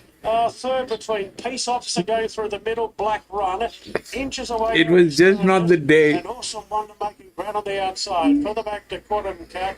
It's a knockout, understandably got tired from High Dandy. Moral dropping back past the post from Phase Angels. And Mountain Top was one of the last in. Yep. Today was not the day. Junior striking the last. Tommy Today on board. was not the day. At about the 200, you cast an eye across the Warwick Farm straight. You thought any number of 12 could potentially win this, but in the end, Awful day. won and won pretty comfortably. Jamboree. Right, Lewis. It was a bad day. It was a bad day. Nothing worked. Nothing worked. But Arvan had a great day today. That's okay. We'll race on Friday again. Till then, have a great day, gentlemen. I'll see you on Friday on one of the tracks. I think on Saturday we have... Let's see, what do we have on Saturday? Saturday, please give us something good. Randwick, we've got Randwick. And Friday... Now we're not going to race Canberra. I don't believe this. If we don't get Man, I don't want to race Cranberry. I want to race Cranbourne. But if I don't get the feed, then we are upside down. This is not the place to be. Anyway, that is it, ladies and gentlemen. Thank